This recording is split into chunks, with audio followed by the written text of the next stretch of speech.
Ciao a tutti, this is Prof. Joe Explains and Surviving the Survivor, ready for day 6 of the Kouri Richins trial.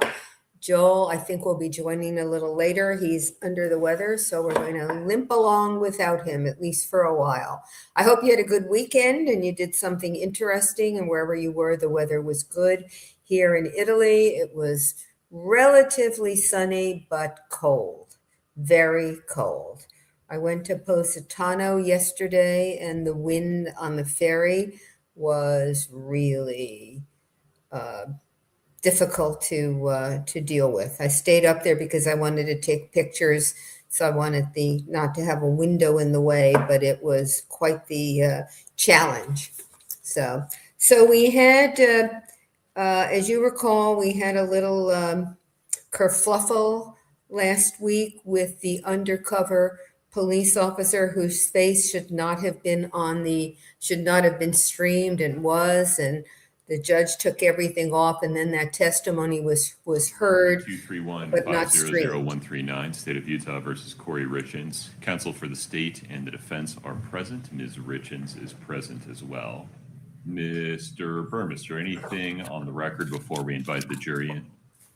Your Honor, the state's first witness is Dr. Eric Christensen. I was notified by counsel this morning that they intend to move to exclude or suppress his testimony, and I will let them make whatever motion they want to make. Counsel, tell me more. Judge, it is simply that we have not been able to consult with Dr. Christensen. Can you hear them? Because I reached out to can't. him I'm sorry. We have not been able to consult with Mr. Christensen or Dr. Christensen. We've reached out numerous times, got on the phone with him once. He was unavailable, asked if we could get some time with him. That was about 4 or 5 weeks ago. And haven't heard anything. Last week, we informed the state that we haven't been able to get in touch with him, asked the state to have him reach out to us. He has not reached out to us, so just based on just the rule, and he should be available to cooperatively consult with us. He did not. I appreciate that. He's here now. I understand. I think it has to be Mr. Burmester, if we flip the order of events, can we allow Dr. Christensen to consult with defense counsel since he's physically present, and then we can use the time for a different witness? I have no objection to that. Indeed, I asked counsel and we 15 minutes ago if that was enough time. That's not. So, Who else do you have on deck? I don't know. Your Honor, let me see. I don't know if we have anybody in until 9, but we'll see. Okay. Your Honor, we have an objection to another witness that the state intends to call today. Let's do it all. Okay, but let's stay focused on this one for the moment. Mr. Ramos, This is the make advantage. a record for me.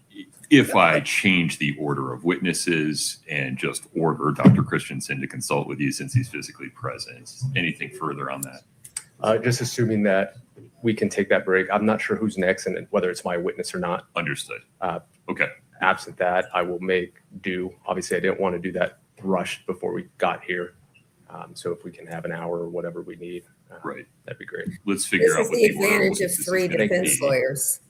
They don't all have to be in court I with just have the one benefit of the witness. record for Sure. like 1 minute. So I spoke to Mr. Christensen or Dr. Christensen this morning. He says that he received a call several months ago from Mr. Bertram saying, hey, we need to set up a time. He never heard from them again. He received a call warning that he would be getting an email maybe a month ago or so. No, a subpoena. He subsequently received it by email, and then he received a call with no message this over the weekend, and that's where we are. We are where we are. We'll work it out. Mr. Bullardroth, talk to me about the other witnesses that are proposed for today. Your Honor, I think that other witness is going to draw a motion. Oh, who is it? His name is Todd Davis. I guess I don't know. Detective. Todd Davis. Your Honor, Mr. Davis was not on the state's witness list. They added him on Thursday, which I believe Hard is to around hear her. Schedule 16, and I'm going to point the court to State versus Draper at 378 P. 3rd, 1261. In that One case, the state had the manager of the store that was the victim of the theft on the witness list.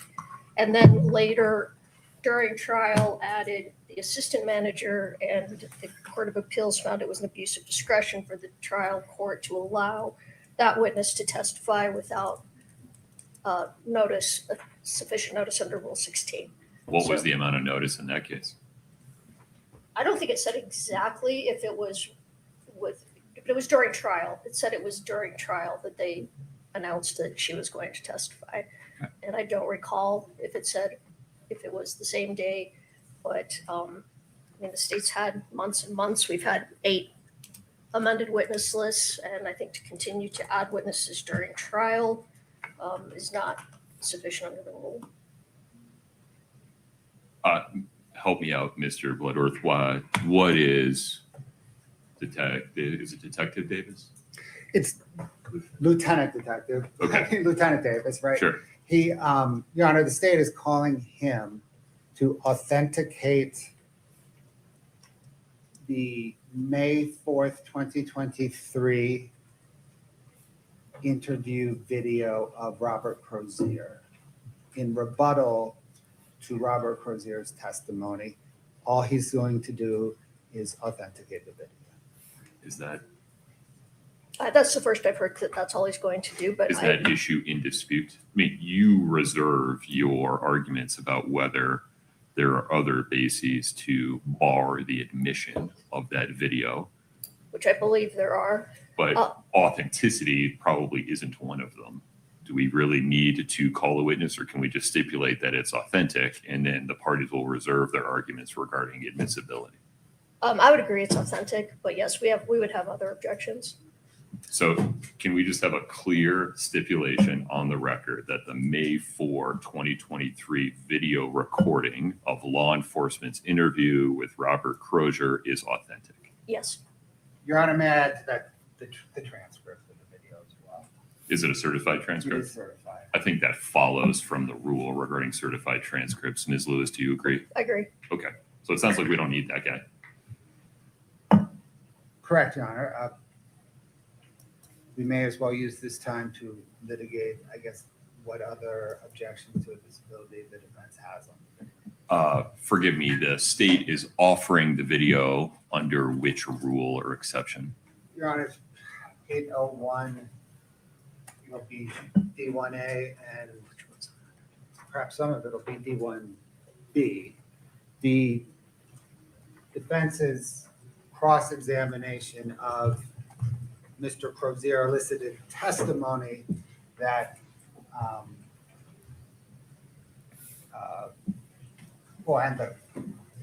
and the state's direct examination elicited testimony from Mr. Crozier that was inconsistent with his testimony in the video. The defense's cross-examination elicited testimony that he was kind of out of it because of withdrawal and pressure to say certain things. And the video, rebuts that testimony. The video itself is, I think, 13 minutes long. And from the state's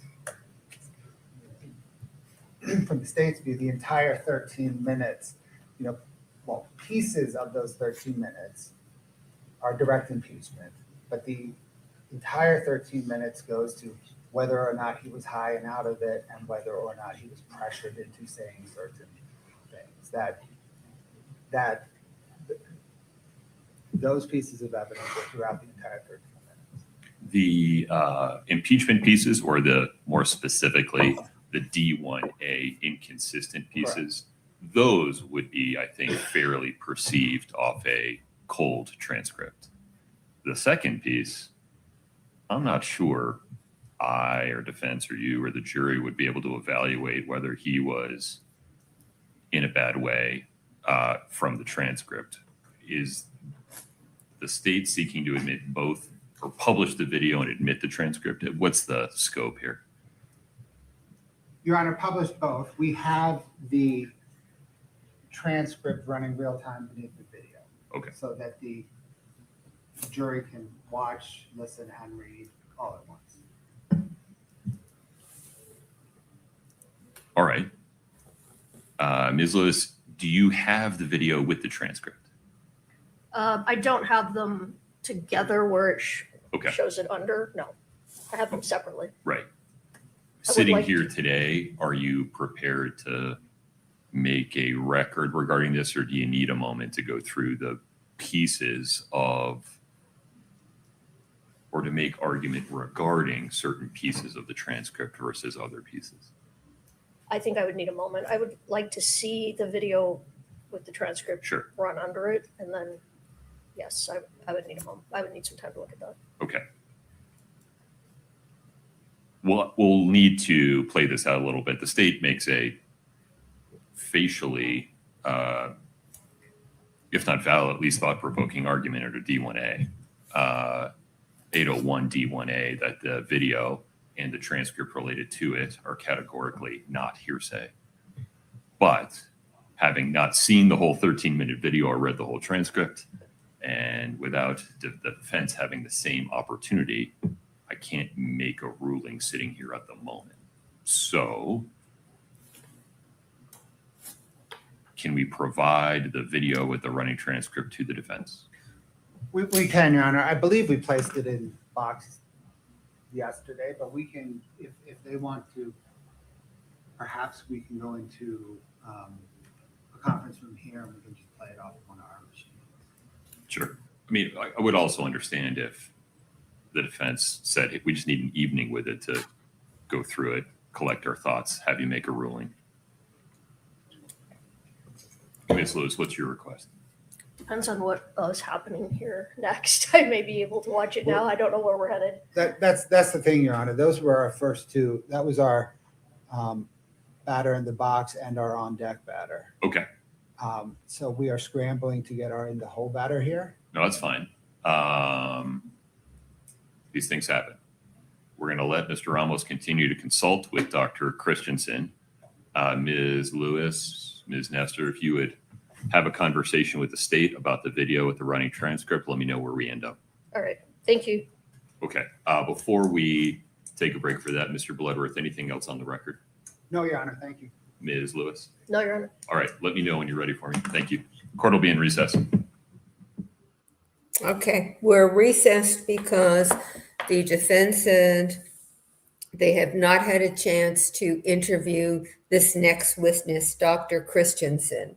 The defense outlined what they said were several attempts to make contact and interview Dr. Christensen, and it said Dr. Christensen didn't respond. You heard the prosecutor get up and say, according to Dr. Christensen, there were a couple of attempts, but no real follow-up. And you heard the judge say, well, whatever it is, we're going to give the defense a chance to talk to Dr. Christensen. So the judge didn't want to get into whether the defense's description of its efforts was accurate or whether Dr. Christensen's description of the defense efforts was accurate, because it was just a side issue, and you'd have to ask questions. You might have to, interview the doctor, or at least the judge would have to make a credibility assessment between the two stories. So instead, he did the easy thing, probably the smart thing, and he just said, okay, you need the hour to talk to him, go ahead and take an hour. Then he wanted to go on to the second state's witness so that we could move forward. And I said, while that was going on, that this is the advantage of having more than one lawyer, because the lawyer who's handling Dr. Christensen is not the lawyer handling some of the other witnesses. So if you got more than one, he could be out, following up with this witness, Dr. Christensen, and the trial could go on. You heard him say he wasn't sure whether the next witness was his also. And of course, that was true. Then you couldn't go on because he couldn't be interviewing Dr. Christensen if the next witness up was his witness also. The next witness up was not his witness, so we got that far. But then the defense had an objection to the testimony from the next witness, which was Lieutenant Detective Davis.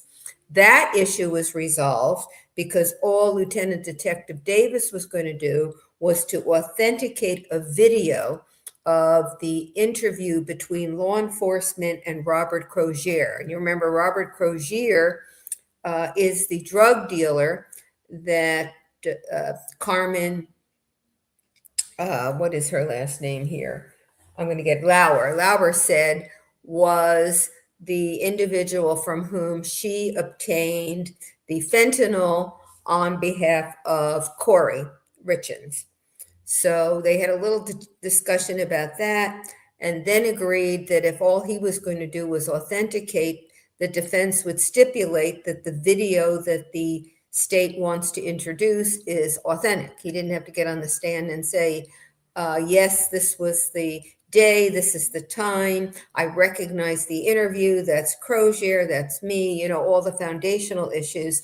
The defense stipulated that the interview is an accurate rendition of the video is an accurate rendition of the video between Crozier and law enforcement. So we got past that. Then the next issue was the defense is also objecting to what's on the video on several grounds, one of which was hearsay. And the judge then said, well, I think what he indicated was he didn't think it was hearsay, but that the defense needed an opportunity to look at it. And what the defense had was an audio and a video, but it didn't have the transcript putting the two together. And the defense said she needed time to review the video with the transcript before she was prepared to make argument as to why it was she thinks that video and or transcript should not be admitted. You heard the judge say, well, some of it you can get from the transcript. You don't need the video to look at whether the statements were inconsistent. But to the extent that what the state wants to show was that Crozier was not in a bad way. Remember, he testified he was coming down from a heavy drug episode and was not really cogent or coherent. And the judge said, well, as to that, you can't get that from a cold transcript. You've got to see the video for the jury to make a conclusion about that. And then I will need to evaluate the challenges that the defense is making towards seeing that video, hearsay being one of them.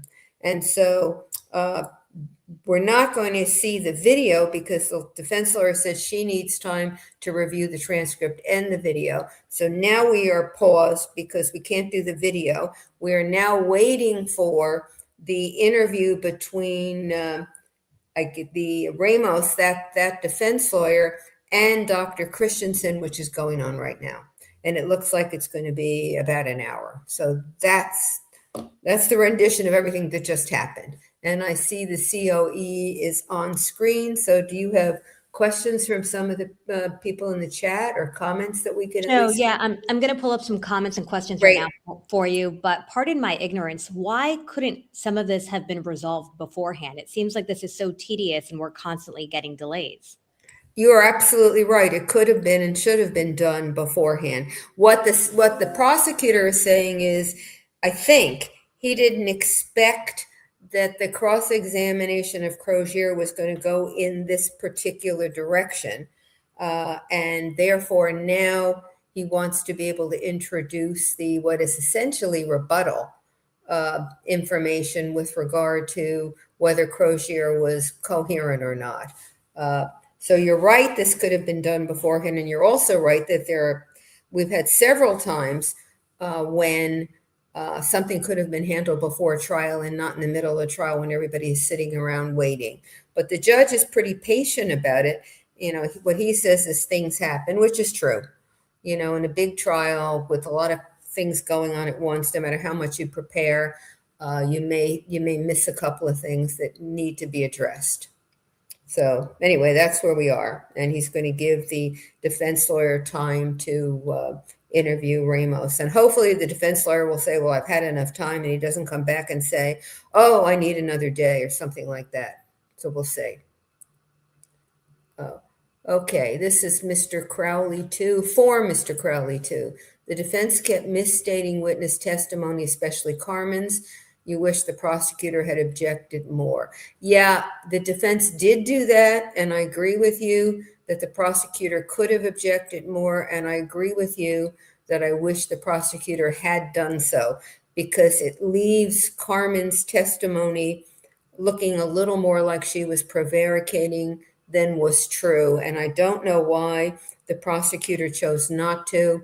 We talked about this a little last week. Sometimes prosecutors don't do it because they don't want to look in front of the jury, so they're trying to keep things away from the jury. They also at times think the defense is digging a hole for themselves, so let them keep digging and not intervene to say something. So I don't know why the prosecutor didn't do more with it. And the prosecutor also may have thought that the misstatements weren't really all that significant in the, the large scheme of things. And there, I think I'm trying to remember some of the prosecutor's instinct there may be correct, but looking at from outside without knowing what the prosecutor's strategy is and without having the statements, opposed one to the other and looking carefully at them, my instinct is yours. Okay, why isn't the defense trying to rebut that Kouri purchased drugs at all in their questioning? Or is that for when they present their case? I think they are conceding that she purchased drugs because I think they may feel there's enough evidence that she made purchases. And what they're focused on is it wasn't fentanyl, number one. And two, she was doing it at the behest of Eric. And three, combined with two, that Eric was taking drugs. And three, that in any event, there's a reasonable doubt as to the drug, whether the drugs Kouri purchased were the drugs that ended up killing Eric, because he was also bringing drugs back from Mexico. So I think they're focused on the drugs Kouri produced were not the drugs that killed him. And in any event, he requested them. He took them voluntarily. Kouri didn't administer them to him without his knowledge with the intent to kill him. And so I think they're just not going to also argue that she didn't buy them, because there's I think probably pretty good evidence that she did purchase drugs. And I mean, some of it was the payment of money that's coming. Wasn't there one time it was a check from her? And I think the defense may feel not to fight that one because it may undermine the places where they really want to focus, saying, she may have bought it, but it wasn't fentanyl. And in any event, he took it volitionally, and those weren't the drugs anyway. They may have come from Mexico. So I think they may feel they don't want to bring something in where their argument is not, in their view, as strong as the other arguments. Okay, this is from Leo Wren. Can't all the other evidence prove Kouri Richins is guilty even if the drug deal testimony is not conclusive, or they can't prove a fentanyl got in his system? Yeah, they can. It's going to be up to the jury to decide what it believes. And how much it believes. And they certainly can, whether there was evidence of Kouri buying the drugs, there still could be enough evidence for the jury to decide that he did it. Okay, let me see over here. Has the defense raised reasonable doubt on Carmen's and drugs dealer's testimony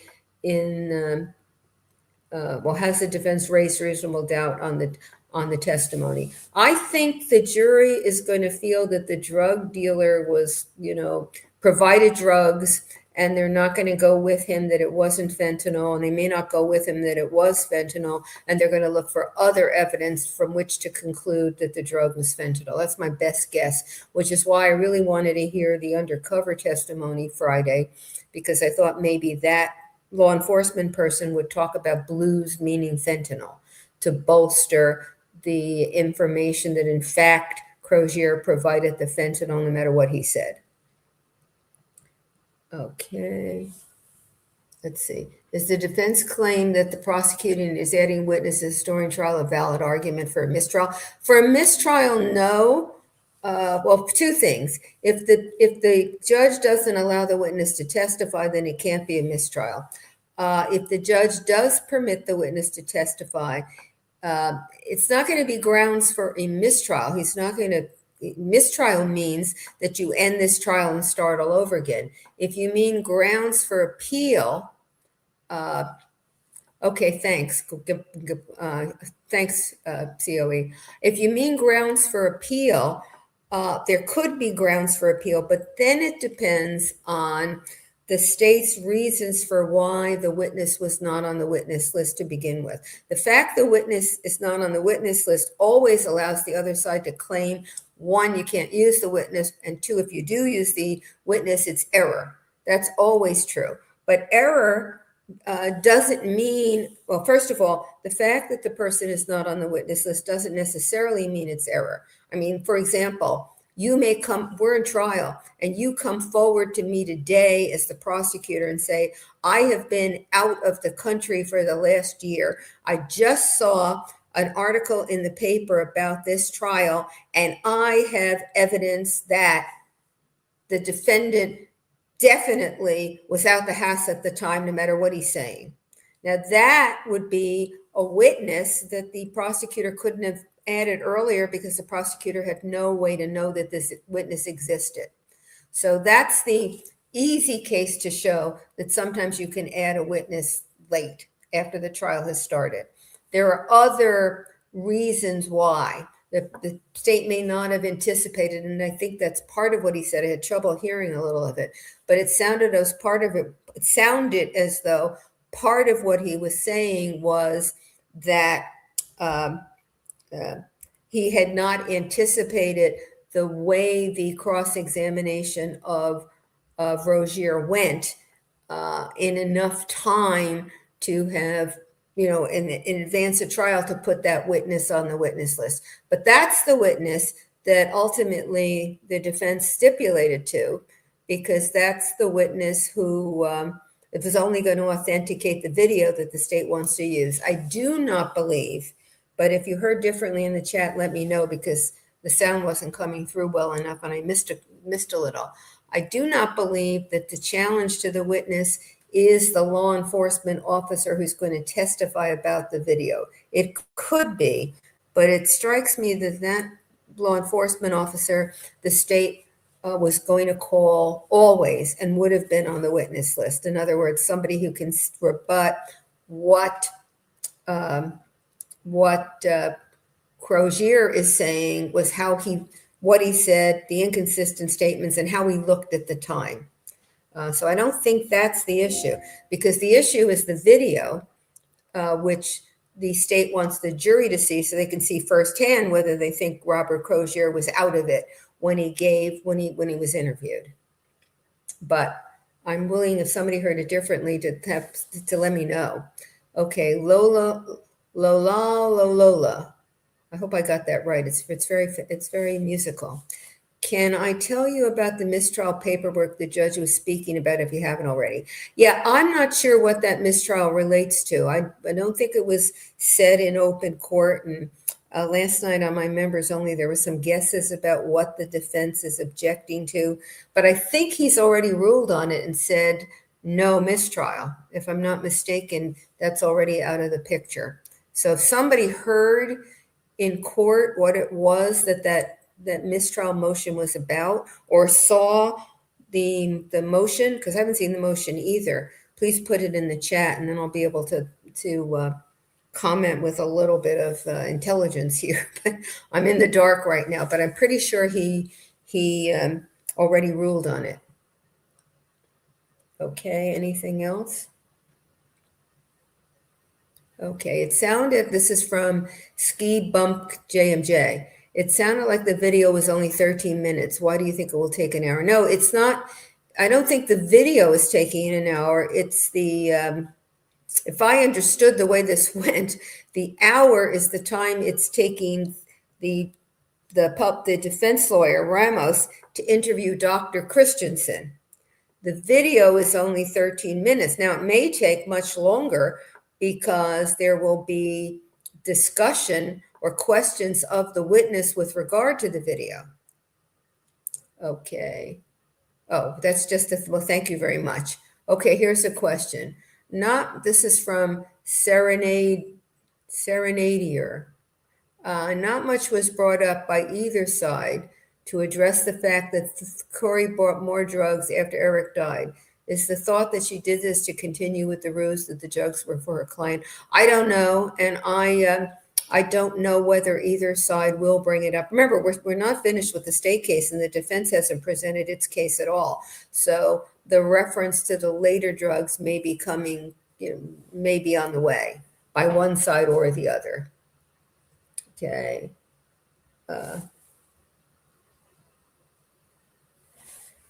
Sherry Bolts, according to Gigi from Pretty Lies and Alibis, the undercover said fentanyl was very prevalent in 2022, and it was hard to distinguish fentanyl and one of those other drugs they discussed. Okay. Well, very prevalent, I suppose, is helpful to the state. Hard to distinguish probably helps the defense case that it wasn't fentanyl that was supplied, at least from what Robert Kosher said. Now, well, you also know that pretty soon after that, Eric dies of an overdose of fentanyl. So the jury can certainly connect the dots. This is Donna Q. Could the prosecution keep a witness off the list and then say they need them to testify that the defense is caught off guard? That would not be ethical conduct on the part of the prosecution. And if that could be shown, the prosecutor would be in trouble. So I don't have any sense from these prosecutors that they would be trying to play those sorts of, bad games. Okay.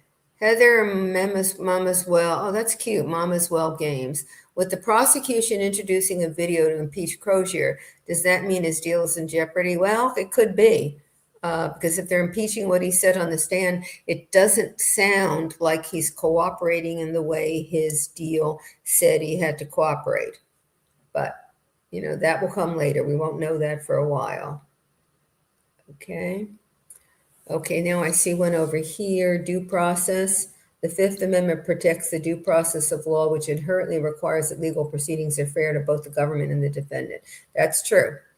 But the due process clause really runs to individuals, and although the government and we, the people, are entitled to fair treatment and a fair trial, the due process clause really runs to the defendant. Okay, Bella Vita, what is considered reasonable notice when it comes to adding witnesses that weren't on the original list? Reasonable notice really relates to, it's not a time, it's how important the witness information is to the state's case. Let's say it's the state that did it. How important the witness information is to the state's case. How much time did the state give the defense notice that it wanted to add a witness? Was it a day? Was it during trial? Was it a month ago? The case that the defense lawyer cited was they found out during trial. So it's the importance of it, how much time the defense actually had, and very important, was the delay foreseeable? In other words, could the prosecutor reasonably have placed that witness on the list earlier? The case I gave you where the person comes forward during trial, but he's been out of the country and didn't know that the trial was going on, there's no way the prosecutor reasonably could have put that witness on the witness list earlier. So it's a combination of how much time the prosecutor gives to the defense, how important the evidence is, and whether the prosecutor operated with due diligence in locating witnesses and deciding what evidence was necessary. It's a combination of all three that the judge will look at to decide whether the notice was, whether the time was reasonable. Oh, and also, let me add a fourth, whether the fact that it was late notice is easily rectifiable. In other words, the defense, within a half hour talking to the witness, will get out of that witness everything the defense would have gotten out of that witness if it happened a year ago. So therefore, and there may be other factors there, but it's a combination of all of them. Okay, do I think the defense is doing a good job? Lots of theories. Eric overdosed, his family hated her and framed her. The police investigation was terrible and sloppy, too much for the jury. I don't know that it's too much for the jury if what the defense is trying to show is reasonable doubt. If it's reasonable doubt, then the defense wants to throw all of it and hope one or the other, all of the theories persuade one or more of the jurors, sorry. Okay. Let me see. Do I think Kouri will take the stand? If it doesn't, do you think she should? I think it's always a bad idea for a defendant to take the stand. Maybe always is a tiny bit overstated, but it's not much overstated. And I do not, watching Kouri at the defense table and reading the walk the dog letter and seeing some of the texts that she sent to her lover and other things, I do not think she will make a good witness. So I think the defense will do everything it can not to put her on the stand, and it will decide to do it only if it concludes that the case is so strong against her that they might as well throw the dice and let her try, because nothing else is going to acquit. Nothing else will end up in an acquittal. Do we know, this is from Lynn Paul Pierre, do we know if Kouri's boyfriend will testify? I do not know. Given what I know of the case, I guess I would assume he's going to testify, but I don't know what the prosecution will decide. So Monique Dawn says Robert Tellis, Charlie Adelson, Brendan Banfield, they all took the stand. They all were found guilty. Yeah, but some contrast. Donna Adelson didn't take the stand. The Canaro brother did not take the stand, and they were found guilty too. So, but I agree with the general thought that I would put that differently. I would say they took the stand. Those of you who saw the trials, did you think they helped their case or hurt it? And my view of all the three were that they hurt the case, and probably dramatically so. And that's why defendants don't get on the stand. How much does the drug deal? This is from Miri O'Neill. How much does the drug dealer's demeanor factor into his believability with the jury? Demeanor always factors into credibility with the jury. It doesn't have to be just the drug dealer. Anyone's demeanor, they are going to consider in trying to decide whether they think the person is telling the truth or lying. That's what we all do in our own lives. We don't, if somebody says something to you, you don't just evaluate the words. You do evaluate the words and think to yourself, does this make any sense? Could it have happened this way? You also look at the person who's telling you about it, and you evaluate whether they look like they're telling the truth. So who is testifying today? Jenny B, I don't know. I know the two that were on the list. We know that Dr. Christensen supposedly will be testifying in another 30 or 35 minutes, but I don't know who else will be testifying today. I have never seen a final witness list. In fact, I've never seen any of the, what did he say? What did the defense lawyer say? There were 11 iterations. I haven't seen any of the other 10 either. Most of the documents in this case have been sealed by the judge for reasons that escape me, because I don't think there was anything particularly significant about the information that it would have prejudiced the defendant's opportunity to a fair trial. Okay, Carol May 54 says she thinks the defense would have been far better off if they were not so snarky in the crosses.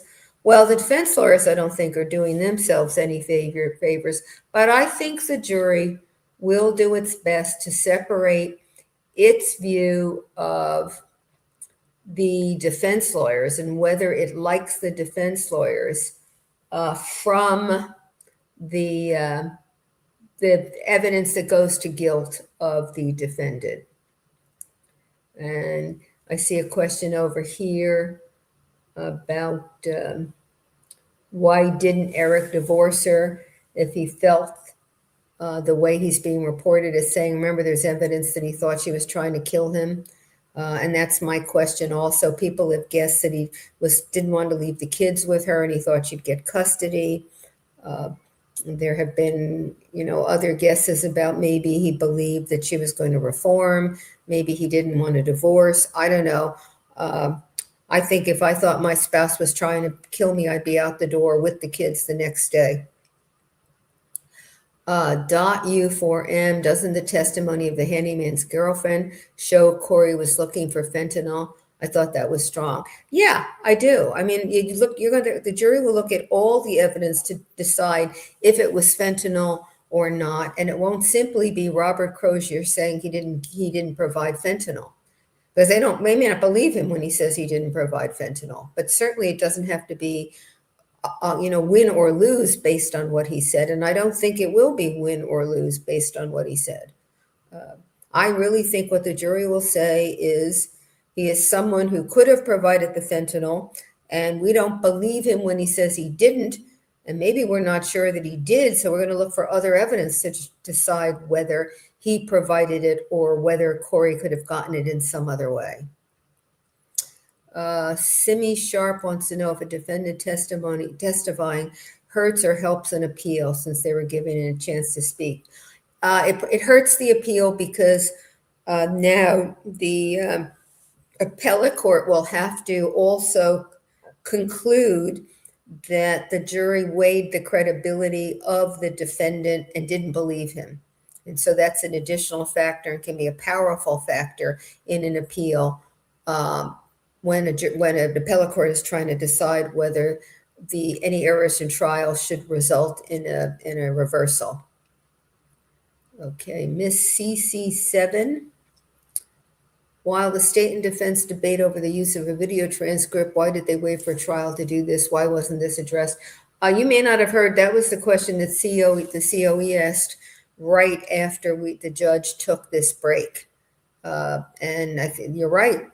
This could have been and should have been, and maybe should have been done prior to the trial. The question is whether the prosecutor reasonably should have known that it was going to need to put the video transcript into evidence, the video in particular. They're really fighting over the video into evidence, and whether the state expected to rely on the testimony of law enforcement and the transcript.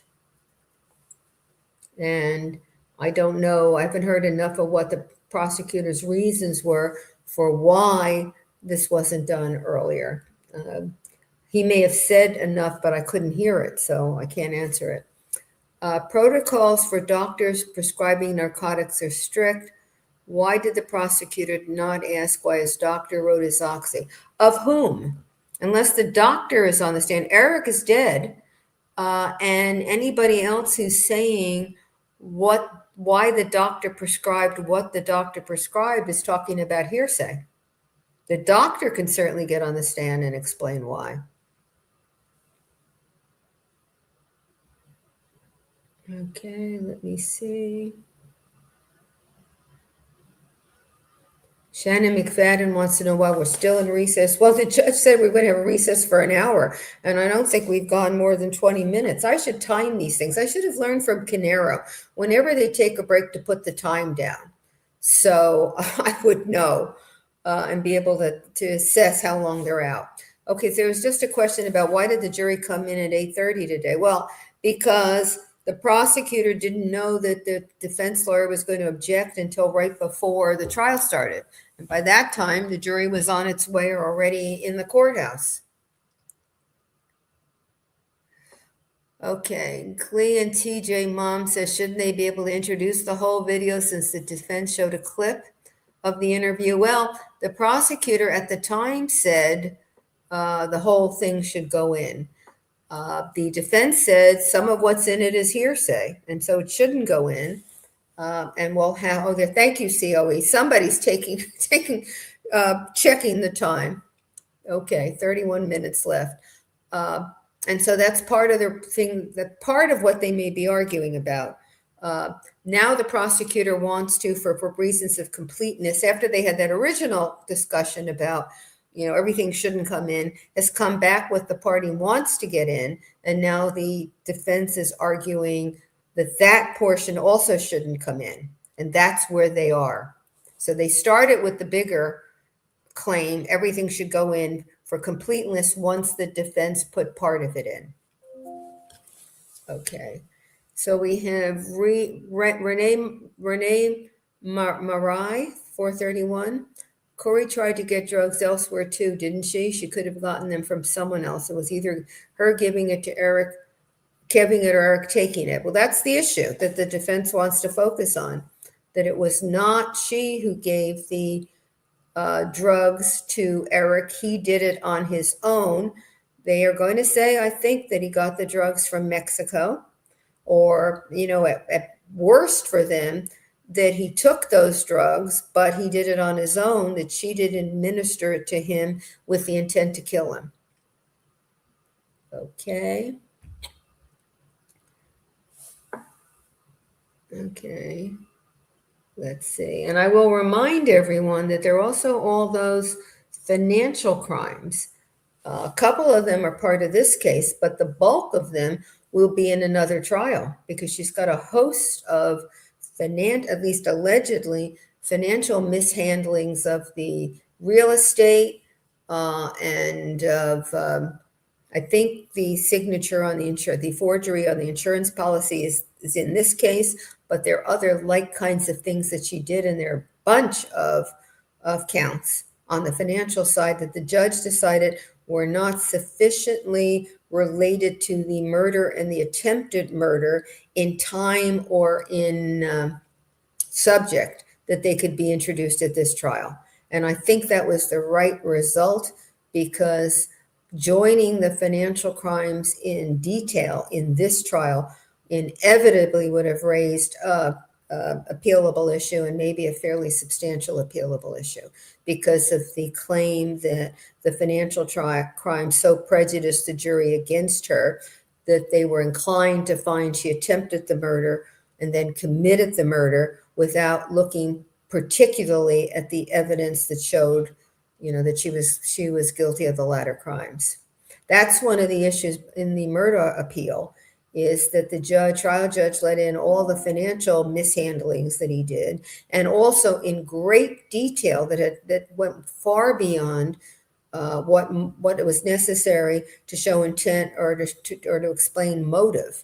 I mean, I can remember the young man who had the developmentally disabled brother. They were the children of Murdaugh's housekeeper, and he pocketed the money.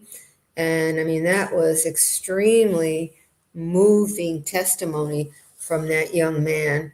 And the mishandling, you could argue, was relevant to that murder trial. The detail that young man gave on the stand about, how it affected him, and because he was the sole now support for the developmentally disabled brother, I don't really think had anything to do with the murder trial. And I really think Murdaugh has a shot at a reversal because of that evidence coming in. I also think he has a shot at reversal because of what the court attendant, what's her name? Can't think of it offhand, but what she did. And so you don't want to, insert error that looks like it could be done. I mean, insert error. You don't like to make a decision as a judge where it looks like there's a fairly good argument that defense can make on appeal in your trial. And so he kept out virtually all of the financial information. And I think it was the right decision. Okay. What is with this defense attorney making up the dates? Yeah, I don't think she's making them up. I don't think she can keep track of them. And so she just merrily goes ahead. And what she does more than mixing up dates is not being specific about the date she's talking about. She'll say May and not tell you what year, or, something else. Thank you, AR Wyoming. I appreciate that very much. It helps the channel grow. A question from Deer in the Headlights: aren't finances motive? Yeah, and there are a couple of them that are going to come in here that will go to motive, but that doesn't mean that every...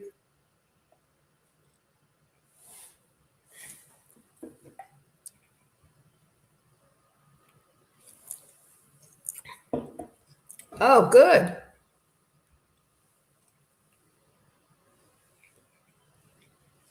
We don't have the judge up yet over here, but he's on the bench.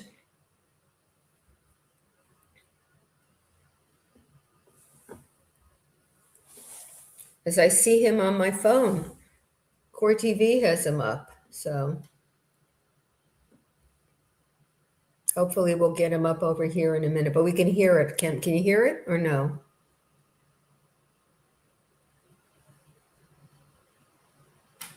Sometimes we're on a slight delay because we allow closed captioning on the channel. Okay. Yeah, so sometimes we're on a delay because of that, but we do like having closed captioning on. But Yeah, I think that's right. Thanks. Thanks for the information. yeah, of course.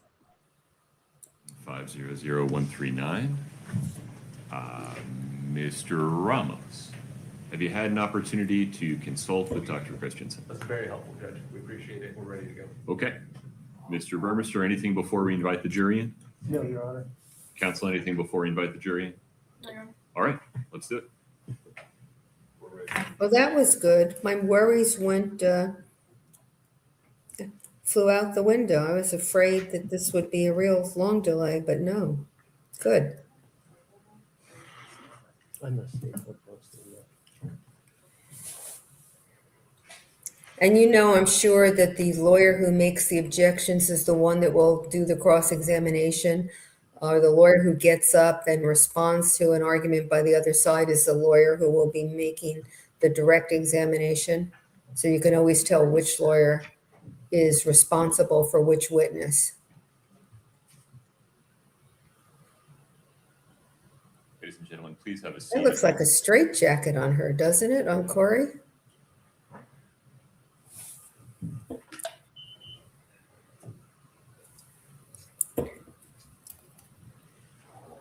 Please have a seat. Good morning. Thank you for your patience. We'll now proceed with additional witnesses in the state's case in chief. Mr. Burmester, the state's next witness, please. Dr. Eric Christensen. Let's invite Dr. Christensen in.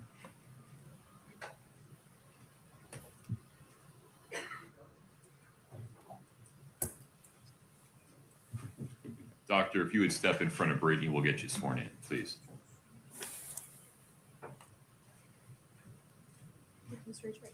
Do you solemnly swear the testimony you're about to give in the matter before the court to be the truth, the whole truth, and nothing but the truth, subject to the pains and penalties of perjury? Thank you. Have a seat. Drag that chair wherever you need. Thank you. Thank you.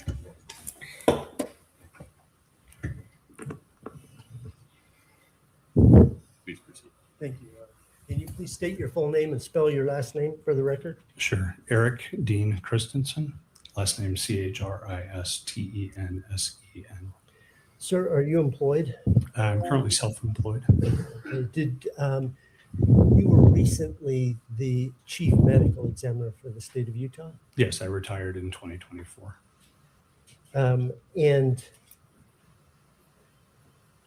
How long were you the chief medical examiner? I began working as a chief medical examiner in July of 2016. Did you then supervise Dr. Ulmer? I did. Are you familiar with the death investigation for Eric Richins? I am. And how are you familiar with it? I'm familiar with it from discussions with Dr. Ulmer over the time she was evaluating the case, as well as my subsequent review of the medical examiner's file.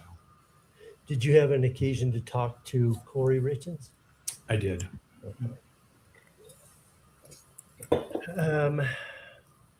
Have you testified as an expert in forensic pathology before? I have many times. Okay.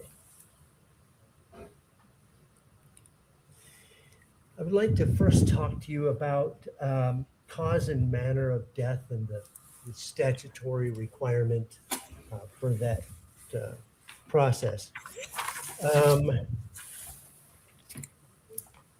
When you have a death investigation, could you please explain how, I guess, what the manner of death choices are and what's the purpose of that, and just Sure. describe that for the jury, Okay. please. So two of the things that the medical examiner is tasked with doing under statute is determining the cause of death and the manner of death. The manner of death is a box that we check on a death certificate that is essentially a one-word synopsis of the circumstances surrounding that person's death. The options available to us, we can certify that a death is a natural death. It can be an accident, it can be a suicide, it can be a homicide, or it can be, in Utah, the death certificate reads could not be determined, what most commonly is referred to as undetermined. And in those settings, undetermined essentially means we don't have enough information to decide which of those other four options best fits. What's the purpose of that whole exercise? Again, it's something that's on the death certificate, and so it's part of the vital statistics function that the medical examiner's office provides. All of the deaths that we investigate and deaths that we certify provide information then back to the state. Sometimes that's public safety, sometimes it's Department of Health. Other people will utilize that death certificate data to evaluate the ways that people are dying within the state and attempt to intervene to minimize those types of deaths. In this particular case, were you stuck between the first four you mentioned, such that you ended up picking undetermined or cannot be determined? Yes, again, and just to be clear, I didn't sign the death certificate, Dr. Ulmer did, but certainly was involved in discussions around that. And the determination, making a determination of undetermined means that we generally can't decide between two.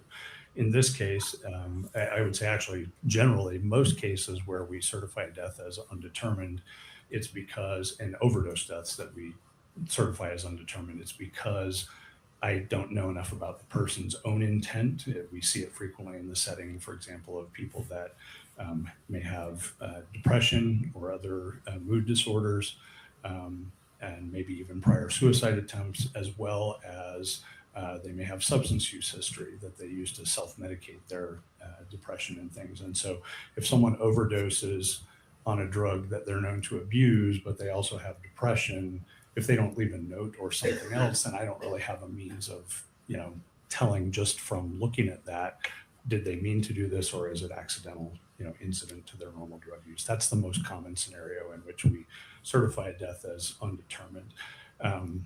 In this case in specific, we did not really have any concerns about suicide in this case, but there had been concerns related to our office that perhaps someone had done something to provide this to him and that he didn't just take it himself, but we didn't know. We had no idea how he got the stuff into his system. And so with that, we were left with undetermined. So the choice there would have been, as opposed to accident and suicide, it was accident and homicide. Correct.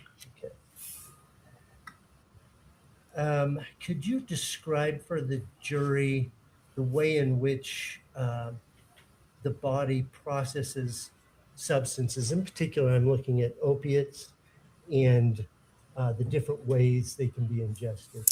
Okay, there's a lot in that question. Yeah, sorry. Opiates can be consumed in a lot of ways.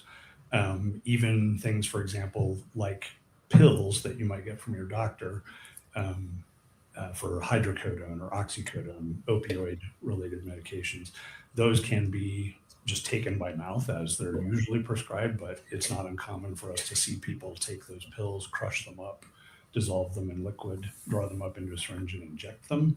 It's also not uncommon for us to see those pills crushed and then heated and people inhale the vapors from that, primarily as a means of getting the drug into their system more quickly. And there's lots of other reported ways that people use things, but those are probably the most three common ways that we see pills abused. People may directly inject just about any drug that's available in liquid form. Fentanyl certainly is. Fentanyl is also available in patches and lozenges and other forms. And so it can get into the system in a lot of different ways. In terms of what your body does with it, fentanyl in specific is metabolized primarily by your liver. There's what they call a CYP enzyme that is primarily responsible for the metabolism of fentanyl in your liver. That metabolism is felt to be mostly determined by how much blood is flowing through your liver. So the more blood flow you have to the liver, the more rapidly it will be metabolized. There are other ways that, sometimes people will metabolize it more slowly, but based on what specific genes they have for metabolism, for that metabolizing enzyme, but mostly it's a function of how much blood is flowing through the liver. And it's then converted very quickly, has a very short half-life in the body, minutes, and is converted to a substance called norfentanyl, which then is eliminated in the urine. Don't know if that Once covered it, all yeah, your- that's great. Thank you.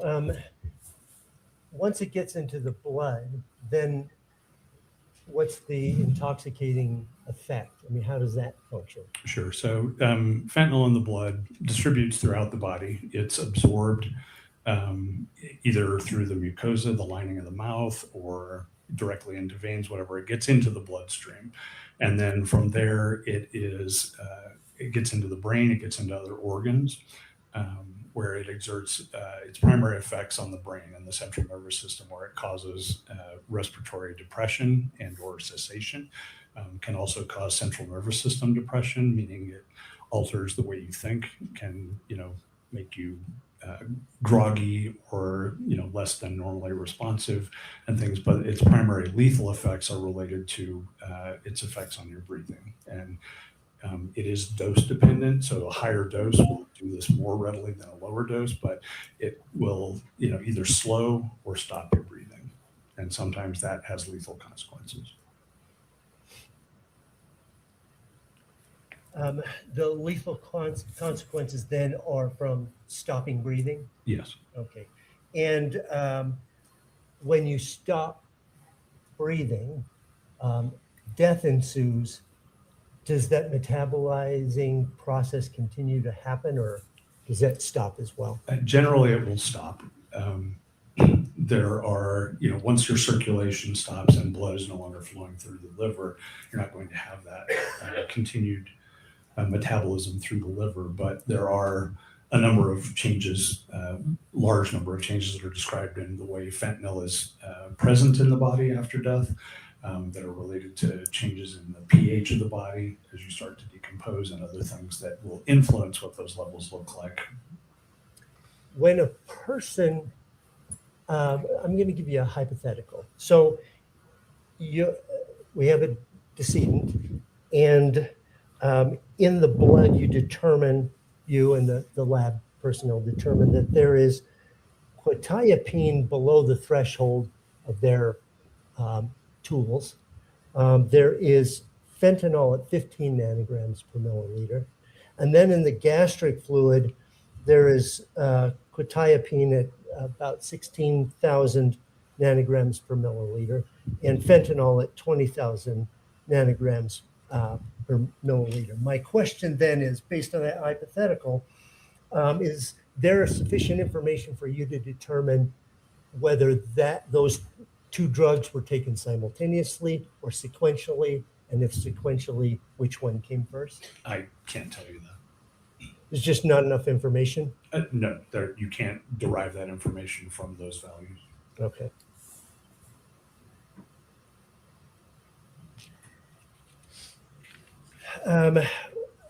I just wanted to follow up. You said there's drowsiness as a consequence of taking, I assume, opioids of any type. Fentanyl just happens to be stronger? Yes, fentanyl on a weight by weight basis, 1 milligram of fentanyl compared to 1 milligram of oxycodone or of morphine is the usual reference standard because it is the classic opiate medication. Fentanyl is just much, much more potent, 80 to 100 times more potent than morphine. So you said there's depression of the respiratory system, drowsiness.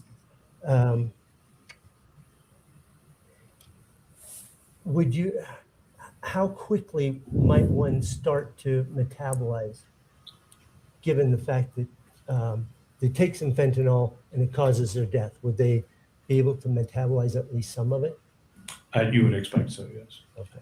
I mean, there are a number of overdose deaths reported in the literature where the death occurs so quickly, and these are primarily in the setting of intravenous drug use, that no metabolism is able to be recorded because they just die too quickly. But generally speaking, we see some level of metabolism.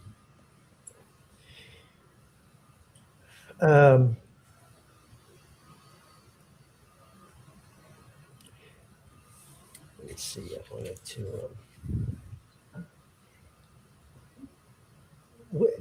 But someone takes an overdose, a fatal dose of fentanyl. It's not then instantaneous death. It depends partly. I mean, generally speaking, no.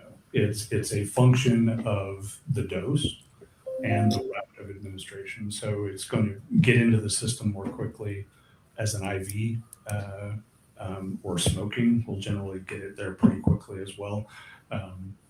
But ingestion would delay that somewhat. But however it gets into the body is going to determine how quickly that happens. In this case, we have the two things, I think. One is there's some fentanyl in the stomach, the 20,000 nanograms.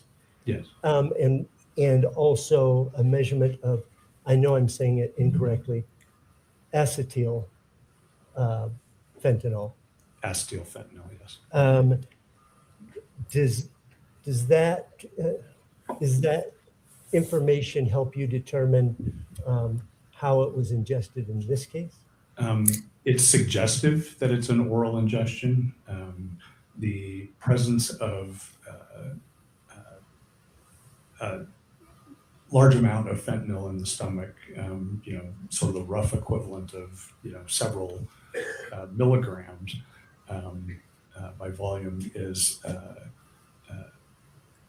suggests that it was taken by that route, but there's not any way to definitely know that. There is some literature that suggests that the stomach will concentrate it, regardless of where it's from, but it is suggestive of that. And the presence of acetyl fentanyl in the stomach is also consistent with, is more consistent with this being illicit fentanyl than otherwise.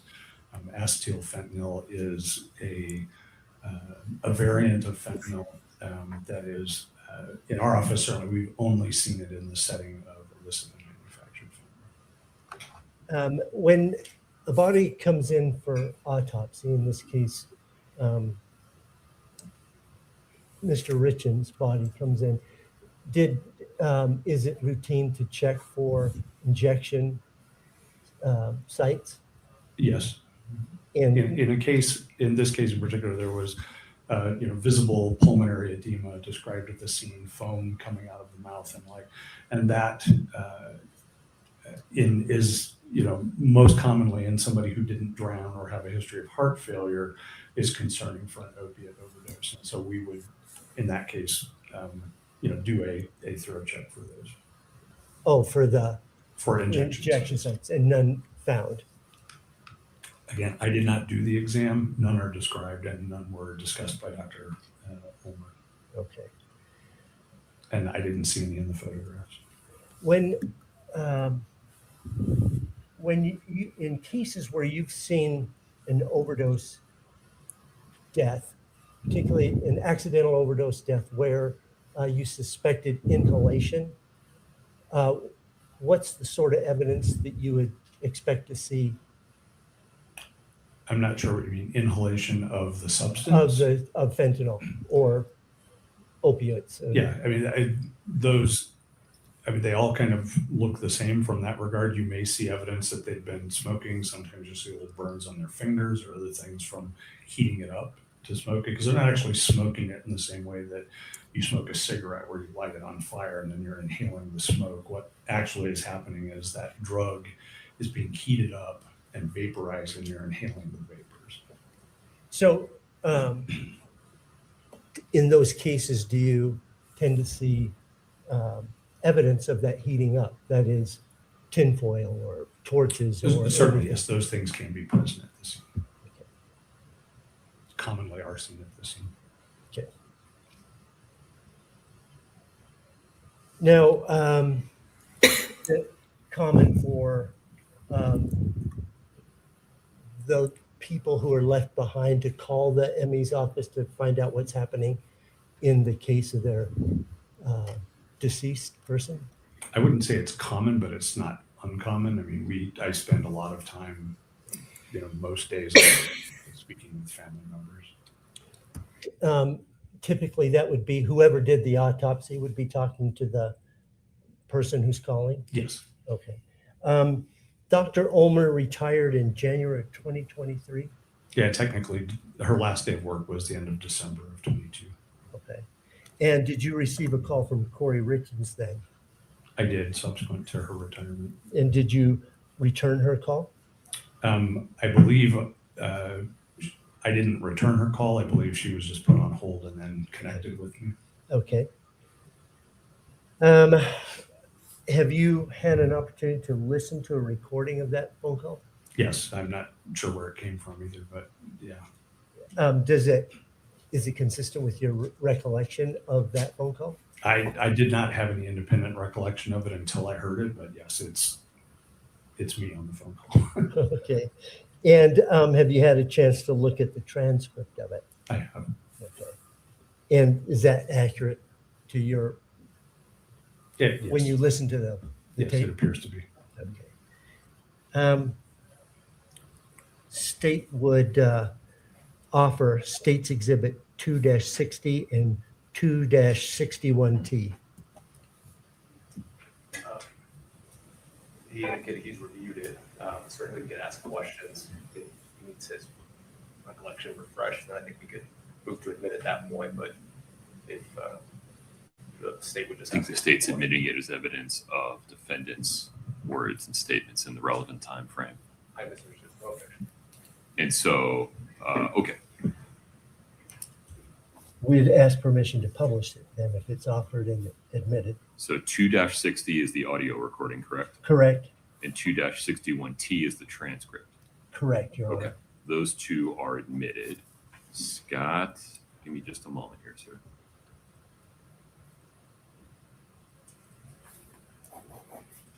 Give that a try. Okay. I'm going to ask you to listen to this. It's about 9 minutes long, and then I will ask you 3 questions regarding it.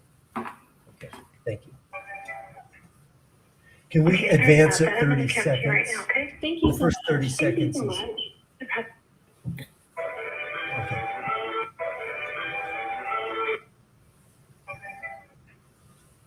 Okay, sorry about that. I'm going to transfer you right now, okay? Thank you so much. Thank you so much. No problem.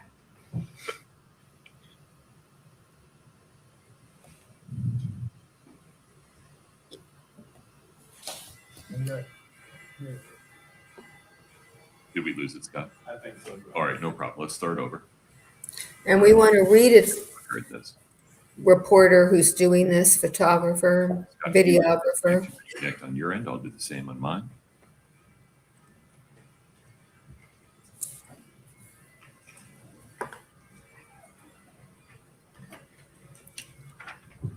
There have been some gift memberships that came in, CMBBBY I'm and going to transfer you right now, okay? Thank you so much. Thank you so much. No problem.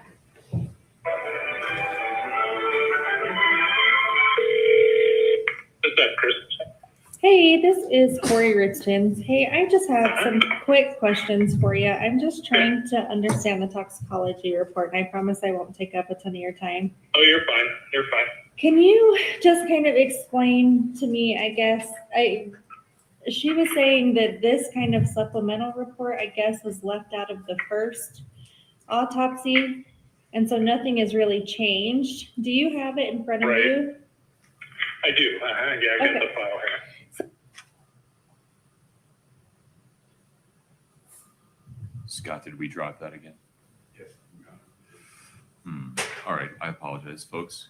Let's try that again. having a little technical difficulty. Anyway, another gift membership from Deborah Guzman Thank you. to Prof. Joe Explains, and then there was one from LB to STS, and I'm sure if Joel was here, he would be saying thank you for that gift of 5 memberships. So Deborah Guzman, CMBBY, Mel B, thank you very much. Very appreciated. I'm going to count you right. So much. Thank you so much. Okay.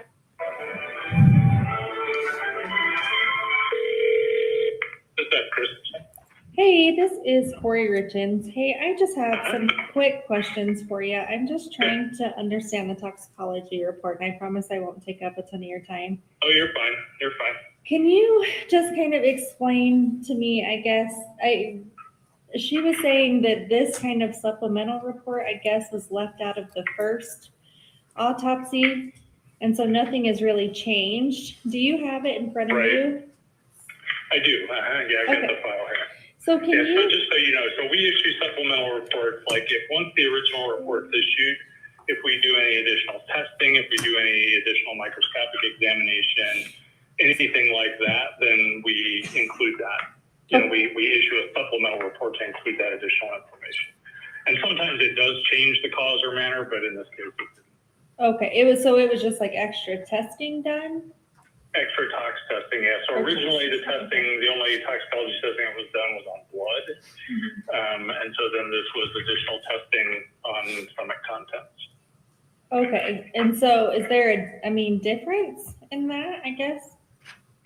Well, they just tell you different things in the sense of, it tells you something about what, was it, is it been there a long time? Is this something the person's been using for a long time? Okay. Is it something they ate? Is it something they, injected? Is it, whatever? And there's different things you can learn by looking at different substances. I mean, we fully expected to find it in the stomach. It's just a question of what was there. So does does this tell you like if it was like injected, if he ate it, is that what this, can you tell from this report? Not definitively. I mean, it seems like, with what the amount that's there, that it probably was ingested. Probably taken by mouth. Okay, and so the 15 ng, like, is that like a substantial amount? Is that like a trace? That's a lot of fentanyl in the blood. Yeah. And that's, people die with half that amount or less in their system. Okay, so that's quite a bit. Yeah. So Yeah. what's the next one down, the norfentanyl? It's a metabolite of fentanyl. It's what your body changes fentanyl into after you take it. Oh, I gotcha. Okay. And then, sorry, just the third one, the acetyl. I don't know how you say that. Acetyl fentanyl. Oh. Yeah, that's just it's a form of, it's a variant of fentanyl that is usually only present in the setting of illicitly manufactured fentanyl.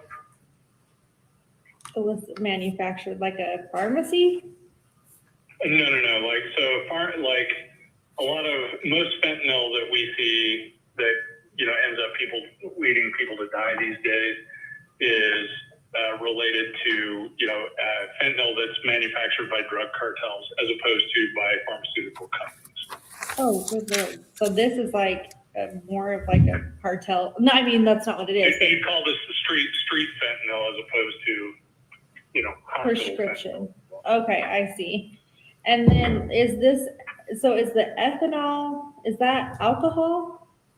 That's alcohol. Mm-hmm. Okay, and is that like the 279? Is that kind of like a substantial amount, or is that like one drink? Is that 5 drinks? You can't tell how much it is, and in this case, since this testing was sent, quite a long time after the original autopsy, most likely that's related to post-mortem change, but it could be stuff that he drank. There's not really a way to sort that out. It could be related to decomposition of the stomach content, or it could be related to stuff he drank. But either way, in the stomach contents, there's no way to know what that level means in terms of, if that was a blood level, that would be the same as a 0.28.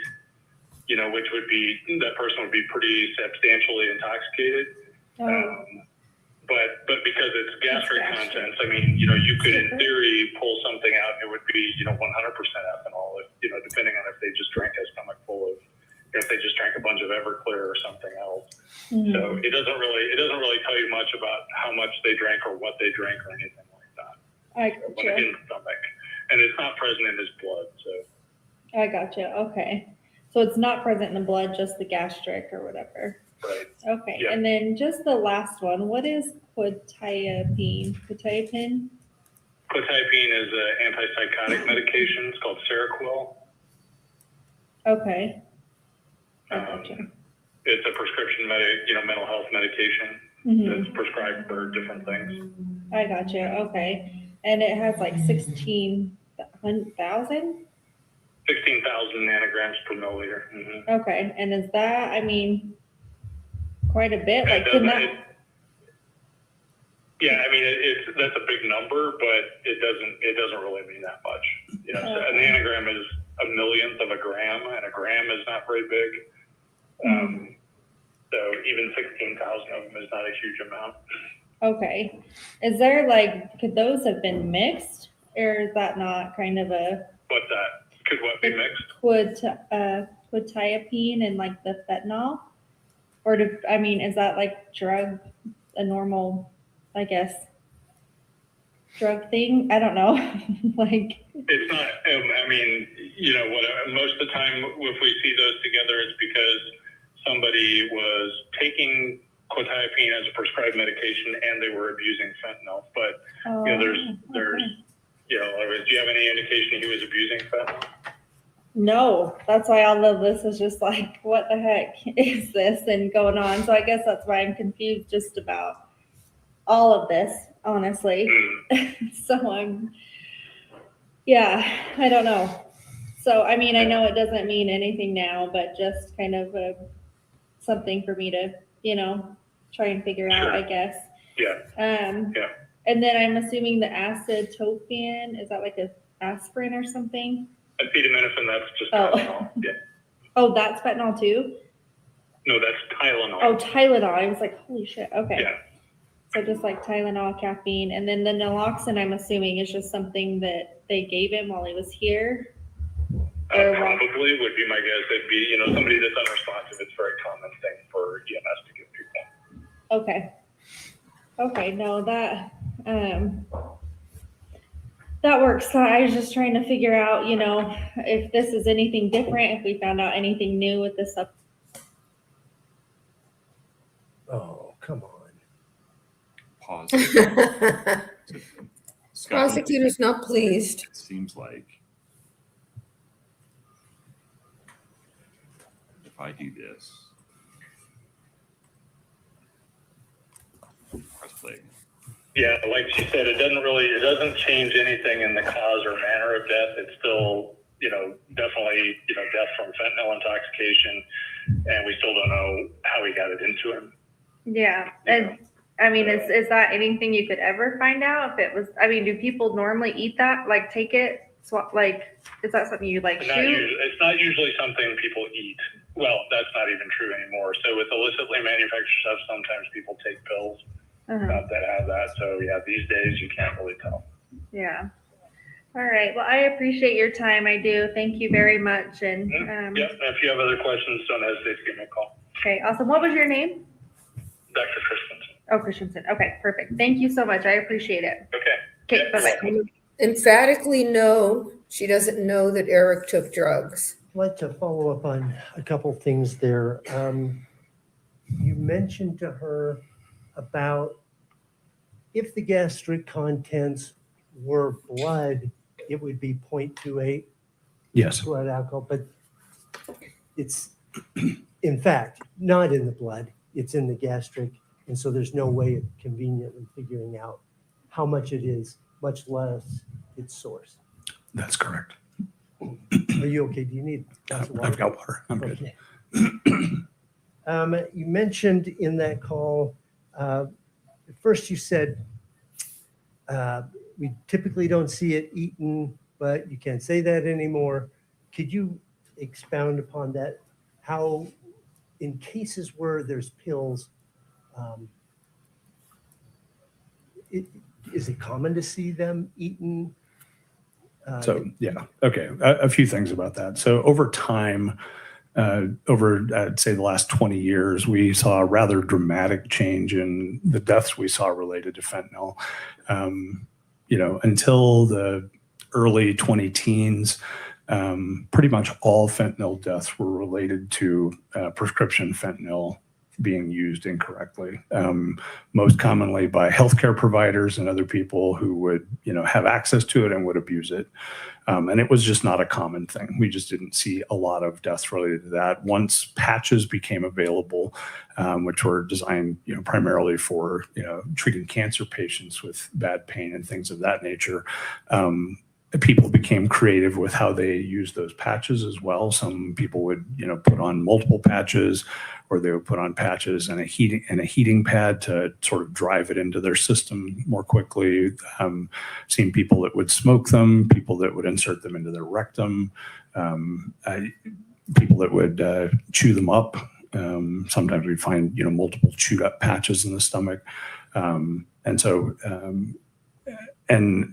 certainly other ways have been described as well with patches. But once the illicit drug supply and primarily the heroin supply came to be, either augmented and or replaced by fentanyl, we saw,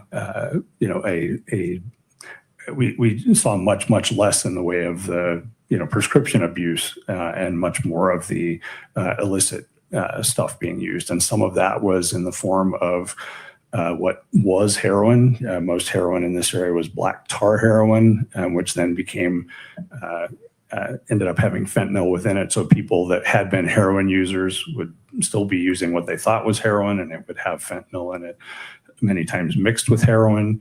Eventually, some cases was not mixed at all, but was just straight fentanyl.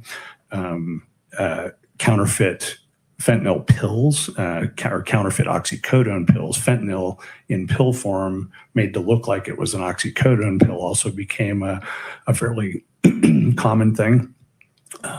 And as we discussed before with other pills, people will abuse those in different ways. Sometimes they can ingest them directly, but they can also grind them up and inject them or smoke them. So they can be used in all kinds of different ways. But in the phone call, what I'm referring to, we mostly did not see anybody eating fentanyl before illicit fentanyl. With the advent of these counterfeit pills, we saw it somewhat, more often, or would assume that was the route. But we, even then, most of the time don't know how somebody gets the fentanyl into them, even if they have it on their person. In this case, there certainly wasn't any injection sites noted. No.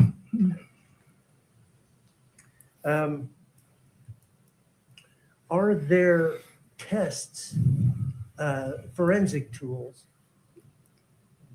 that could aid in the determination of whether one is a chronic or habitual or a naive user? It's a good question. So there's been a lot published on the assessment of fentanyl levels in people that have died, and ways that you can try and parse some of those things out. The bottom line for all of them is you can't look at a number in isolation and make a determination based on, this is a lethal level, so this level has to be the cause of their death. There are certainly people who, become tolerant. Most opioids, people will develop tolerance over time, and so they can have very, very high levels and not have the same effect as someone who doesn't take it all the time. We had no history in this case in particular to suggest long-term chronic use, but also didn't know. And there are things that could potentially be looked at to try and assess longer-term use. The only published data I've seen around that revolves around comparing the fentanyl to the norfentanyl level, and levels where that ratio is more than 8 are believed to be consistent with an acute intoxication. Ratios of 2.5 or less are consistent with chronic use. In this case, that ratio is about 4.6, so it's right in between. So it doesn't really provide us helpful information either way. That's the ratio between fentanyl and its metabolite Correct. as you find it. Yes.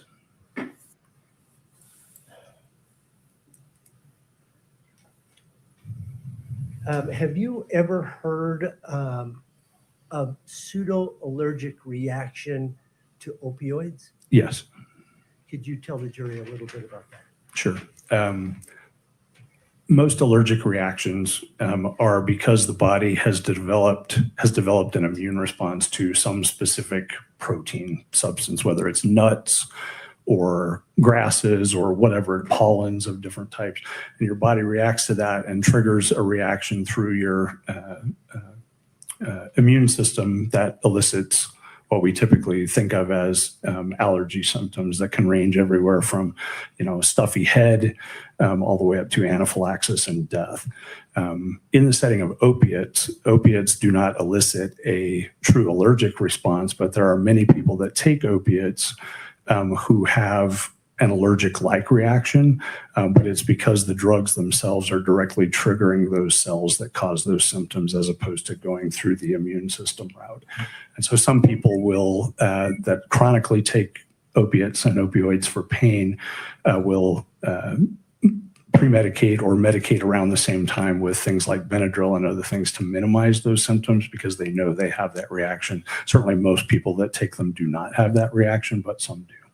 And that's if one didn't know and one took some opiate, could they have hives and those sorts of allergic-like responses? yes.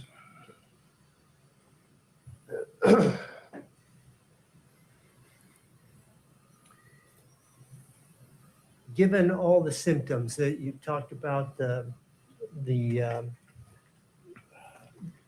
lungs, the edema, and the data from NMS labs, do you have any concern about the cause of death in this particular case?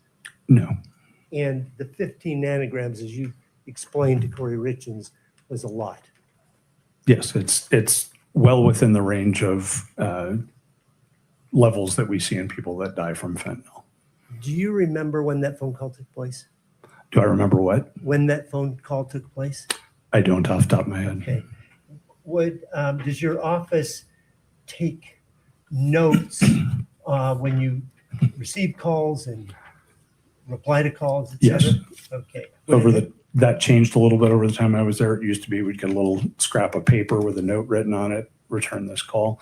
And we turned that into a digital log before I retired, but yes.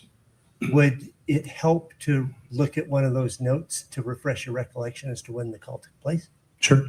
May I approach the witness? Of course.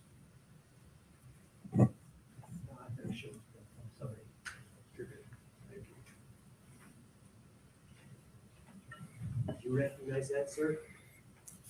Yes, this is from the log.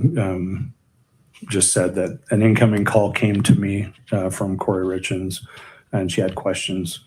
And that this is my notes.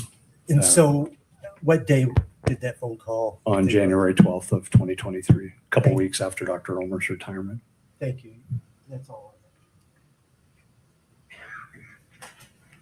Could I get some more water? Of course.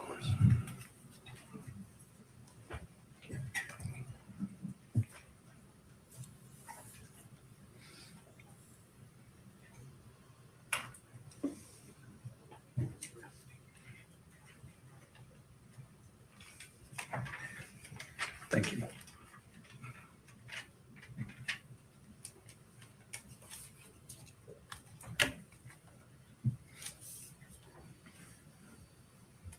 Good morning. Good morning. We've spoken before. I'm going to ask you some follow-up questions to Mr. Burmisters. Sure. I'll start off with that final thing that Mr. Burmister showed you. You indicated that you would take calls from different individuals, correct? That's correct. And did you receive other calls in this case from law enforcement? I believe I did, yes. Mm-hmm. Okay.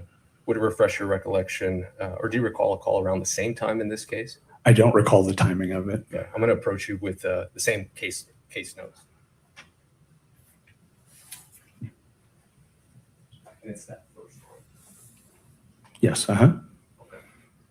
And did you in fact receive a call before Miss Richins? Yes, the day before. And was that law enforcement? It was. And was that also regarding the supplemental report? Yes. Okay. And either your recollection or what's in your notes, do you recall if most of the questions were the same that Miss Richins asked you on the 12th? I don't have any specific recollection, but my general recollection was that we discussed the supplemental tox findings. Perfect. I'll take that back.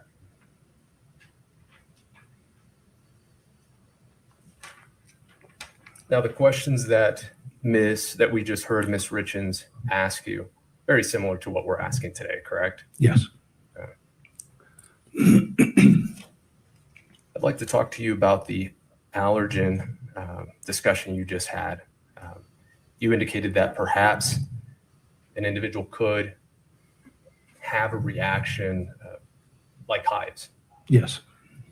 If someone is allergic, in this case to an opioid, as you indicated, does that allergy disappear?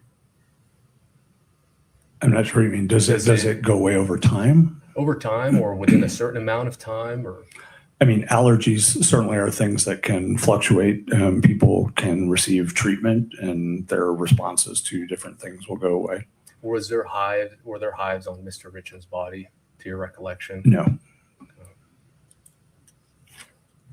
We were talking about illicit fentanyl and counterfeit pills Yes. containing traces of fentanyl. Milligram amounts. Okay. Now, the tablets that or pills that would contain these traces, what kind of pills would those be? Generally. Objection. The discussion, if we're talking as OxyContin, is that what you're saying? I've not said it. I've just said pills. Okay. Well, there's no pills that they have that you can make. Would you provide a little more foundation for your question? So Sure. we know what we're talking about. Absolutely. Your testimony just now was that in your experience, you started to see that fentanyl or fentanyl overdoses were coming in through your office, correct? Correct. And in those overdoses, you gathered information, and because you would see that there was a presence of acetyl, I say that right? Acetyl fentanyl? Acetyl fentanyl. Dang it. Acetyl is also fine. Okay, acetyl fentanyl, that was more likely a result of illicit fentanyl, correct?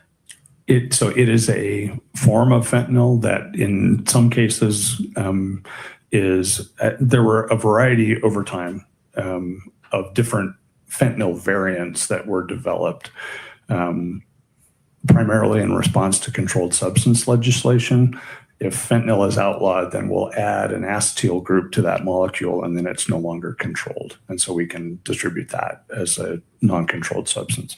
And then that one gets controlled. And so then, I mean, there were dozens of variants of fentanyl that were developed over time. Acetyl fentanyl was one of the more common ones that we saw early in this wave of progressions, but it was one that we saw not infrequently. Now, with that,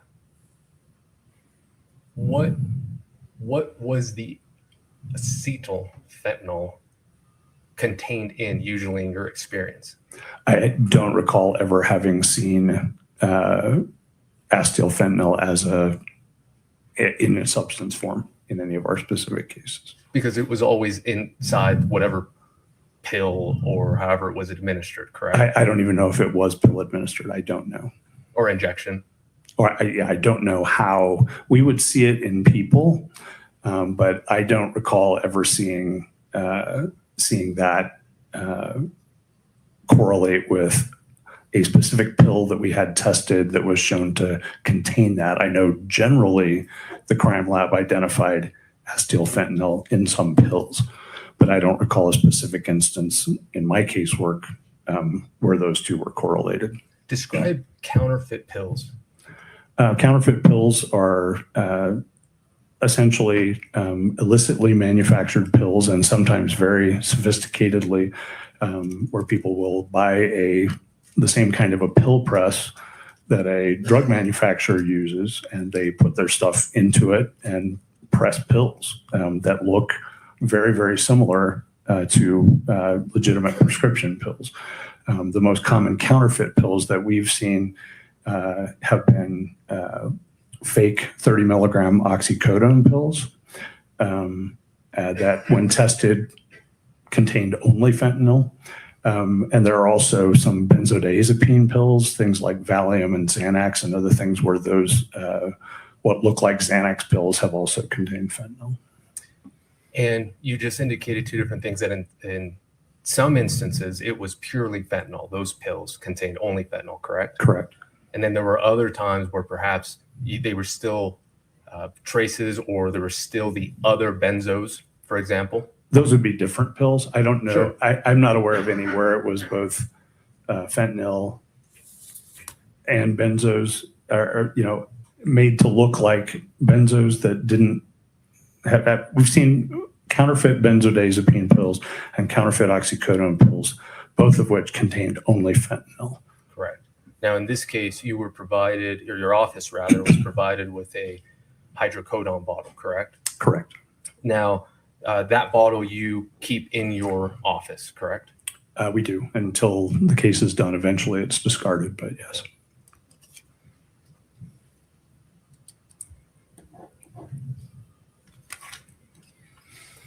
You talked about would it be fair to say that fentanyl, right now you discussed how you would find acetyl fentanyl, and that was one part of it, and then you had to make sure that legislation got that specific one into the books so that it would then become a controlled substance, correct? Yes. And so I imagine that was really fastly evolving.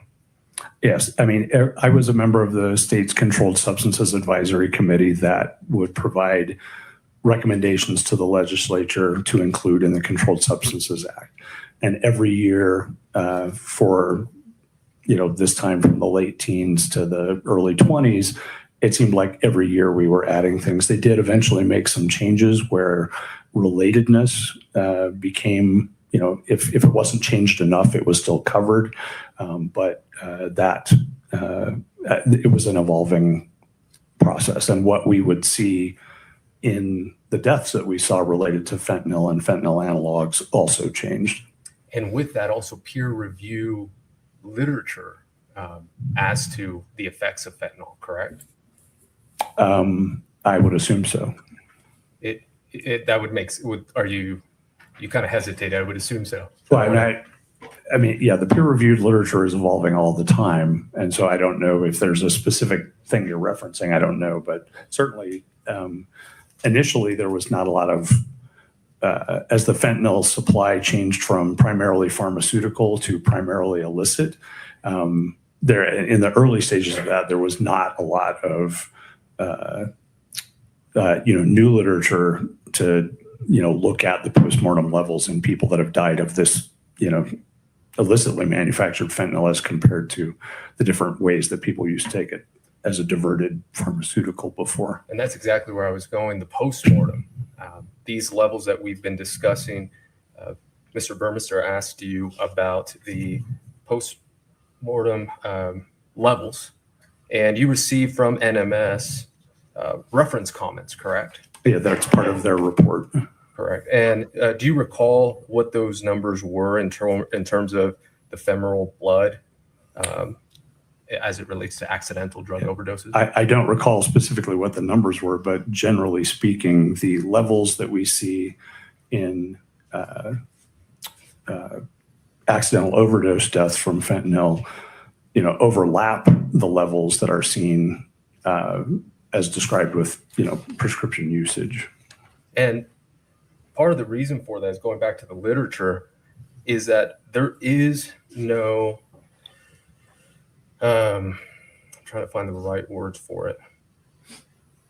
There's no set number, universal number that the medical community can attribute in terms of what becomes lethal, correct? That's correct. Okay. And the reason for that, or part of the reason, and add to this is both the individual's own use, prior use, if any, Yes. perhaps the toxicity or rather the amount of fentanyl in it, correct? The dose. In the that they dose. take, yes. Mhm. The potency of that dose, correct? I mean, fentanyl is going to be relatively equipotent, but the fentanyl analogs may have different potencies. Okay. A fixed fatal threshold, does that sound? Yeah, there isn't Yeah, one. okay.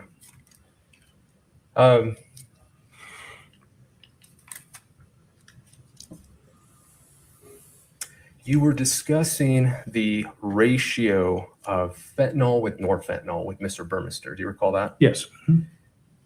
I got lost, to be frank. Not surprising. I'm not always good as explaining as I'd like No, to I think it was just going over my head. But tying it together with the post-mortem literature out there and this ever-evolving world that unfortunately we're dealing with now with fentanyl, is there any literature on how that ratio can be affected that you're aware of? I'm not aware of any specific literature that looks at the ratio of fentanyl to norfentanyl in determining, is it a cause of death? Is it a recent, a one-time use or multiple time use? I'm not aware of any literature that discusses that. There certainly has been some literature added over the years to discuss comparing, for example, the amount of fentanyl seen in the heart to that seen in a peripheral site. We call it like something like from the femoral vein to try and assess, things, or looking at other, what we would call substrates, other sample types, fluid from the eye, testing the liver, urine, other things of that nature. Let's talk about that. We discussed this when we spoke. You talked about things that looking back, you could have done. Yes. Mm-hmm. Could you explain to the jury some of those? Sure. There is, I guess they say hindsight is always 20/20, but you can certainly, there are a number of things that are in the literature now suggesting that you might gain additional information if you test, for example, urine, which is not something that medical examiner's office routinely does in any case, because what's in the urine is simply a reflection of what has gone on before, and what we need to know is what's in the blood, what's in their system circulating at the time they die. So we don't routinely test that. There is some suggestion that that can help you sort out how quickly or not quickly a given death related to fentanyl might have occurred. And then there's been other evaluation of other substances like fluid from the eye, what we call vitreous fluid, as well as liver, and looking at both of those as a means of perhaps augmenting the understanding of what's going on in the blood as well. When you take something, for example, by mouth, it goes through, down into your stomach, gets absorbed, and then anything that gets absorbed goes through your liver before it goes anywhere else. And so an oral ingestion, in theory, might show up as a higher level in the liver than if it's taken IV or something in some other method. So there are other things we could do that would certainly, potentially help our understanding of how the fentanyl played out in Mr. Richins' case. And you had also mentioned in our discussion, the brain, the heart, and maybe you mentioned blood. Are those also helpful? Looking back again, hindsight. Yeah. So the brain, there's good literature that suggests the brain takes up fentanyl, and that is the cause of both the central nervous system and the respiratory depression. It's interacting with opioid receptors in the brain. There's not any published literature that I'm aware of that talks about what a given level in the brain would mean. Same with other solid organs. There's starting to be some literature discussing what a liver level might mean, but I'm not aware of any other specific organ sampling sites that might add light to that. What about hair follicles? Hair testing in the setting of drug use is primarily used as a means of evaluating drug use over time. Drugs do get taken up into the hair. And when we collect samples to send for hair testing, which pretty much we only do when we're requested to, but you tie off a bundle of hair. They want usually about a centimeter, so a little under half an inch bundle of hair. And we tie it off at the roots, cut it off, and then that gets sent to the lab, and they take sections of it starting at the root going back to see, based on how fast hair grows, how long has this person been exposed to this substance. And you indicated unless you're requested, I imagine, for example, law enforcement. Yes. Okay. That wasn't done in this case. That was not done in this case. Now, as we heard, Ms. Richins, she indicated that Eric was not using fentanyl, correct? Correct. And there was, going back to the initial conversation or the initial testimony regarding the different categories, when you're trying to really determine what to put down on the death certificate, one of the unanswered question was, well, was he using, correct? Yeah, that was part of it, certainly. And in our prior discussions, you've indicated that, at times individuals didn't tell family, correct? But that would be not uncommon, yes. Okay. And certainly in this case, a hair follicle test, if it had been requested of your office, you would have sent it out. We would. I don't know, and I think as I told you, I don't know what the literature says about hair follicle testing for fentanyl specifically, whether that's a useful endeavor or not. I don't know. Fair enough. Certainly it wasn't asked of you, and certainly you didn't get the results back. No. Now, had that been done, had you gotten the results back and it did show long-term, that certainly would have played into your determination as to the manner of death, correct? Objection calls for speculation. The testimony has been. Yeah, why don't we have it?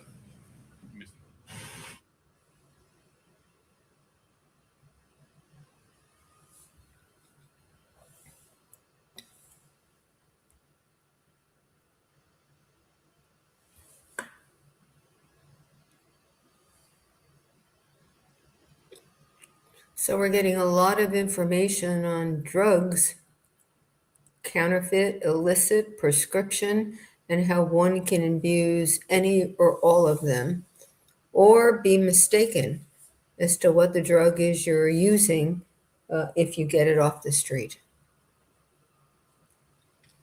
I think this witness is very professional, very clear. I don't know whether all of you in the chat feel the same way about him.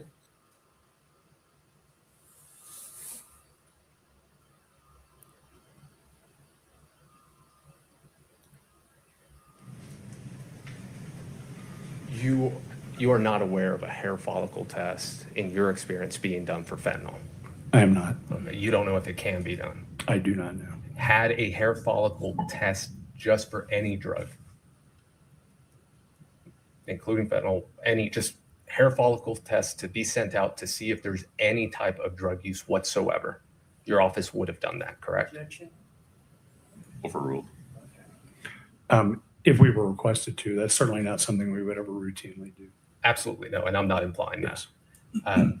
And to be fair, the reason you wouldn't do that is because your office is tasked with what's at hand, which is what do you have in front of you to determine the manner and cause of death, correct? Correct. Why is this person dead right now? Correct. As opposed to some other time? And in terms of your checklist, the hair follicle just doesn't come in terms of what you do, correct? It can, or it could in theory, but yeah, mostly no. But if it were to be requested of you, you would or could do it. We could. Objection. I think the answer was for this particular drug. What's the objection, Mr. Burmester? Asked and answered? Asked and answered, and calls for speculation. Sustained. I'll just ask you a different question. So I'm going to go back with all that in mind. If you send out a hair follicle test, is your practice generally when you receive the results of said hair follicle test to use those said results in your determination of whether or not to change a manner of death? They would be part of, all the information that we look at to come up with our final cause and manner of death. Perfect. Yes. Thank you for that. Perfect. There they go again, interjecting comments. I don't know why the prosecutor hasn't objected to stop it. He must not have said Mr. anything asked to you the about judge. the sequence of items that were ingested or not ingested. Do you recall that? Yes. You indicated that there's simply not enough information at hand to be able to determine that, correct? Yeah, not just from this case. In forensic toxicology, generally, you can't tell when something was taken just based on a number. And that's what I wanted to make clear, whether it was just in this case or just generally. Generally, you can do that. And that means that there are no tests or nothing else that you can go back and do to make that determination, correct? Correct.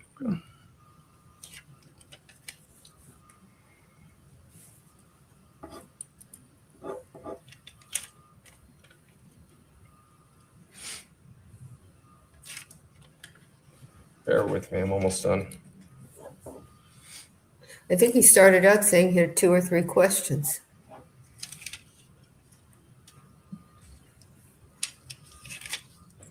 But lawyers don't know math, so we can't No. call them on that. In your involvement in this case, something unusual did occur in this case in terms of the investigation, correct?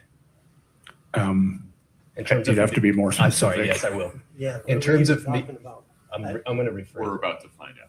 Yeah, I apologize. Poor question. I'll start all over. We saw your case notes. Yes. And there you spoke with one law enforcement officer, correct? Yes. Now, you also received other communications from other law enforcement officers, correct? I believe so, yes. And do you recall being invited to a meeting to have a discussion about this case? Yes. And do you recall if the DA was involved in that case I believe so. and other prosecutors, correct? I believe so, yes. As well as other law enforcement agencies, correct? I don't know. And that was unusual in your practice. It's not common. It happens, but not commonly. No further questions. Thank you so much, Doctor. Mr. Burmester, within the scope of cross, please. Oh, my apologies. Maybe not yet. Apologies. Do you have some lawyers, sir? Yes, I do. Okay, very good. He's had a lawyer suggest he needs another question. That's what this delay is, trying to decide whether to go back and ask another question. Here we go. Thank you, Doctor. Thank you. Mr. Burmester. And he decided no. Just trying to figure out this meeting you said. Is it the one you had testified earlier when you got a call from law enforcement? I believe so. From my notes that were in the log that I looked at, I was invited to a meeting. It was my recollection, it was some sort of virtual meeting. I don't know if it was WebEx or Zoom or whatever. And I believe it was with Mr. Hemingway's computer, but there were other people in the room who were introduced to me, but I don't recall exactly who was there. You don't know who that was? I don't know who. I couldn't give you And a when list. defense counsel says the DA, presumably the Salt Lake DA was not interested in this case. DEA. Oh, yeah, I don't recall. I misunderstood that. I thought I was asked DA as well. So my apologies. I want to make sure I don't get involved in any confusion here. Would you please clarify what this testimony is? I think you've said you received notice to attend a virtual meeting and law enforcement was there. Yes, And you don't know who specifically in law enforcement was there. besides Mr. Hemingway, no. And this was the day before Kouri Richins called? That's what the log says. Yeah, I don't have any recollection of that specifically. Hydrocodone doesn't look like this M30 you talked about, imprint of M30. No, I've not seen any counterfeit pills made to look like hydrocodone pills. In this case, there were no traces. That is, you testified there was a lot of fentanyl in the blood. Yes, And there was no traces of anything else related to fentanyl. in the blood, yes, correct.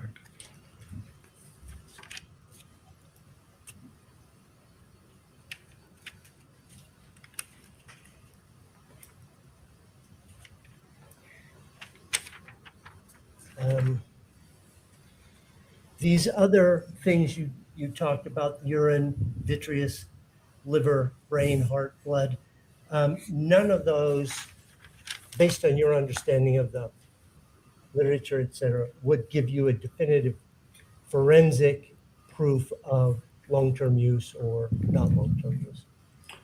Definitively, no. I have no more. Mr. Ellis, anything further for Dr. Christensen? Yes, Village, 1 second.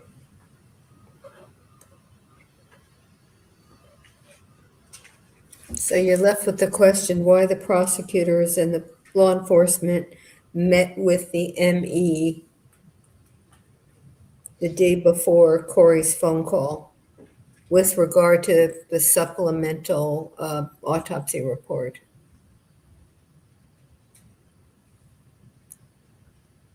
We having a recross or no?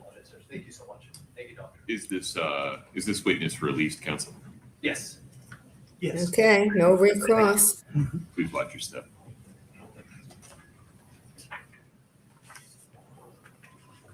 So no counterfeit hydrocodone pills that this ME knows of. You want to Nothing keep made going, to counsel? look You want like to take Roger? Your Honor, may I just confirm briefly with? Of course, yes. Nothing that he knows of made to look like a hydrocodone pill, fentanyl in the blood, no trace of anything else in the blood, no testing of hair follicles. This might be a good time for a break. Okay, folks, let's take a restroom break. Please rise for the jury.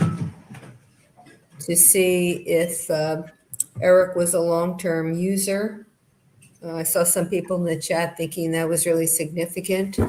I'm not sure it is, but we'll have to see what the jury thinks.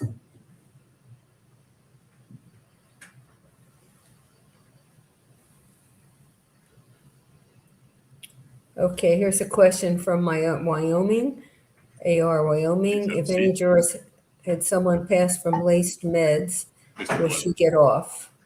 Your Honor, back to the video, the May 4th, 2023 interview. I think, I don't want to speak for him, defense has had a chance to review it, but we'll still have an objection. Ms. Lewis, please. Yes.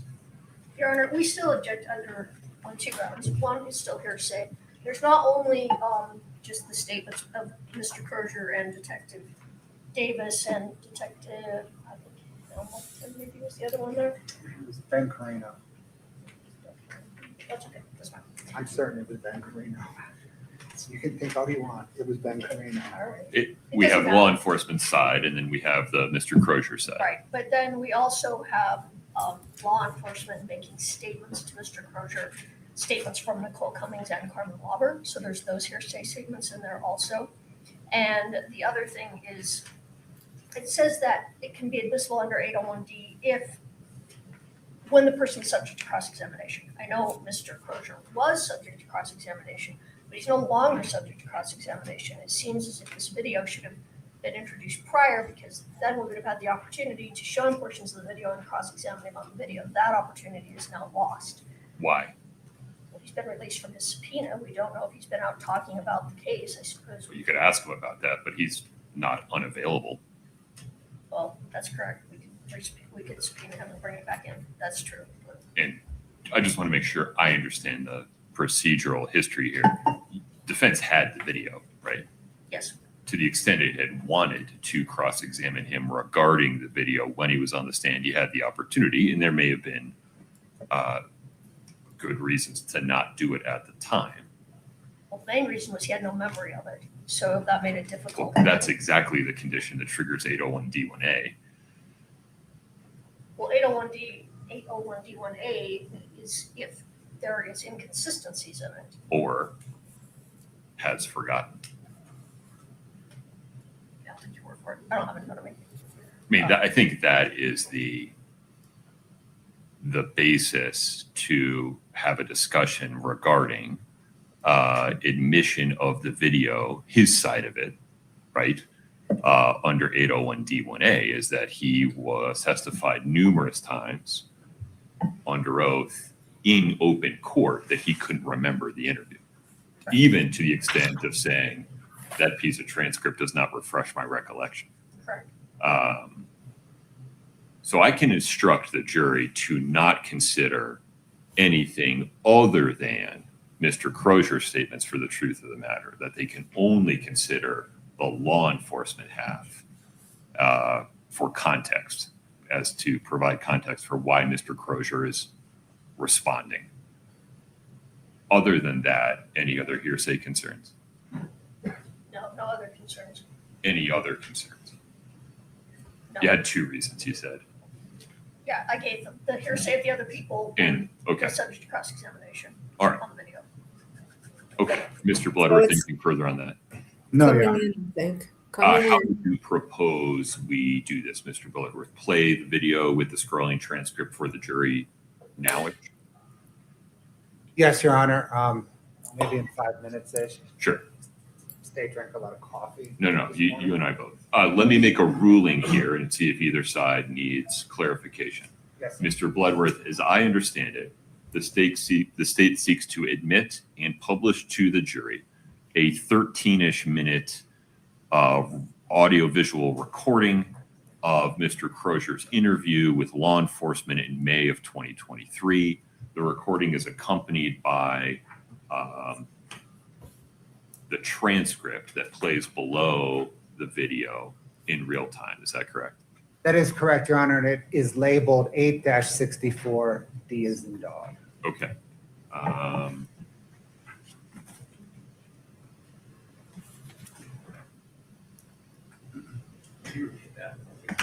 864.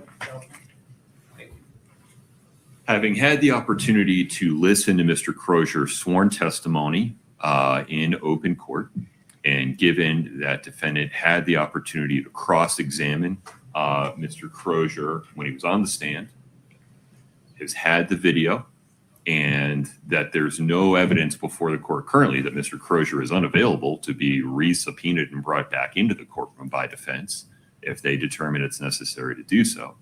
The court determines that Mr. Crozier's half of that interview with law enforcement from May 2023 is admissible as categorically not hearsay under Rule 801D1A, because he testified under oath that he couldn't remember the statements he gave during that interview.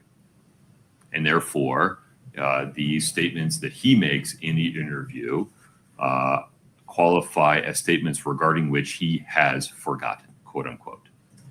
The court will instruct the jury that they cannot consider any portion of the law enforcement side of that interview for the truth of the matter, which resolves any hearsay issue with regard to the law enforcement half of the interview. Mr. Bloodworth, any clarification? No, Your Honor. Ms. Lewis? She doesn't like it. Okay. It will be. 8-64D, as in Delta, is admitted on that basis. Let's take a 10-minute break. This clock in here shows 20 of 11. We'll come back at 10 of 11. Thank you. Okay, so what happened was on the video of Crozier's interview with law Who's coming in? enforcement. Yeah, it hasn't changed from what I emailed you on Saturday, so I think. Okay, perfect. Yeah. All right, folks, 10-minute break. Thank you. Court's in recess. The state wants to introduce 13 minutes of it, and the defense objected. And there's a rule, and the rule number is, I wrote it down, 801D1A, that says if someone gets on the stand and testifies and says she cannot remember what she said on a prior occasion, then what she said on a prior occasion is admissible substantively because she can't remember anymore. And so the judge said this 13-minute video can be admitted. One, because the rule says that it can be admitted. Two, because the defense had the opportunity to cross-examine Crozier when he was on the stand with regard to anything that was in the video, and it chose not to. And three, because if the defense now wants to cross-examine him about anything that's in the video, it can subpoena him again and bring him back in so that so the defense is able to cross-examine. And the judge said, we have no evidence that he would be unavailable. So those three reasons, the judge said the video can come in. Now, the defense also objected because there are comments from law enforcement on the video, and the defense says those should not be admissible because the defense has said hearsay, so I don't know whether the law enforcement is reporting what somebody else said to Crozier, which would be hearsay. And the judge said, okay, what he's going to tell the jury is, with regard to Crozier's statements, they're entitled to take them as substantive evidence. Categorically, the judge said. They can believe him or not believe him, but those statements are straight evidence. What law enforcement said on the video is not something that the jury can use to believe the truth of what law enforcement said, not substantive evidence. But he's going to tell the jury that the only reason why those statements, they're hearing them, is not because they're entitled to take them as true, but they give context, because otherwise you'd have Crozier saying things and you might not be able to make sense of it because you can't hear what the question was. So that's the context in order to be able to understand the part that can be used for the truth of what's said.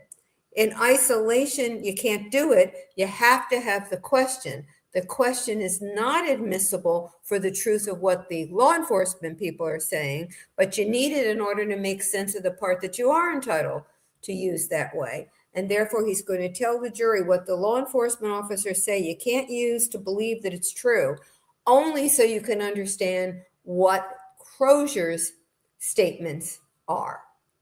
And you can evaluate those. So that's where this came out. And they're going to go ahead and admit this part of the video, and the defense is not happy. We haven't heard it yet, but we can just guess. And in part, what the prosecutor, I believe, is going to say, look at him. He looks perfectly,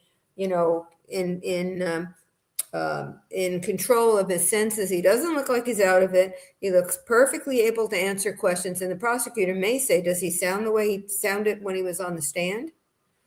So that's what we're going to hear. So this will be interesting because, as we know, Crozier's testimony is important. I don't know that it's significantly important. I mean, it would be great if what happened, great for the prosecution, if what happens is from that video, we find that what Crozier said shows that he gave fentanyl to Karm to give to Kouri. But at worst, it's going to be, we know that he gave her something, and we're going to look at other evidence to decide whether it was fentanyl and whether she intended to kill him. And Dom's mom 725, thank you for that gift. I really appreciate it. And popping in gives my numbers a little boost, but the gift is really appreciated. And I said before, I think I do still have the names because I didn't really have a chance to properly thank because it went by so fast and I didn't want to interrupt. But there were 3 gifts of 5 memberships each that I want to acknowledge a little more clearly now, if I can. Yeah, Mel B gave 5 gifts of memberships to STS, and Joel's not here to thank Mel B. I'm sure he would if he were here, and it's most appreciated by any of us who are doing this because it helps. It helps the channels grow. It helps us do what we would like to do. And then Deborah Guzman and CMBBBEY gifted me 5 each. Same thing. I can speak clearly for me. I'm very appreciative of it, and it really does help the channels to grow. So thank you. And Dom's mom, thank you again also. So anyway, are there questions about what just happened? Or did my description of it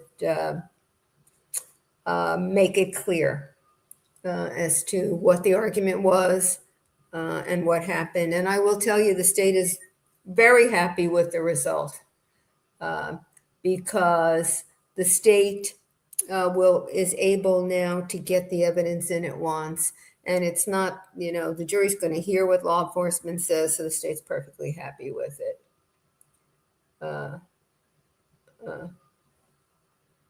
Okay. All right, let's see if there are any questions that I can answer besides that. Okay. Okay. Dom's mom said I made the confusing stuff make sense. Thank you. That's what I try, but I'm not always sure that I succeed.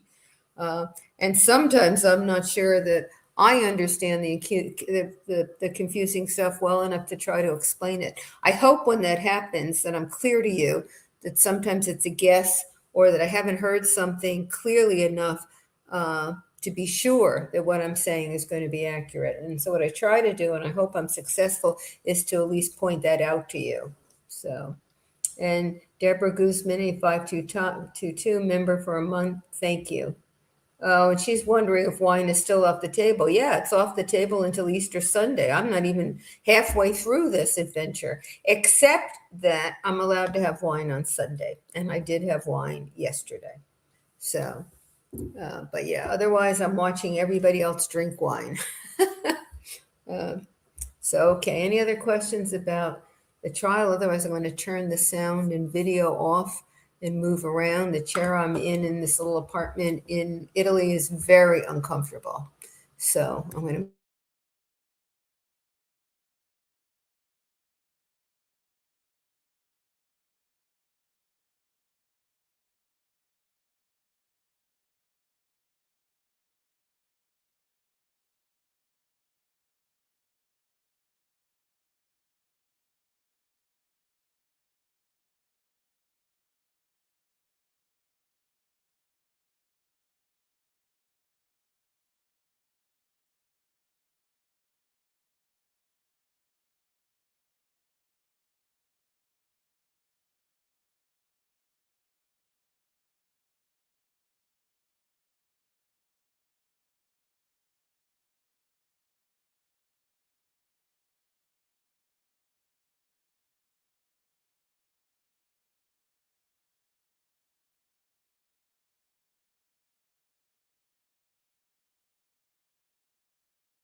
Please have a seat, folks. Thank you.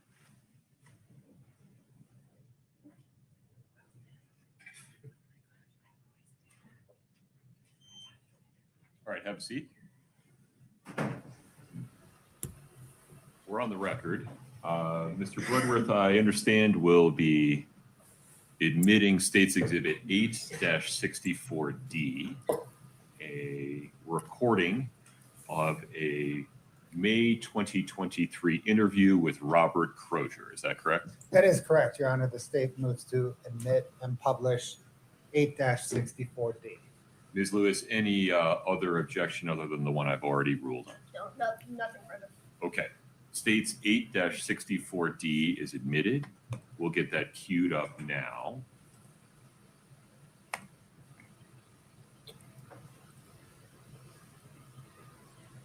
Please proceed. Robert, how are you? Good. I imagine you are.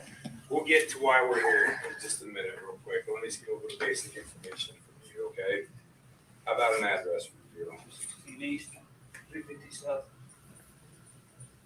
South, what city? Your Honor, I'm so sorry, but you were going to give an instruction? That is true. I appreciate that. Thank you for the reminder. Ladies and gentlemen, Mr. Crozier's side of this interview, this conversation, you may consider that for the truth, give it as much weight or as any as you determine it deserves. There are other speakers during this conversation. So the other side of the conversation, there may be 2 or 3 other people on the other side of the conversation. You cannot consider any of what they say for the truth.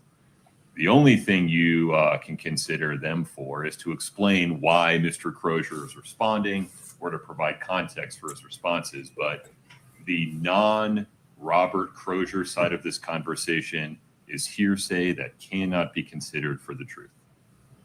Anything further, Ms. Lewis? No, Your Honor. Okay. Please proceed.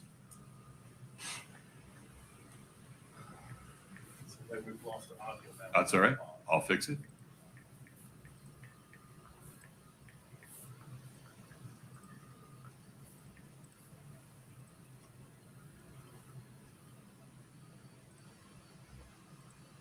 Scott, please give it a try. And the phone number for you. Account. Yeah. We'll get to it. I know you haven't, but you've had involvements with people in Summit County that we're looking at. That's what we're going to talk to you about. Phone number for you, Robert. 385. I can even tell you, I'm so confused right now. Okay. I really can't. My phone's new anyways. Okay. Don't know your phone number then? Yeah. Okay. So we'll get to why we're here to talk to you in just a minute. But before I do that, I'm going to advise you of your rights because you're obviously in custody here in jail, okay? So you have the right to remain silent. Anything you say could be used against you in court. You have the right to talk to an attorney with you during questioning if you wish. You can't afford to hire an attorney. One will be appointed for you before questioning. If you decide to answer questions now without having a lawyer here, you can stop questioning anytime until you spoke to a lawyer. You understand those rights I've explained to you? Having those rights in mind, you want to talk to us today? Okay. So we're here to talk to you about a transaction that you made a little over a year ago with a female named Karm that Nicole put you in touch with. You met her at a Maverick and Draper on 2 separate occasions in February of last year, so a little over a year ago. Okay. Ringing a bell at all? Okay. Well, let me give you a little more information then. So we talked to Carmen, we talked to Nicole. We talked to Nicole yesterday, got her phone and downloaded everything we needed off of her phone. You sold Carmen blues on 2 separate occasions there at the Draper Maverick. As a result, somebody died from that transaction. So we're not interested in jamming you up or anything like that. We're simply here for information. But we know that you sold those and we can prove that through cell phone records and that kind of stuff. But right now, your information for us is more valuable than you being charged federally with selling fentanyl that results in death. I know you're in on some drug stuff. Do you know anything about the federal rules with fentanyl and M30s and I don't know anything. I know you have a distribution of, I got a cop of 30 of them in December. the M30s? Yeah. Okay. So tell us what you know. Like I said, right now, your information is more valuable, but at this point, we can prove, we know that you met with Carmen that Draper Maverick on 2 separate occasions, sold her fentanyl. That fentanyl was then used in a death case, basically. So we tracked it back to this point, but we're not interested in jamming you up. We're here to try and corroborate information. Validate.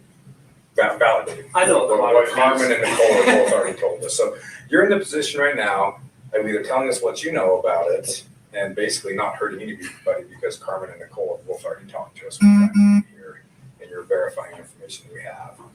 Or if you don't want to talk to us, that's fine. We will pursue it federally because we know that you sold them the fentanyl that resulted in the death. So that's kind of where we're at. And I'm not trying to bullshit you. I'm just kind of laying it out exactly how it is right now. So I know who Nicole is. Okay.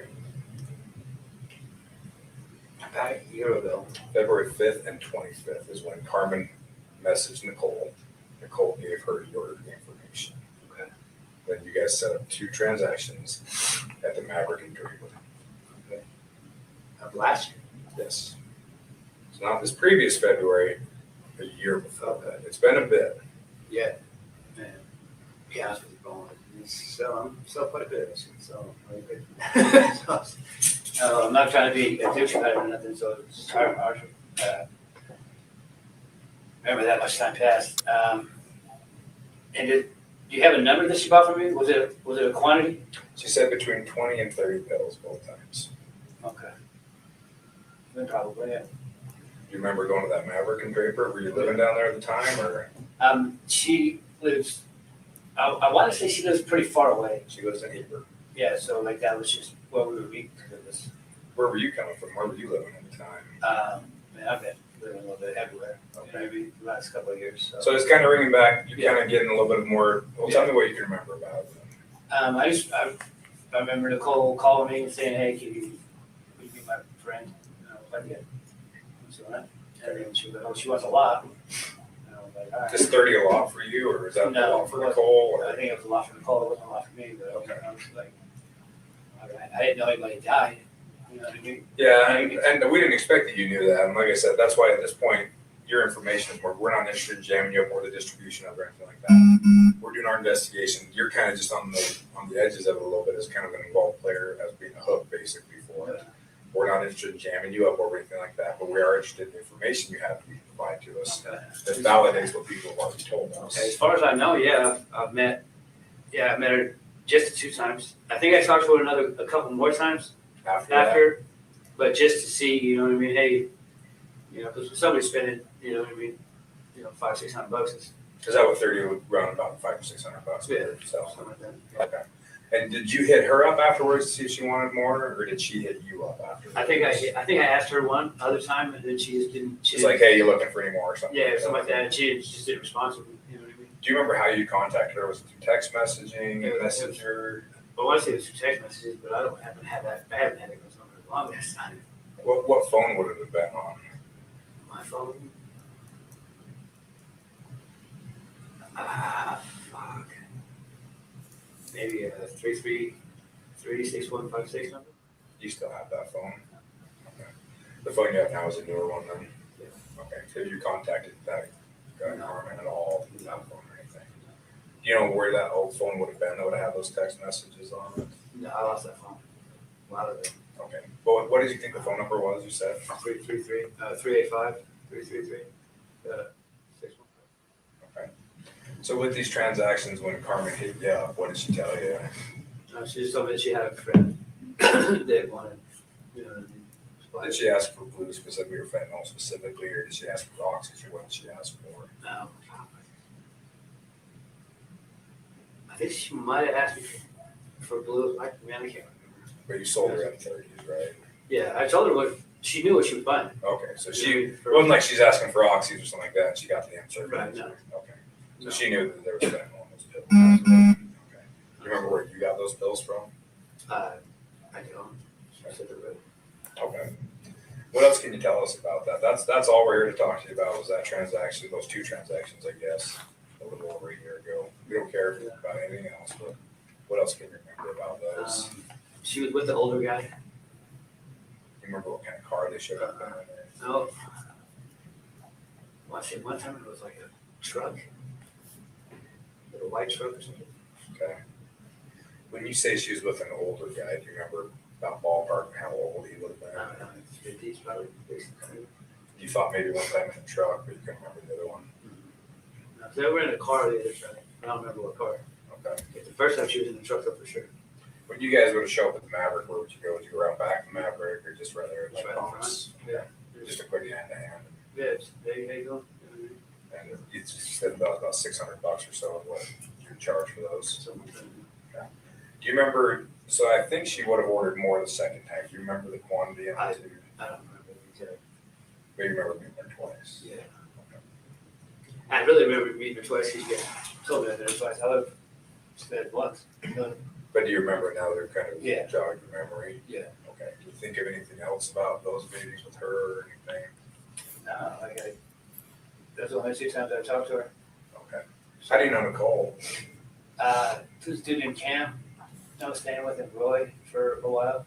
And she stayed there for a little while. And then she took off and then kept the fucking way home. We all ended up taking up one point or anything. So, Okay. So Nicole just hit you up and said, "Hey, would you want to meet with my friend?" yeah. You're like, "Yeah, that's cool." And you were in the Yeah. apartment. Did she call you or text you? Do you remember? I believe she called me. All the time or just that one time? Or I think she would she would take me like, hey, what's up? And then one of us would call the other one. like, "Hey, I'm Nicole's friend," or whatever? Yeah. Okay. All right. How long was your Like, "Hey, I'm Nicole's friend," or whatever? Yeah. Okay. All right. how long was your I think she would she would take me like, hey, what's up? And then one of us would call the other one. Would you press pause? We'll fix that. Yeah. My apologies.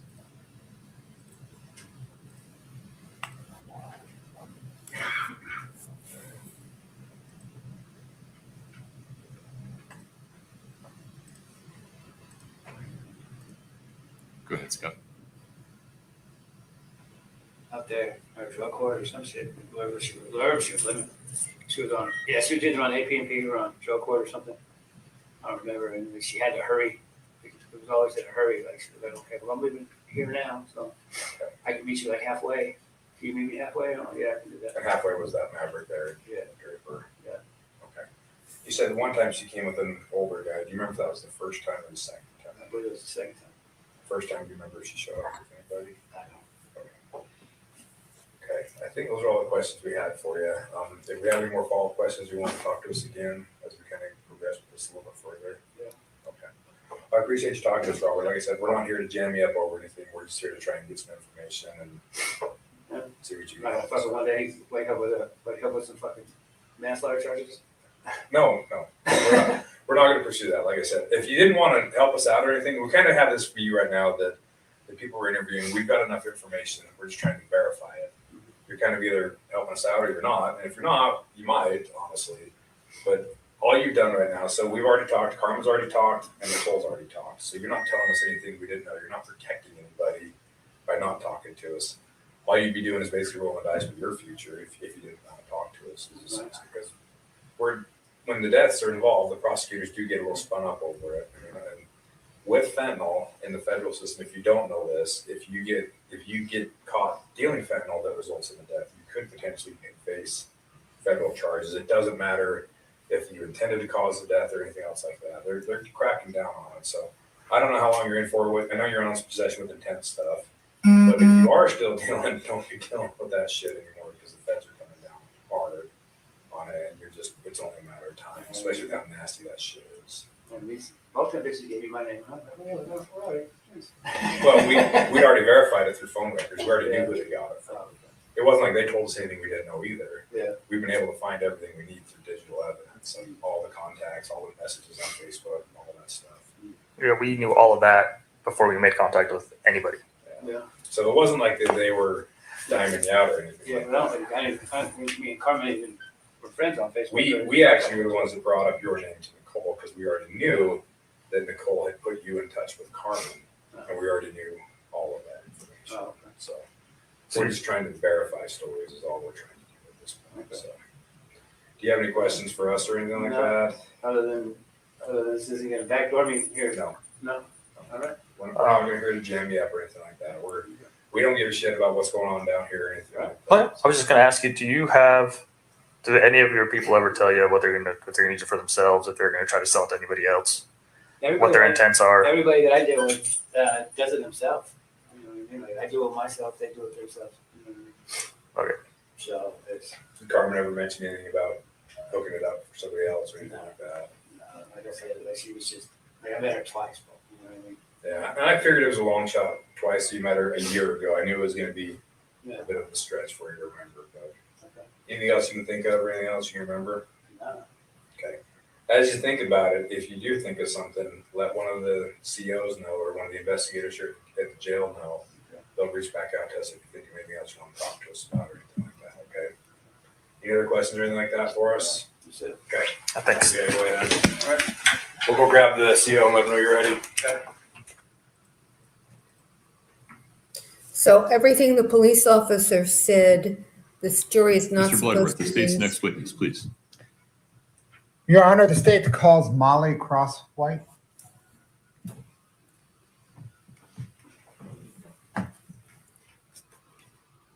It's peculiar that that video went in and there was no witness on the stand. Am I right? It's peculiar.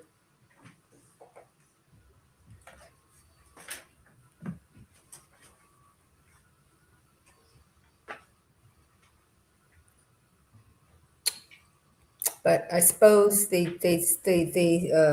agreed that the video was authentic, and I guess they weren't going to ask the witness any questions about it, so we don't have a witness on the stand. But that's really very unusual. So you really have to imagine that agreement In front of Brittany, we'll get you sworn in, you know, please. was sitting on the stand while this was going on. So you can see why the Do defense you didn't solemnly swear want the the, testimony you're about to give in the matter before the court to be the truth, the whole truth, and nothing but the truth, subject to the pains and penalties of perjury? Thank you. Thank you. Please have a seat. didn't want the jury to hear it. Did you think he sounded in control of his Please faculties? proceed. He certainly Thank sounded you. relaxed, not intimidated. What, ma'am, is your name? My name is Molly Crosswite. And is the last name spelled Crosswhit?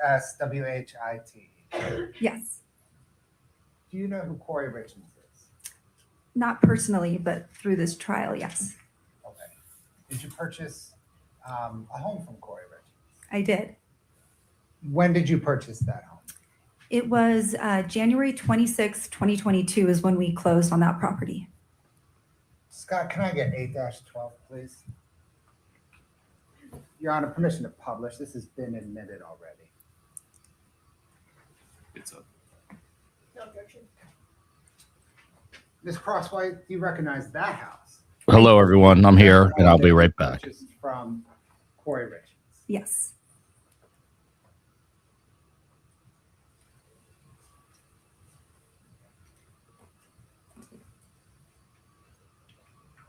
Did you ever move into that home?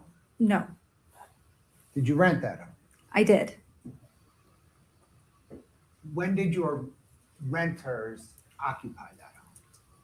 They moved into the property March 30th of that year. Their lease began March 1st, but they did not move here till the 30th. You said you closed on that home, I'm sorry, the 26th or 27th? I think it was January 26th. January 26th, 2022. Yes, And was that home occupied between the date of the closing and the end of March when your renters moved in? it was not.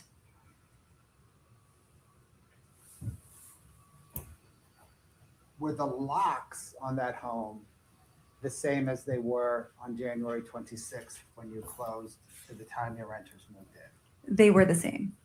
And did Kouri Richins rehab that home for you? Prior to us purchasing it, it's our understanding she had done a renovation. And Did she have the keys to that home throughout that renovation process?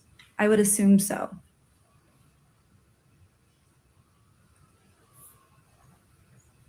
Am I right then, as far as you know, that home was unoccupied between January the 26th, 2022 and the end of March 2022? That's correct. Thank you, ma'am. That's all the questions I have. Ms. Lewis.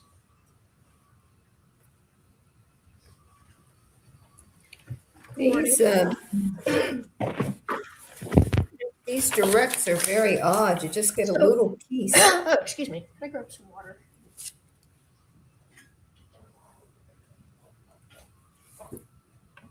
Jerry has to be wondering, why is this important? What does this have to do with anything? So before you closed on the home, you entered into a real estate purchase agreement, That's right. right? And can you pull up Defense Exhibit 1024? Okay. Thanks, Alex.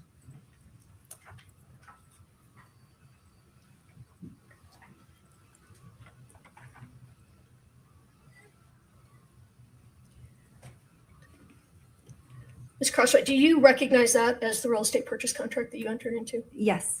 And do you know the date that you entered into that? Looks like it was January 14th, 2022. Your Honor, we'd move to admit Defense Exhibit 1024. No objection. Defense 1024 is admitted. Would you like to publish? Sure. Okay. And then, Ms. Crosswhite, you closed on the home January 26th, was your testimony. Yes. Between January 14th and January 26th, did you do a walkthrough of the home? Yes. And what was in the home at the time that you did the walkthrough? The home had been staged when they were marketing it for sale.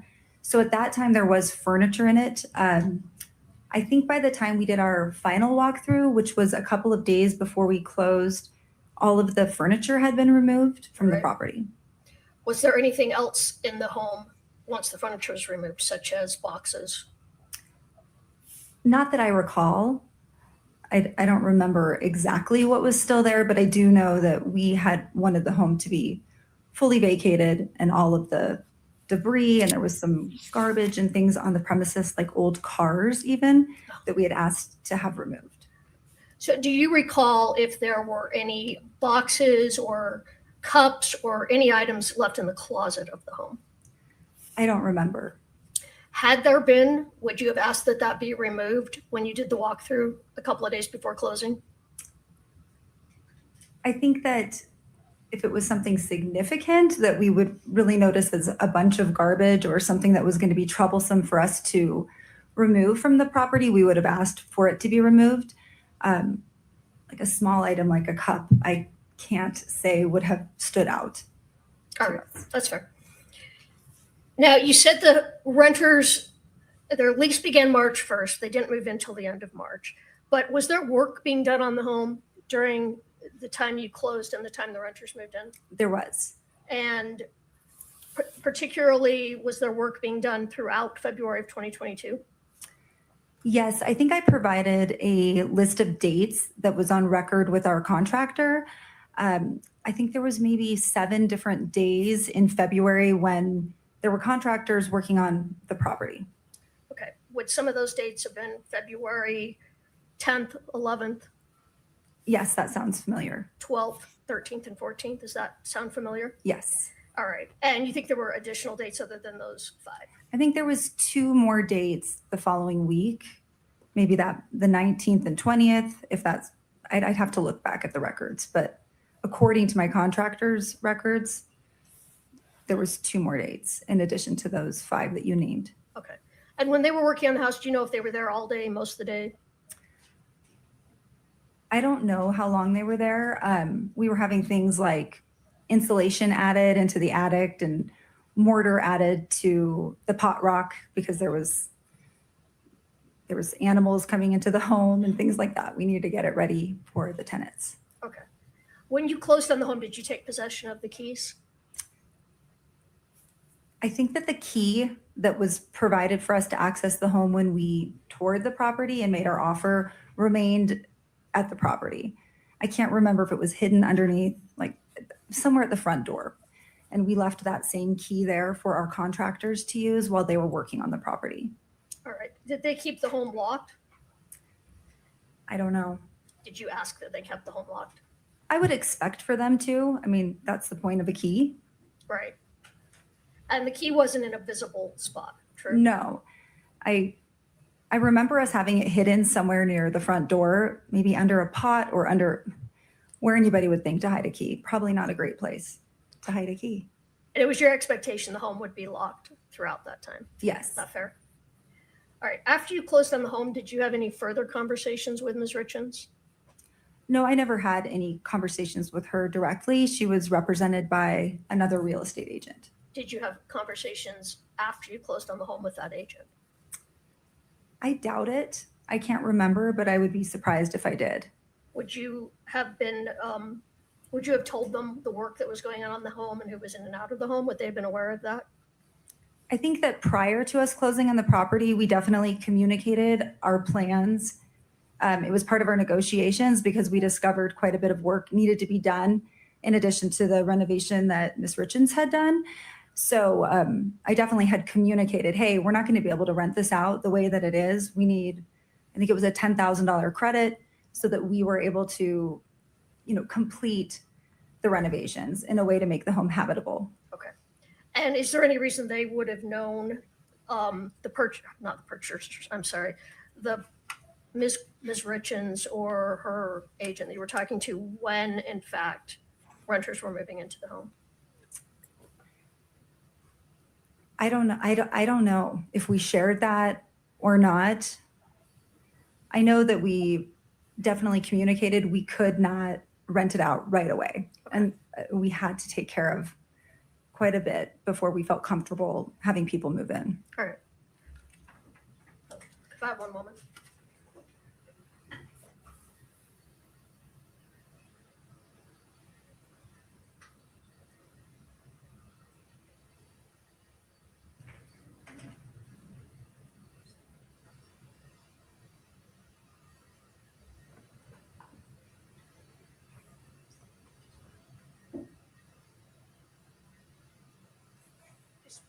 One or two. Do you recall Ms. Crosswite being interviewed by Mr. Bertram, in this case, the defense investigator? Yes. And do you recall telling him that when you took possession of the house, there was nothing in the house at that time? Yes. All right. And do you recall telling him at that time that you actually turned the key over to the contractors? I don't remember. I never met the contractors on site, so I'm sure I did communicate to them where the key could be found on the property. All right. Nothing further.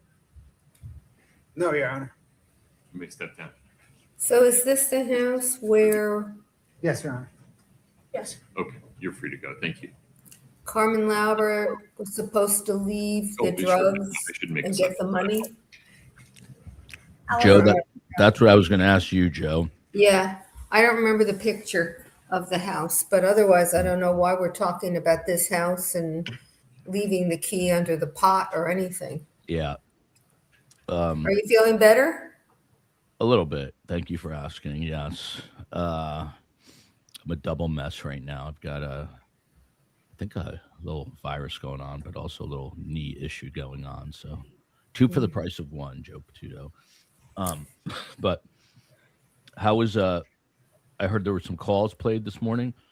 It was what this morning? Some calls or voicemails played or something.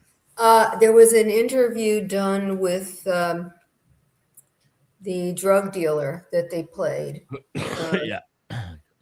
Which was I think the interview on balance helped the state. Right here, please. Everyone's saying this is the same house. She left it in a fire pit. Okay, that's what I thought it had to be. Yeah. Do you solemnly swear the testimony you're about to give in the matter before the court to be the truth, the whole truth, and nothing but the truth, subject to the pains and penalties of perjury? Thank you. Please have a seat.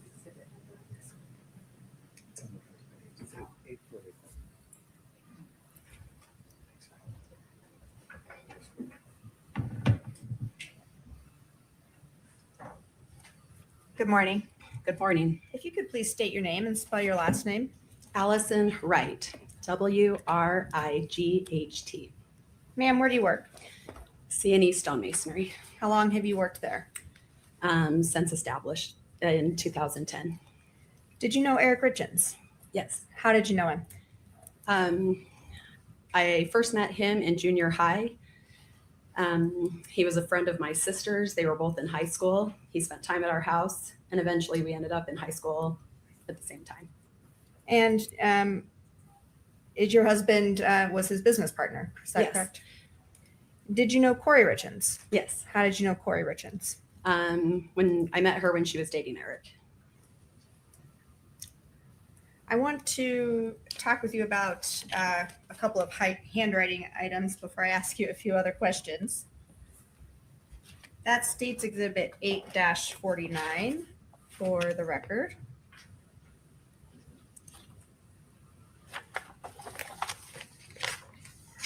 Sorry, I've got too many things on my podium here.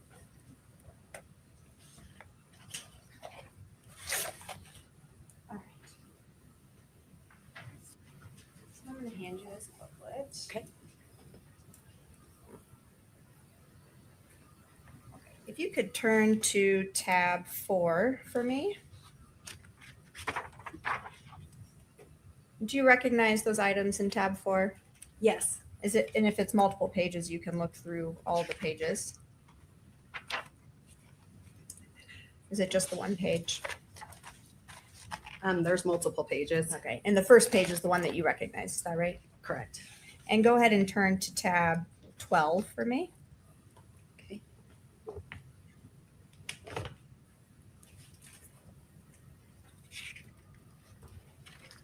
And do you recognize those items? Yes. What are in tab 4 and in tab 12? What are those items? They are returned checks from C&E Stonemasonry's banking account. And are those checks that you gathered and gave to Katie Richins Benson? Correct.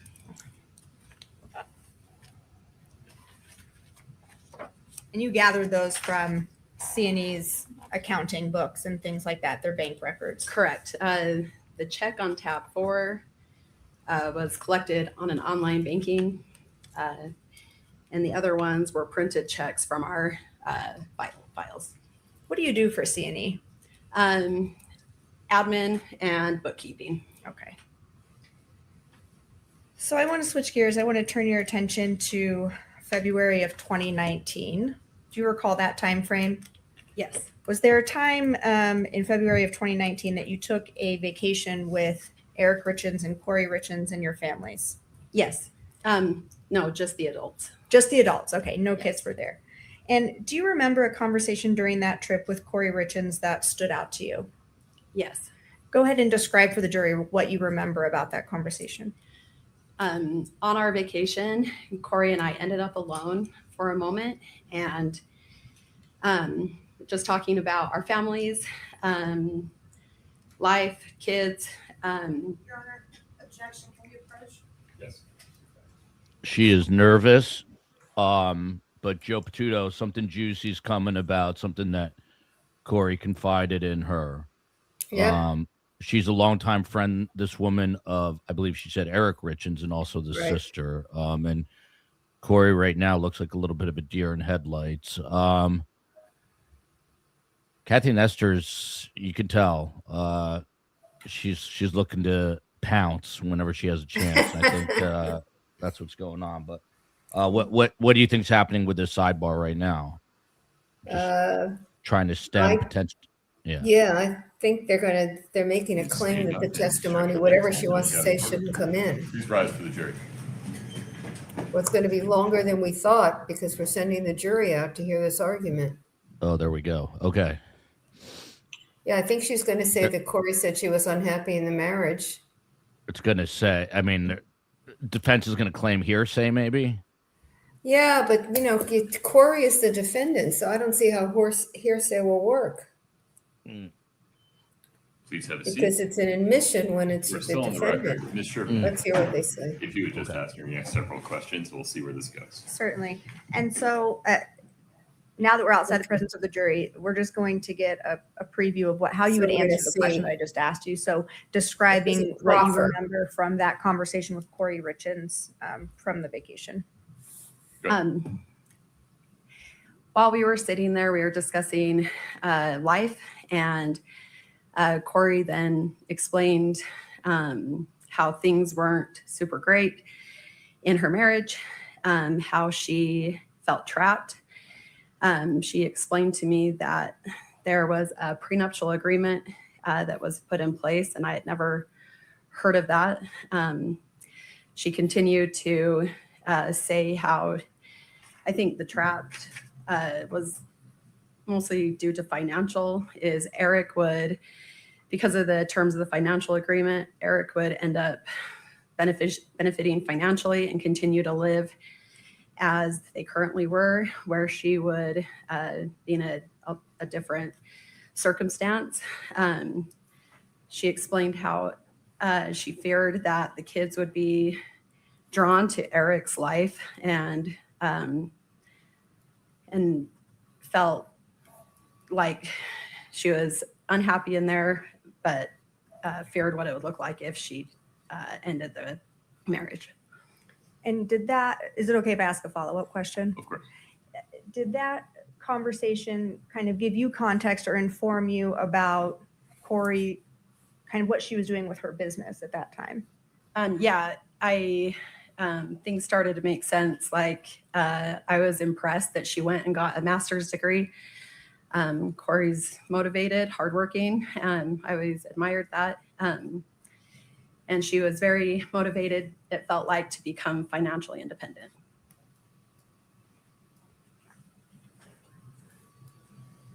Your Honor, this conversation, can we get a foundation of exactly when in 2019 this conversation took place? Sometime in that year? February, mid-February. Okay. I think the trip started on the 17th. And I'm not sure what day. Do you want to have this discussion with the witness present? I do, outside that, if she could step down and step out. Do you want any more for recollection before we have the conversation? No. Okay. Do you mind just waiting out in the lobby for us Yes. for a minute? Thank you.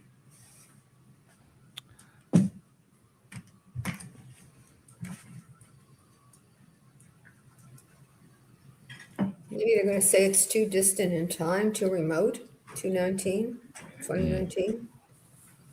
Ned Smith, where have you been all my life, Ned Smith? Your Honor, may Dare it you please the leave court.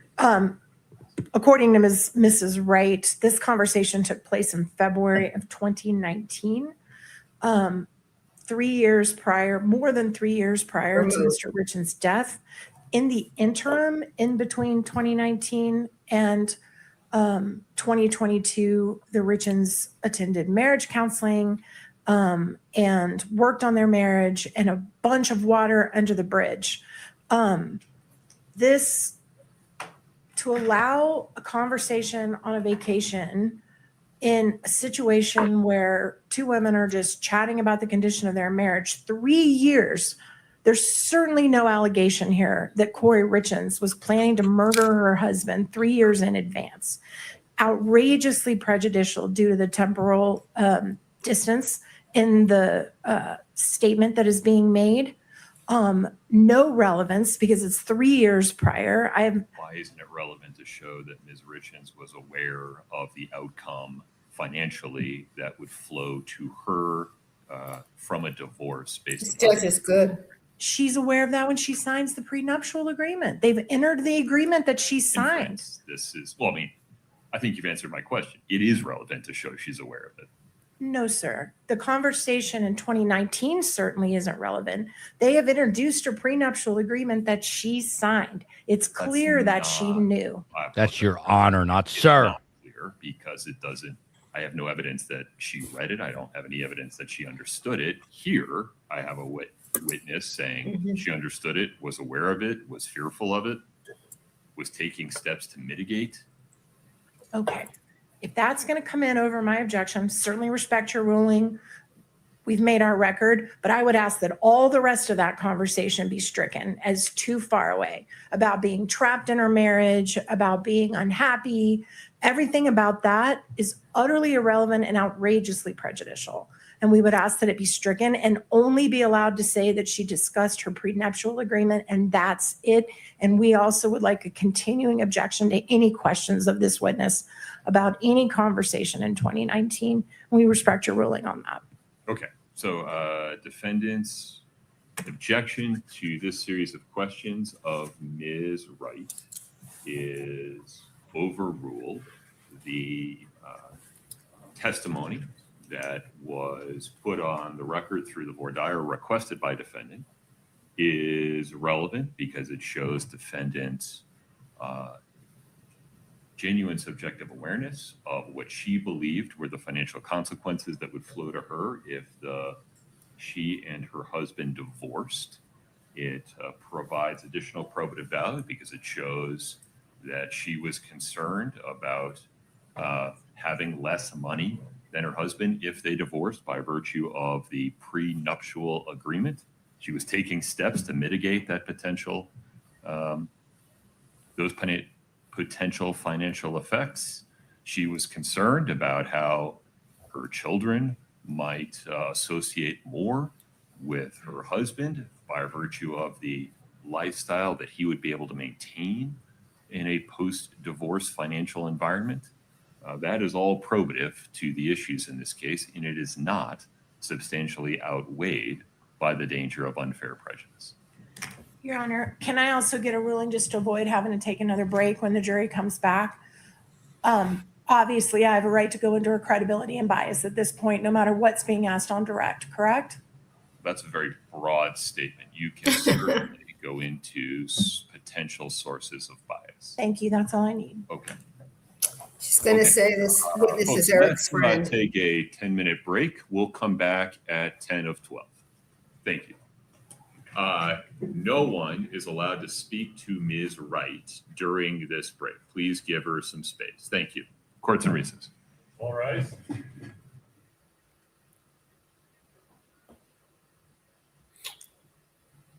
Well, I don't think it's outrageously prejudicial, even if the judge had ruled to keep it out. Maybe prejudicial, but outrageously is certainly to me an overstatement. Yeah. Just interesting, like Nestor, she gets feisty with the judge sometimes. So does the other one? Yeah, the other defense attorney, you're saying? Yeah, the other Yeah. female. You've missed some of her questioning. She gets feisty with everybody. Just wonder what effect that's having on if they're doing it in the presence of the jurors. Now I know they didn't, but also the judge is nice to take it. But what did he say just now? A 10-minute break? Is that what he said? Yeah, he said another. We just took a 10-minute break. We're doing another one. Yeah, so now it's 11:40 there. So I imagine there's going to be, I don't know, they'll get this witness on the stand and then probably take break for lunch maybe. And then take a break after that. Yeah. Thank you. Look at this from Beverly, the lawyer here. You're so likable. Try to tell the COE that, please. I don't do very well when I have I feel like I've got like a headache or don't feel well. For me, it's I know that you guys will find this hard to believe. It sort of feels like the end is coming. COE's like, get over it. How's Italia treating you, Prof. Joe? It's very cold. Very cold. Yes, cold. What's very cold? How cold is very cold? Well, it's about 51, 52 degrees, which is not, I admit, not zero, but the heating here is not the way the heating is in the United States by any means. And a lot of the walls are concrete. So it's a very different version of 51 degrees. So any big takeaways from today from what has stood out to you? I don't know about a big takeaway, but I think the state, I don't know that I'd say rehabilitated whatever they lost with regard to the drug dealer, but they certainly, I think, helped themselves with that video because the drug dealer in the video, at least to my eye, didn't look as though he certainly didn't seem to be intimidated. He was laughing at points. He didn't seem to be, so under the influence that he couldn't think about what he was saying. It certainly didn't sound to me that they were threatening him with anything.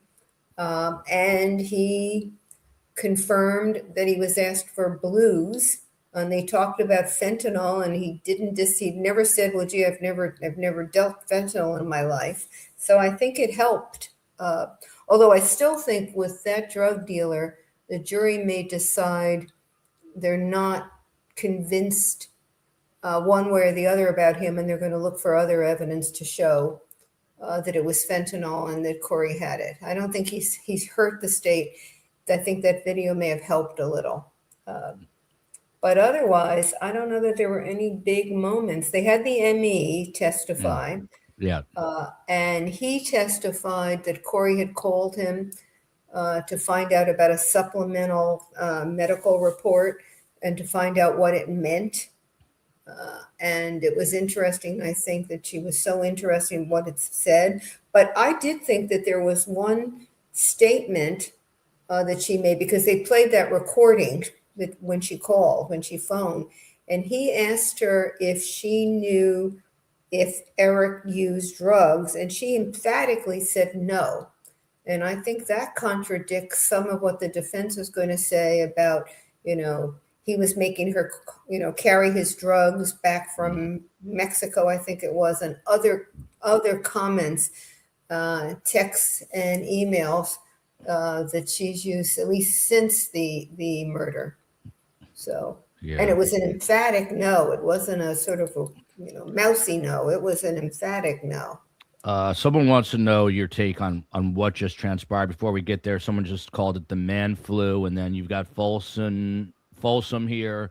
When women are sick, we still have to run the house and take care of the children. When I'm sick, I want them to clear out an entire wing of Mount Sinai Hospital in Miami Beach, and I want full attention. And I might show up there later. So Mount Sinai, you're going to go back to New York when you need medical treatment? They've got a Mount Sinai right here in Miami Oh, Beach. do they? Another one, yeah. Okay. But I would go to New York if they medevaced me up there for my flu. Would they medevac me for a flu? I don't know. But Joe, on a serious note, what people are curious about what just happened, and I know we don't. Here comes the judge, but do we know?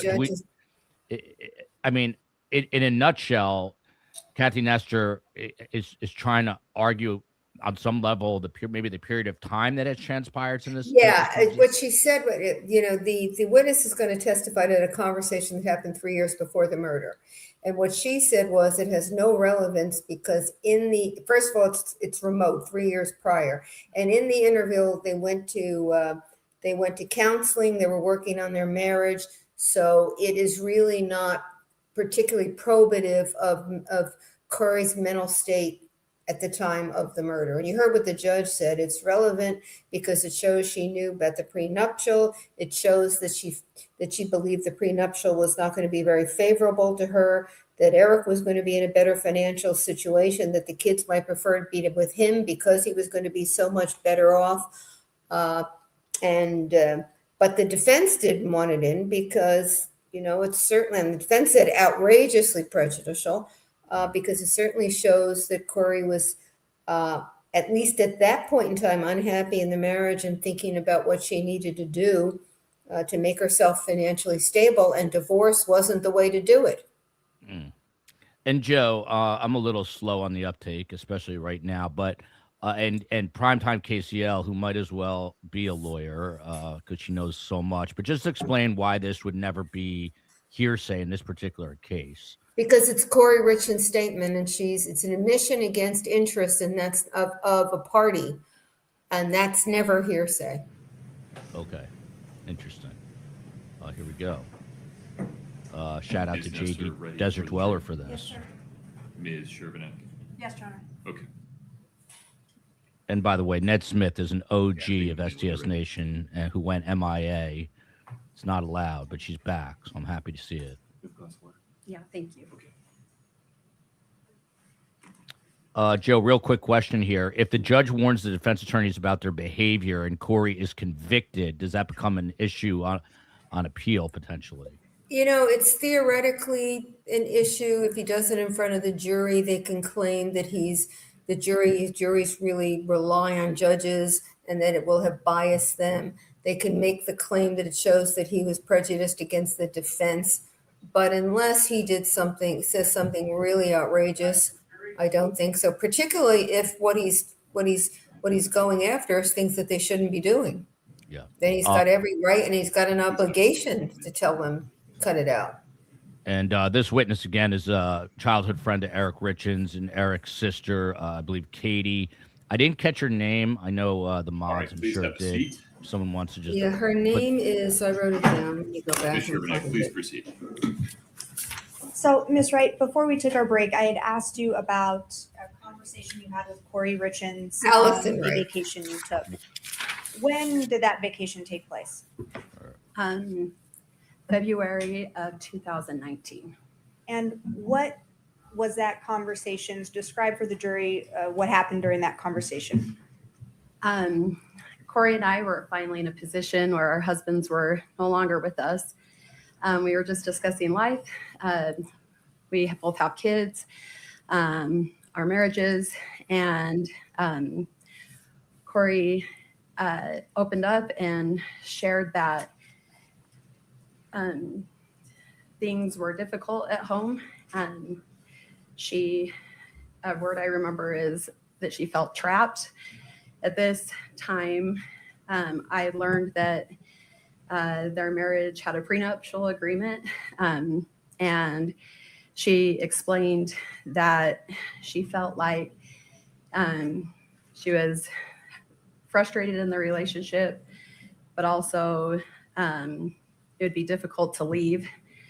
Eric would end up financially secure, and her the opposite. She feared what would happen in divorce. She mentioned that maybe the kids would prefer him with the lifestyle that they had, four-wheelers and toys and opportunities, where she would have less. She feared how she would be represented by him in the community. I felt for her. It was a hard conversation. I knew that things had been hard since their youngest child was born, and I was tender towards her current circumstance. Thank you. And did that conversation give you any context to what was happening in terms of Kouri's business at that time? Yeah, Kouri is super ambitious. She went back to school and got a master's degree. I was impressed. I had young kids. I wasn't sure I could do that. She then went and got a real estate license and was trying to build that business. That conversation kept playing in my mind as I think this is a way to become financially independent and secure. Thank you. Those are all my questions for you. The defense may have some. Thanks. Thank you. May it please the court. Good morning. Good morning. This conversation you're talking about happened in Hawaii, didn't it? No. Where was it? Costa Rica. I'm sorry, Costa Rica. And the reason you all were talking about her marriage, there was a reason she was upset in her marriage at that time, wasn't there? Not that I know. Think hard. She was upset. What I understood from the conversation is things were frustrating at home. And that's because she believed he was having an affair with a coworker. Is that right? Is that right? She and I never discussed her thinking about an affair. Is that the context of the conversation you were having that day, that she believed he was having an affair with a coworker, and that's why she was upset with her marriage and talking about divorce? I don't recall that. Were you aware of it at that time that there was an affair going on between Eric and a coworker? I don't recall that conversation versus when I found out. When did you find out? Or wait, I'm sorry, will you repeat that question? When did you find out that Eric was having an affair with a woman that worked with him? These are facts not in evidence, assumes facts not in evidence. Foundation. You got to lay a foundation for this. I'm not sure this witness knows anything about it. Why don't you ask? You just testified that when you found out, you weren't sure if it was during this conversation. So when did you No. find out? That's not accurate. You have to ask it open-ended. Okay. When did you find out? Was it any time near this conversation? Will you repeat that question with more detail? When did you find out that Eric was supposedly having an affair with another woman in context to this conversation? Before, after, during? I'm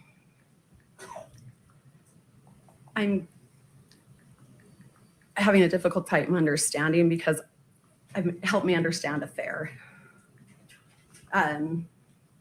Because like, I think there was a friendship with a lady, but I don't know exactly what was going on. Understood. That's fair. So let me rephrase it. Did you become aware that Eric had intimate feelings towards a woman that he was working with? Your Honor, assumes facts not in evidence, She's argument in the asking question. whether this person ever became aware of it. Overruled. It's a yes or no question. Is right. Can we start there? Can you repeat the question? Did you become aware that Eric, at around this time, 2019, had intimate feelings towards another woman that he worked with that was causing problems in their marriage? I don't remember when I became aware of it. Ballpark.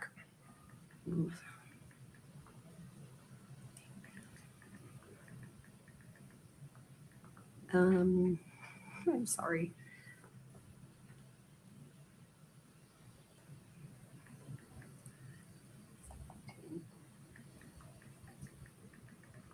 I think I'd heard of it like twice, and I don't remember. I'm sorry, I don't remember. When you were having this conversation with Kouri, did you know at that time? I don't believe I did.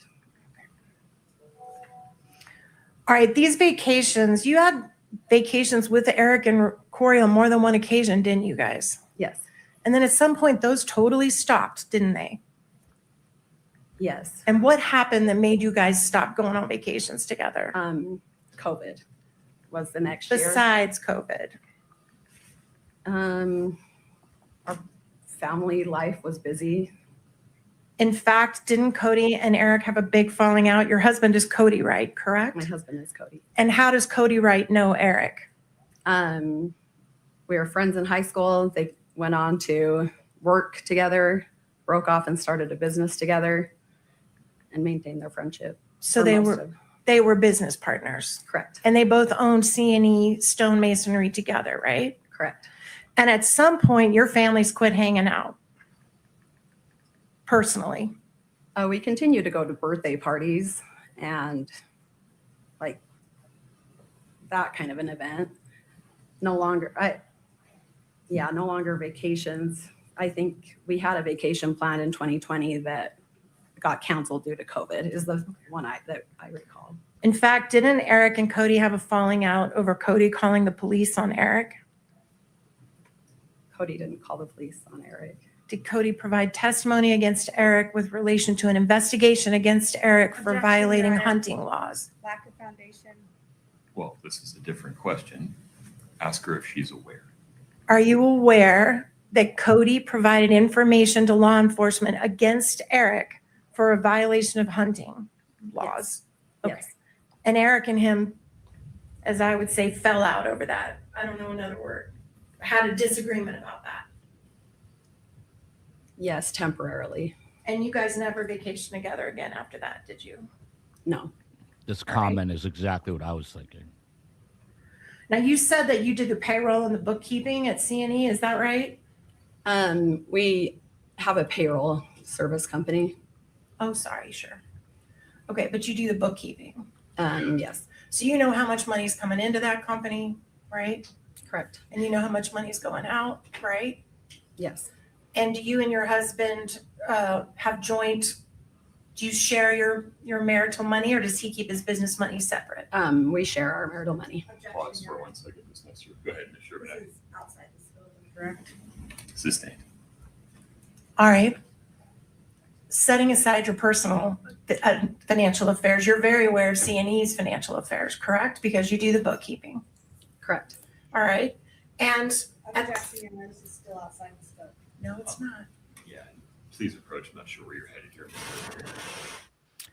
Joe, I mean, it's odd to me, another sidebar here, but it's so odd that this judge doesn't say like rephrase, but literally gives the question. And I see there's comments in here like, why is the judge helping the defense? I mean, I don't know if it could be perceived. I don't think he's actually trying to help the defense. He's just trying to move things along. But is that odd for the judge to literally say, well, ask this?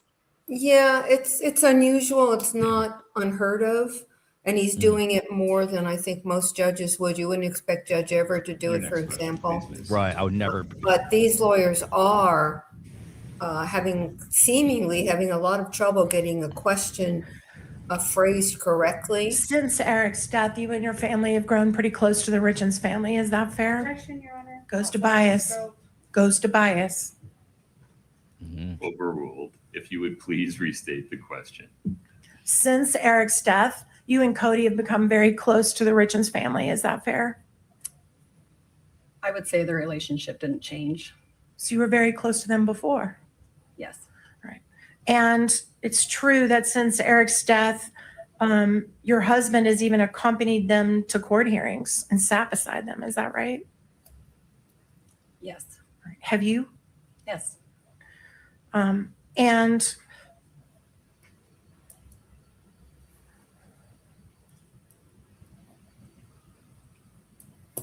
It's really not helping her because this witness is so I think everything forthcoming. else is going to be when we recall.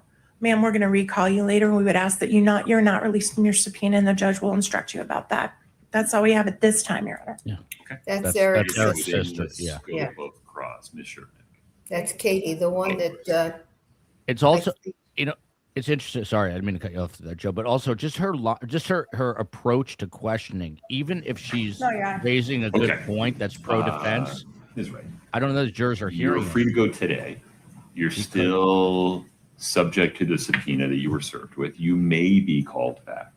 Between now and then, please do not speak to anybody about your testimony, including your husband. Okay. And please don't watch any coverage of this case. Don't read, listen, watch anything about it. Do you agree to do those things? Yes. Very good. You're free to go. Thank you for your time. Yeah, she's very combative. And, if the witness was giving her a hard time, Good time for a lunch break, counsel? Or do we have another short witness you want to get on and off? By the way, Your Honor, we can break. I understand there's some legal issues to address too, so. Understood. Okay. Any objection to a lunch break, No, sir. counsel? All right, No, sir. please rise for the jury. Folks, quick reminder, you know what I'm going to say. Please don't discuss the case. Don't read, watch, or listen to anything about it. Please don't do any research. Enjoy your lunch. 12:40, counsel, is that reasonable? Yes, sir. Yes, sir. Okay, 12:40. Thank you. It's a 39-minute break, everyone. 39-minute break. but the witnesses are not giving them a hard time. This witness was very cooperative with the defense. Exactly. And so Exactly. to take that tone is just, it doesn't work. Yeah, it's Have a seat. Thank you. that's my What- point. It's just like the subtext. If you're not really paying attention and you just hear her, you're just not going to like this We're on the defense break. attorney. Mr. Blake. Right. Your Honor, we're gonna quickly next call Detective O'Driscoll just for a phone download. He'll have perhaps more time later. Okay. But then it's Mr. Cotraimus, and I understand the defense has some objections related to Mr. Cotraimus. Mr. Ramos, tell me more. Thank you, Judge.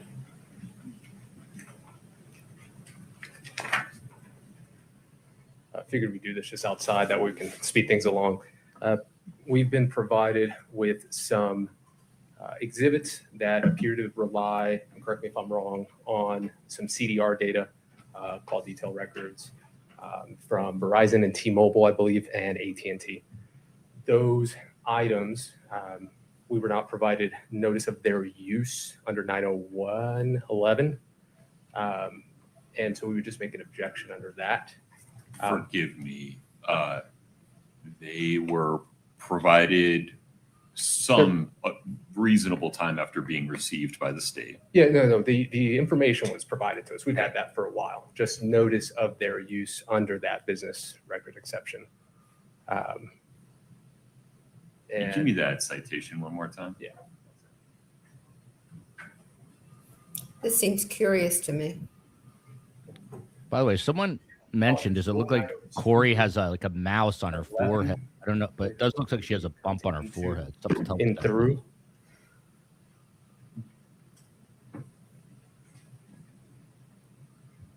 This seems like an odd objection. Oh, I see what they're talking about. And specifically, I'm referring to the written notice. And it's Why isn't larger on an inclusion of angle. these records on the state's exhibit list fair notice under 902.11? Just based on the case law, Judge, I could give you a citation. I have two cases that I think are fairly on point. 32P3D 976, State v. Webster. What's the other one? And then 322 P3D 624, State v. Pereira. We just bring this up, Judge, now. We could have a ruling after lunch is fine. They want the judge to work over lunch. Okay. Thank you, Judge. Mr. Bloodworth, I made an assumption there, if you could just confirm it for me. These call detail records were in fact concluded among the state's proposed exhibits on its exhibit list? Yes, sir. Okay. Anything further on this, sir?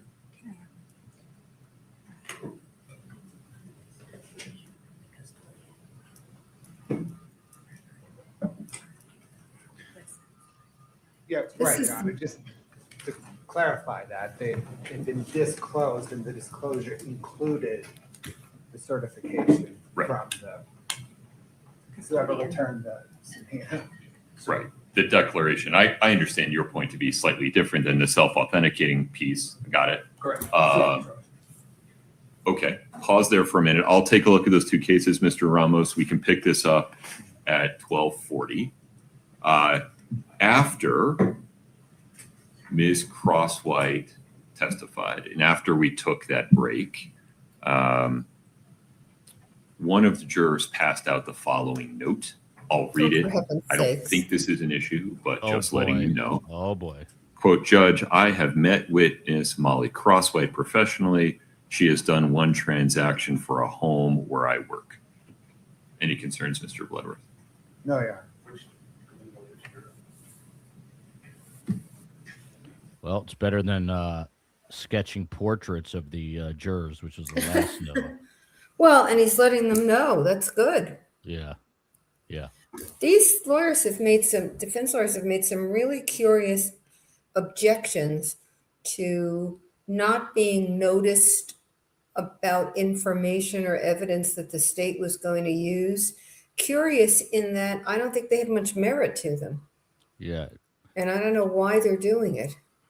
It is primetime KCL saying good on that juror to come forward, which it really is. That juror didn't have to say that. Either following lunch or at the end of the day, may we address the motion for mistrial that you made at Sidebar following the mention of jail calls by Ms. Gibson? Yes, I'm prepared whenever you are. All Just right. let me know. Let's do So that. that for was lunch. the- Thank you.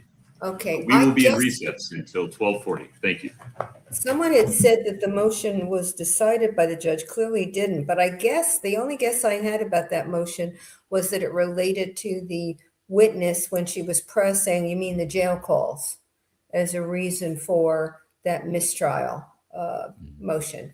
Mistrial motions are a little worrisome for the prosecution, because with a successful motion, then comes a claim that double jeopardy would attach to retry. And so it turns out to be an additional issue. Yeah. I did see this. The Guthries were at the memorial site. We've got 3. We just passed the 1 month mark with Nancy Guthrie, and tonight we've got 3 local Pima County people coming on at 7 p.m. Eastern time. So we're going to do Just that. awful. Horrible story. And I don't story. understand some of that investigation. I mean, I'm obviously never been in law enforcement, but I don't see why, when you're trying to get video information and you know that cameras after a week or 2 weeks, that you can, what is it called? Film over what's there. Yeah. Why you wouldn't just make a broad request? I understand that they don't have time, but you can make the broad request to preserve it and get to it when you get to it. And if you don't need it, you don't need it. It's not much of an imposition on a homeowner. Well, there's been a battle between the FBI and local. I know. Yeah, so that's like, I I think know. that's a I big know. issue. But But that doesn't explain why they didn't ask for the info. I don't understand the video information. Some of it I don't really understand, but I can at least come up with a plausible explanation. That one I don't. You can go broad. You don't ever, their claim has been in part that they don't have the time. There's a lot of work to do. You got to be careful about what you ask for. But the camera stuff, I don't understand. You never have to look. You start with the close stuff and you move out and you stop. And then if something comes up, you've got the video. Yeah. And you don't have to risk that now you can't get it because something else is on it. Yeah, 100%. Really don't understand it. I don't think that sheriff, I mean, as I understand it, even the county, whatever it is, the county board is unhappy with him, that he doesn't cooperate with them either. Yeah, he's a problem. I mean, the people we have coming on tonight all worked under him, and So you're going to hear more about it. Yeah, I had a couple talk about it. It's really, and to do his own press conferences just seems to me to be crazy. Yeah, well, that ended somewhat quickly, but yeah, the whole thing has been a mess, an absolute mess, which is part of what we'll talk about tonight. And if you're joining us tonight at 7, I'm going to leave plenty of time for questions. A lot of people still have a million questions to ask, and again, it will be 3 local Pima County law enforcement officials. So join us then. Also, during this lunch break, lift up that index finger or whatever you click with, and please hit the like and subscribe button, and do it on Prof. Joe Explains as well. And Joe, we'll be back here in about 30 minutes from now. Yeah, he's really moving it, isn't he? Okay, Yeah, I'll see you then. All right.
Okay, we're back on the record in 231-500-139.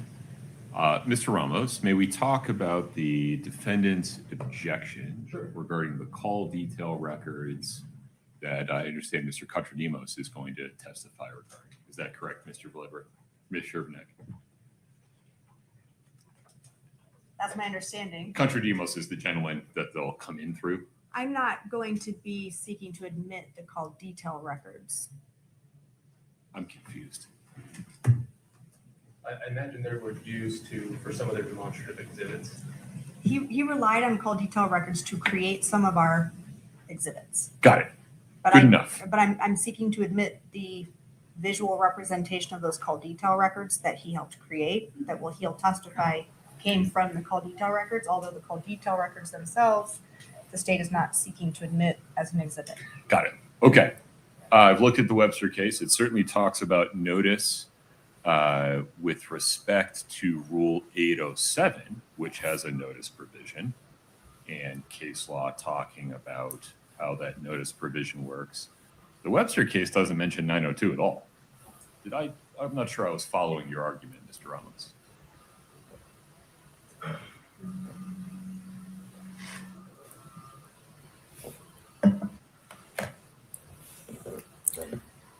I wish I had the cases in front of me.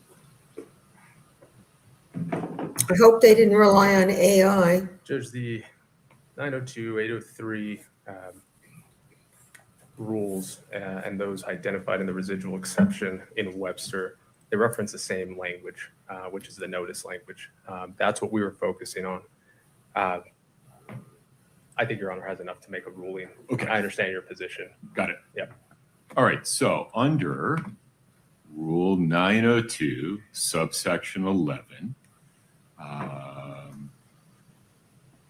records that can be self-authenticating under that rule before the trial or hearing, the proponent, in this case the state, must give an adverse party reasonable written notice of the intent to offer the record and must make the record and certification that makes the record self-authenticating available for inspection so that the other party, in this case defendant, has a fair opportunity to challenge them. All of those things have occurred. The call detail records and the certifications under Rule 902 that are included with them from the mobile service providers have been made available to defendant for inspection through the discovery process. And by virtue of the fact that those records have been part of, or at least the portions of those records that the state seeks to publish to the jury have been part of the state's exhibit list, the state has given the adverse party reasonable written notice of the intent to offer the record. The court finds that defendant has had a fair opportunity to challenge those records. Any objection to the admission of that call detail record information under 902.11 is respectfully overruled. Anything further, Mr. Ramos? No, Judge. There will be through Mr. Cotraimus some testimony regarding the .png files or the GIFs. I would, at that point, probably ask to block either the witness, assuming they're going to be asked to be introduced to evidence. So I just let the court know now, and it's sure that. Which file type was that? They're like GIFs. They're those GIFs that were presented during the Oh, the pathways that link to those. Correct. Got it. Okay. Can I ask just a general question just to avoid, because I think it's going to come up. So it's my understanding that the extractions have now been put into evidence, correct? Not the physical documents, But but the extraction, but the testimony about who extracted or downloaded the phones. Yes. And we put the phones in, but we have not put in the actual, we've not put in the report, the data that's been fed into the Celebrate software platform. Is that in? The raw data is not readable. I know. The raw data is in through the phone, but is the the Celebrite data that has been extracted by Ingtao, was that put in? Not yet. Okay, so if that's not in, how do we have from Cotraimus, how can he put in the demonstratives that are based on that? Because it's just basically it just makes it into a picture, but it's the data from what's not in yet. So you have witnesses talking about the physical device containing electronically stored information was secured. Correct. You have testimony creating a chain of custody to the people that downloaded it through a two-step process. Right. The gray key, Right. forensically mirrors that phone. And then Cellbrite is how, among other people, I imagine Mr. Cotraimus would say, I was able to read and process and parse out, quote unquote, that information. Not everything on that phone is relevant, so not all of it goes in. We're going to see what parts the state believes are relevant through Mr. Cotraimus. He hasn't testified yet. So he's going to be allowed to testify what's the information that's in something that hasn't been put in yet. Because without putting in the extraction, There is no basis to admit the extraction. There is a lot of information on that phone that I imagine is not relevant under 401 and 402. Agreed. So there's no basis to put in the entire extraction. So It's this not is- like an encyclopedia. Well, then this is getting to the core of what my concern is. Yeah. And I'm just thinking out loud to try to avoid wasting Cotraimus's time. But let's say, hypothetically, we want to get some of the extraction information in at a later time. Do you have an expert that has looked at those extractions with Cellbrite and can testify and lay foundation? We do. Okay. No problem. But my question is whether our expert can do the same thing theirs is doing, which is relying on data they saw in Celebrate and parsing it out without the Celebrate extraction coming in. Because as long as we can do it too, I'm totally fine with this whole process. But what's worrying me is we're going to get to my side and they're going to say the extraction's not in, your expert can't testify. So I guess I just want to make sure we're all on the same page. The extraction doesn't have to come in as long as our expert has reviewed the extraction and they've laid a foundation for authenticity of the extraction, which, by the way, I don't think either side is challenging the authenticity of the extraction ultimately. But the same thing's going to apply when our side gets up and our guy says, this is what I pulled out of Celebrate. I'm going to use this in what we're going to present. Are you talking to me or them? I'm talking to you. I'm not sure what you're asking for. I'm asking if we need to have a hearing now about whether the extraction has to be admitted for all this to come in, or if the extraction doesn't have to be admitted, there's no problems. The only reason we've talked, as I understand it, about the extraction process at all is to lay foundation for the expert testimony of people like Mr. Cotraimus. Perfect. So you will not require for Cotraimus to testify about the data that he read from the extraction. You are not going to require the extraction to be admitted into evidence. Because if that applies, then that applies to us too, and we're fine with that.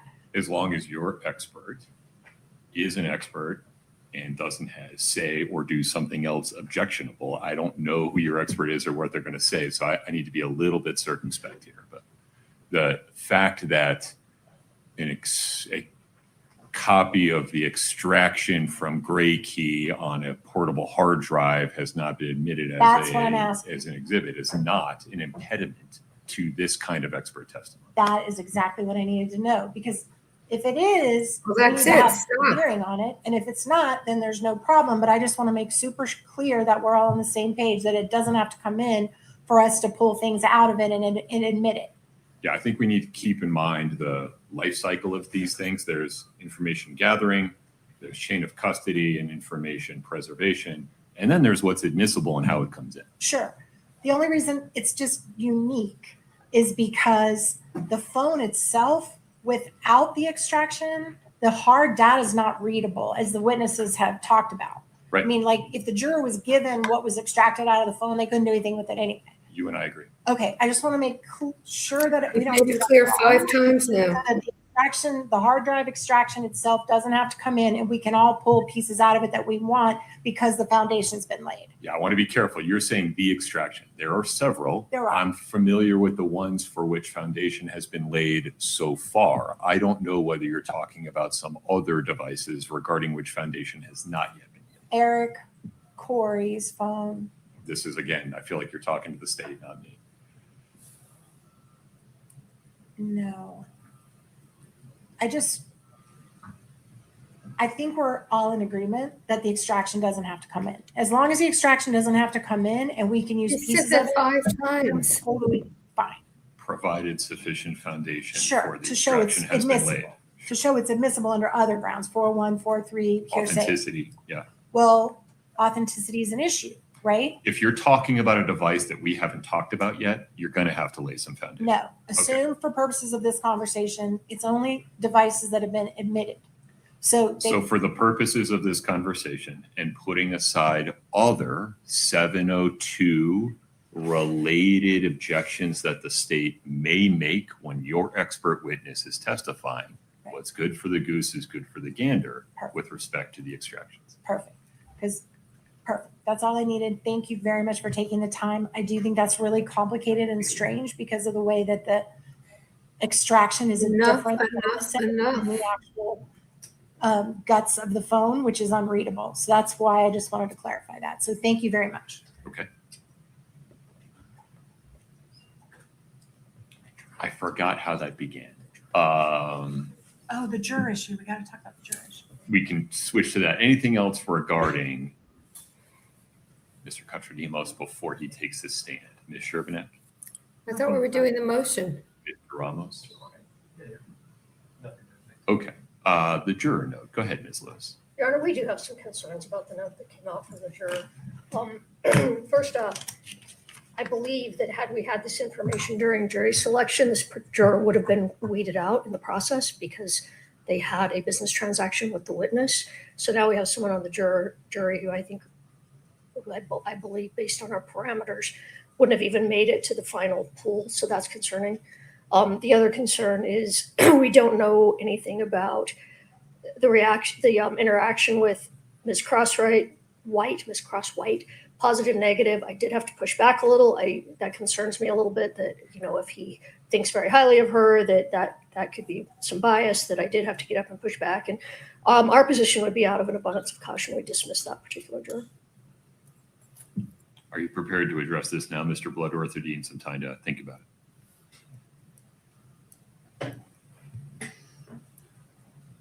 John, we can address this now. I want to be transparent. I'm not going to rule in this moment. I will need to just take a look at what legal standards, if any, there are regarding this. But if there's anything you want to put on the record now. Can I just add, I'm sorry, Brad. It is our understanding that Ms. Crosswhite went by a different name. So I'm not implying this juror intentionally withheld information. He may have known her by a different name. Understood. Go ahead, Mr. Bloodworth. Your Honor, I don't know that the jury note provides the court with sufficient information to make a determination at this point. It seems to the state that a little bit of voir dire would probably benefit the court, but based on what the information the note contains, I don't see cause to strike or dismiss this juror. All right. Ms. Lewis, my sense of this is I don't need to rule on this right now. I can give it some thought. There's no harm in leaving the juror right where they are for the time being. Agreed. Okay. I won't lose track of this. Let me think about it for a minute. It may be that I just need to ask this person a few questions and then we'll go from there. Okay. Motion for Mr. Ramos necessary? Sure. Just really briefly. As the court will recall, during the time that I had Ms. Chelsea Gibson on cross, I was trying to lay a foundation to later get in some of the home wave calls that had been downloaded. According to her reports that we were provided, she was the individual who downloaded all of them and stored them into evidence. And I believe that I had to at least lay a foundation of authenticity if I later wanted to admit those calls. So I was trying to do that. I was trying to do it very carefully. I warned her to please copy my language. I looked right at her. I used very specific language, and her response was, "You mean the jail calls?" I understand things like this happen in trial, but the case law that's relevant, I believe, it implicates Ms. Richins' Sixth Amendment right to a fair trial. It affects the presumption of innocence because if the jury is aware that she's been incarcerated, there's been case law that says that can impact your presumption of innocence. There is a pretty recent case in Utah, State versus Bernejo, Bernejo. The site is 476 P 3rd 148, which acknowledges that evidence of custody status can carry the risk of prejudice. I will absolutely concede all the case law gives you so much discretion in this area because every circumstance is different. Every situation is different. They really, really do rely on the trial court judge to make a call in the moment. Now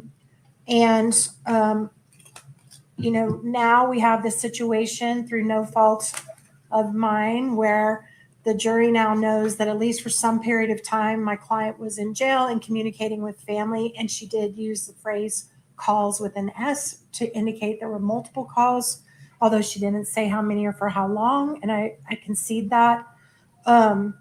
So we would, and also the case of State versus Atkin, Atkin, 135 P 3rd 894. Again, there's a quote, "It may be prejudicial in certain cases." Full disclosure, both of these cases, the court did not find sufficient prejudice to overturn the call the court made in the moment. I think actually Bernejo may have been not, that they weren't, they were challenging whether the lawyer was ineffective, I think, for failing to make a mistrial objection. If I'm not mistaken, I think that was Bernejo. So I'm not even sure the judge made a call on that case, but I do believe on Atkin they did. So based on the authority, the recognition that it can bring prejudice, based on the fact that this case did happen so long ago, so the jury would put two and two together and realize my client's been in jail the whole time, possibly. It's an inference that could be made. We did move for mistrial. I will state for the record, the court did provide a special instruction, limiting instruction, warning the jury not to consider that. That's one of those, difficulties because it does then again highlight that comment was made, but we were trying to do in the moment the least amount of damage going forward. I did agree to that instruction being made. I did not object to it because at that point I felt like something needed to be addressed. But that was the basis of the motion, and that's all the record we need to make. Okay. Anything further, Mr. Valero?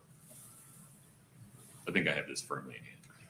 Yes, Your Honor. The state rests on the record that we made at the sidebar. Okay, very good. The issue before the court is a motion for mistrial made by defendant following Ms. Gibson's reference to jail calls, quote unquote, during her cross-examination. The court finds that statement, while improper, was not intentionally elicited by either party. It was inadvertent. It was made in passing. It was a short, quick reference.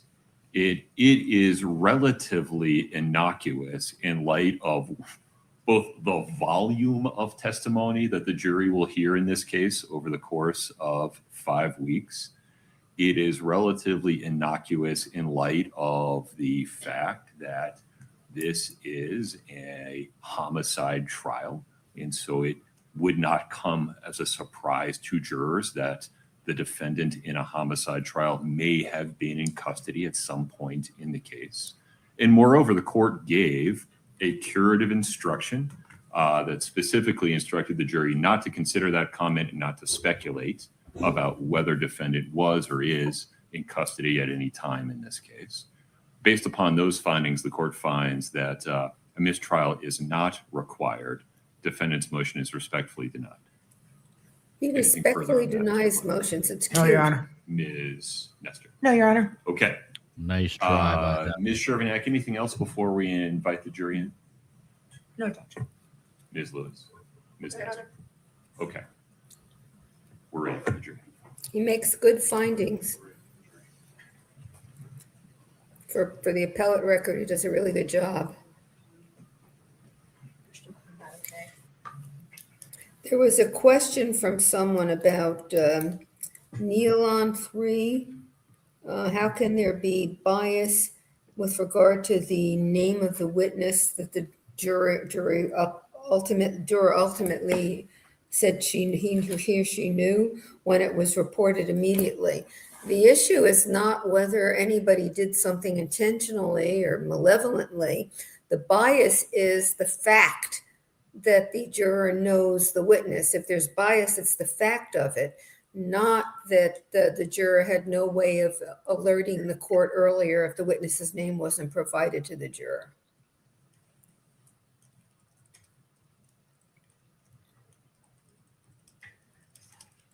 There are a lot of people in court today. There haven't been that. There's been a varying number of people there over the time of this trial. Yeah. Although I'll say it's been pretty full for the most part. Yeah. Yeah, I agree. Yeah. I do think these defense lawyers make the same point 10 times before they're done. Yeah. I think they get Repetitive to God. Excuse me? No, they get caught up in like their own cycle of doing things. Yeah. It's like any industry. Like you just do things the way you're taught to do them, and then you never. Well, they're not taught to do them that way. I assert. Well, and after she gets the rule, after she got the answer 2 or 3 times, she still wanted to say, "This is the reason why I'm asking it." Right. I think she was trying to calm herself down there. Do you think that's what it was? Maybe. I think so. Okay. Also, is this the only courtroom I've ever seen where there's a mirror in the back? I've never seen a mirror in a courtroom. I'm afraid you're going to get a. Oh, I didn't even notice it. Detective Yeah, Jeff O'Driscoll, I'm always please. afraid you're going to see the jurors. Detective, let's get you sworn in. Why do they have it? So there What can purpose? be. Oh, here's For the the testimony you're about to give in the matter before the court to be the truth, the whole truth, and nothing but the truth, subject to the pains and penalties of perjury. I hope this is not another undercover officer because we've got another beard here.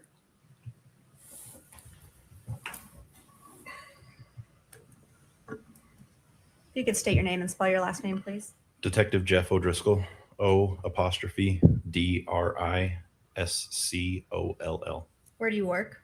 Summit County Sheriff's Office. How long have you worked there? 10 years. What's your assignment with the sheriff's office? I am a detective in the Major Crimes Investigation Unit. During your investigation of this case, did you seize a cell phone belonging to Miss Carmen Lauber? Yes, I did. Was that in April of 2023? Yes, it was. Was that a black Samsung phone? Yes. Was the phone number on that phone ending 6127? I believe so, yes. Did you book that phone into evidence at the Summit County Sheriff's Office? I think it was collected by crime scene technicians on the scene and they booked it into evidence.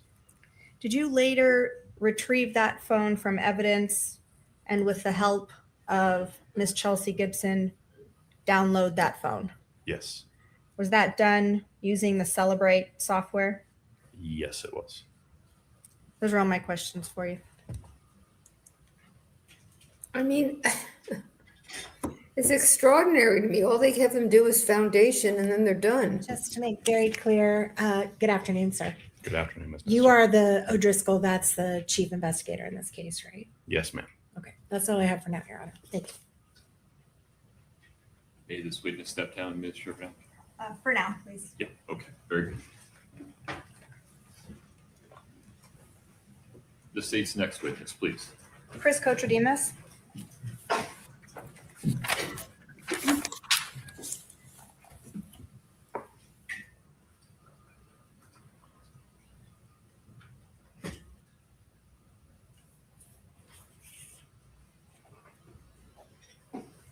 Sir, if you'd step in front of Brittany, we'll get you sworn in.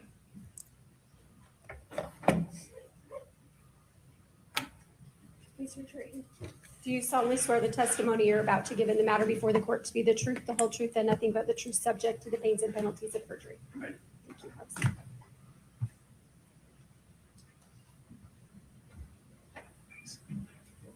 seat.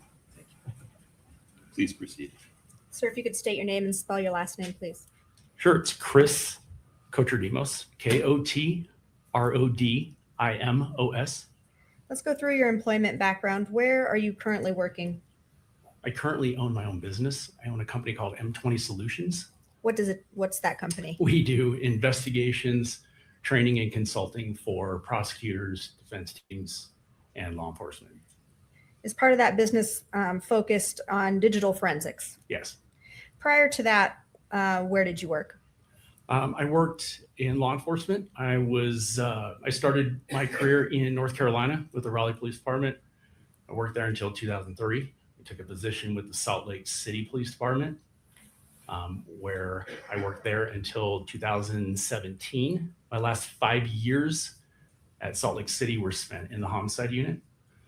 In 2017, I took a position with the Salt Lake County District Attorney's Office as an investigator in the homicide unit and worked there for just shy of 6 years until my retirement in 2022. And that's when you started your own business? Yes. Were you asked to analyze phone downloads and phone records for this case? Yes. Were you asked to do that process, look at the phone downloads and the phone records for 3 phones belonging to Kouri Richins? Yes. 1 phone belonging to Eric Richins? Yes. Phone belonging to Carmen Lauber? Yes. Phone belonging to Josh Grossman? Yes. And phone records related to Robert Crozier? Yes. Let's talk a Grossman little is bit her about lover. your qualifications. What type of specific education or training have you received to be able to analyze all of this phone data? Sure. As it relates to this case, I've taken some formal training. Of course, once you get the formal training, then you get a lot of your experience in the field, in practical experience using that training. I'm a Cellbrite certified operator course. I took that. I took the Cellbrite certified physical analyzer course as well. And then from the call detail records standpoint, I am certified and took a course in, it's called TRAX. It's owned by LexisNexis. It's a location and data analysis program for call detail records and geolocation. Have you Thank you, testified Charles. before as an expert in digital forensics? Yes, How many times? at least a dozen times in major cases. And have you testified for prosecution and defense in those cases? Yes. How many phones have you done analysis for in your time doing this work? Phones, hundreds, and I'm call detail records. I'm probably over 1,000. Have you done downloads yourself I have. for other cases? I have. So let's start. We'll treat it like a funnel. We'll start big picture. Let's talk about digital forensics. What is digital forensics? The best and easiest way to describe it is the analysis of electronic devices. As it relates to this case, and my specialty is mostly phones and some computers. So let's talk about specialties within digital forensics. What is You mentioned that you're certified Cellbrite analyzer user Yes. or certified Yes. in that program. What is Cellbrite? Cellbrite, they have several products, but generally what they do is they provide extraction tools to extract data from devices. And then they also provide analysis tools so that you can analyze then those readable files. You mentioned call detail records. Is there an acronym we refer to those in shorthand? Yes, CDR. What is a CDR? So a call detail record or a CDR is exactly what it sounds like pretty much. Okay. It's a record from your carrier, from your cell carrier, like Verizon or AT&T. And what it is it is a record of all your call details. So your incoming and outgoing calls, texts, data sessions, things of that nature.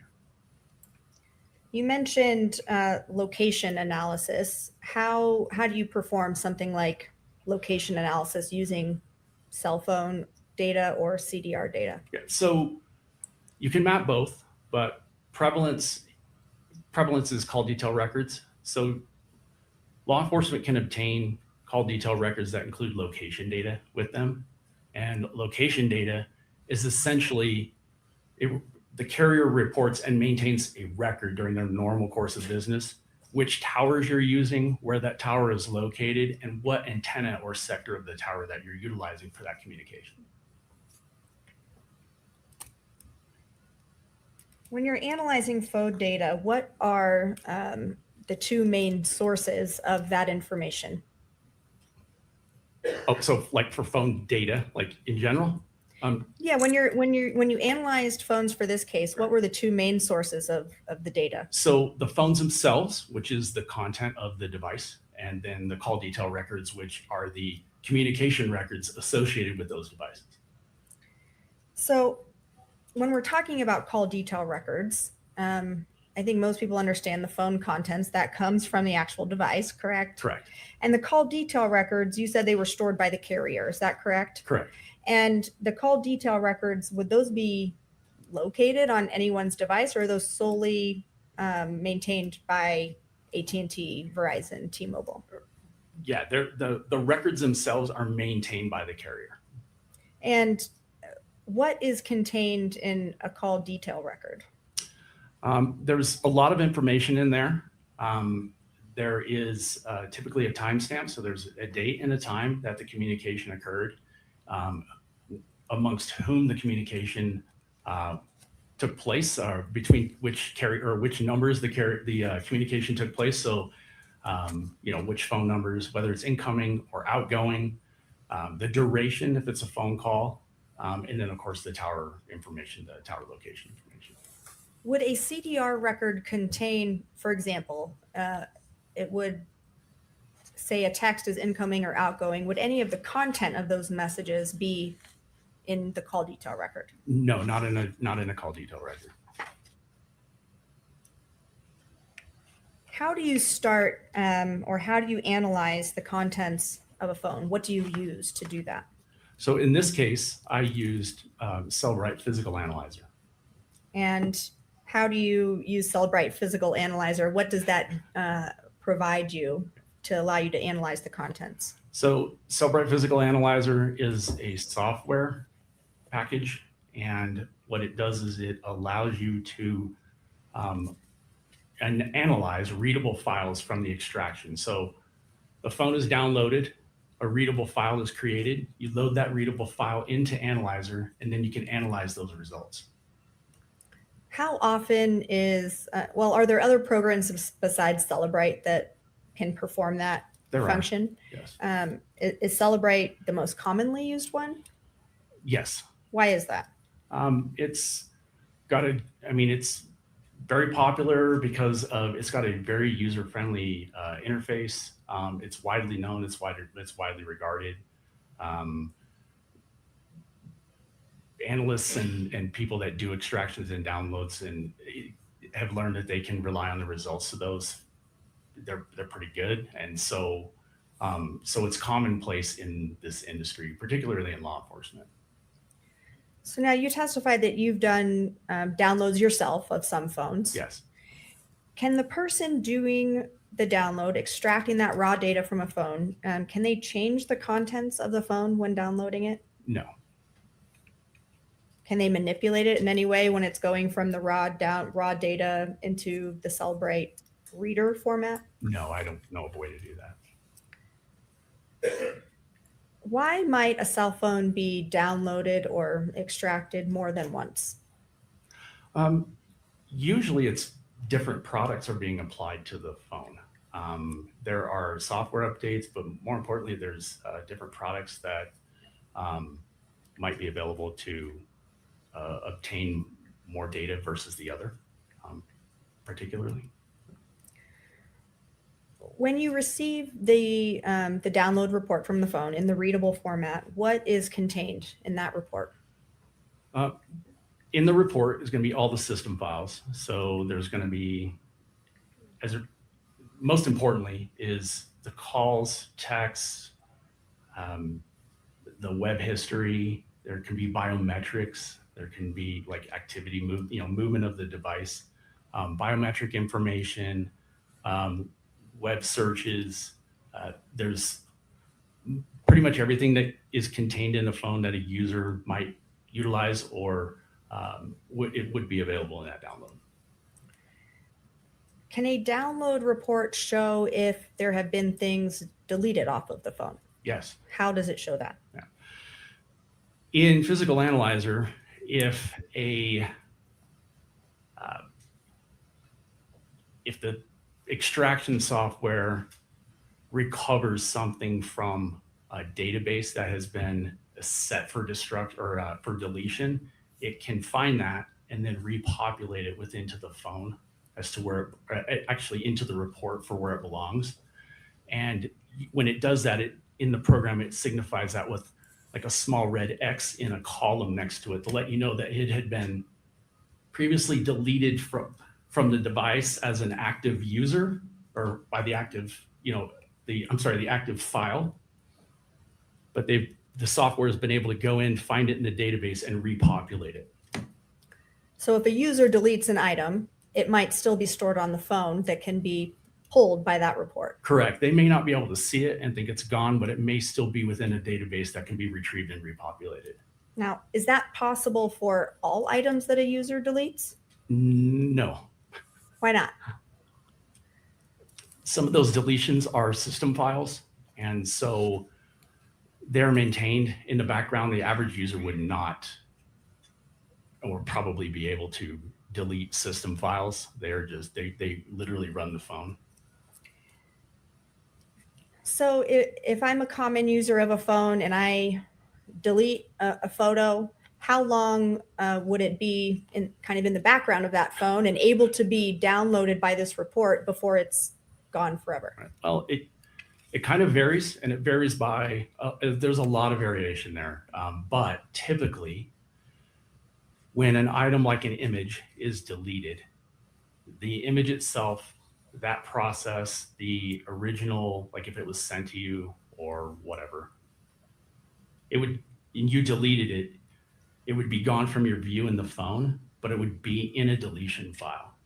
And so that deletion file eventually has to make room for more deletions, so that it pushes deleted files out to make room for more deletions, so that it can refill it. It only has so much room, so it has to purge that at some point. And that time can vary. More deletions are going to make that process typically happen more rapidly than less. So if items have been deleted by a user and that phone gets downloaded in maybe that sweet spot where it's still somewhere in the background of the phone, right, that could be in the report. It could be. But if you miss that window, and then the item is gone for good and can't be found in one of those extraction reports.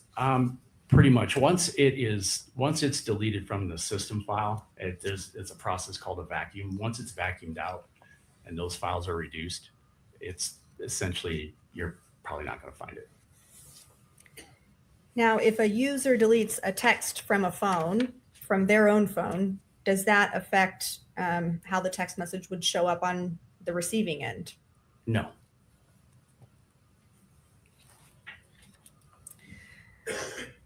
Shifting over to the CDR, the call detail records, you kind of described what that is and that it's stored by the cell phone carrier.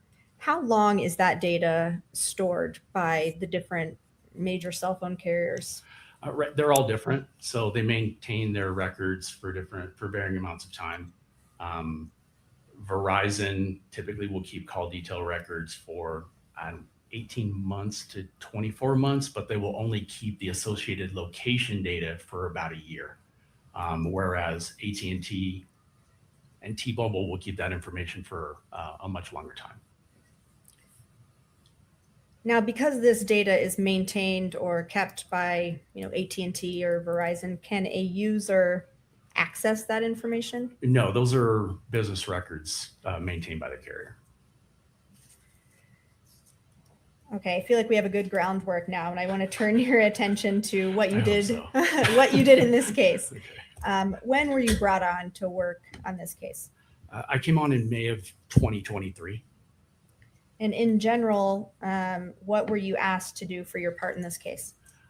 Analyze phone downloads and analyze call detail records for pertinent information related to the case.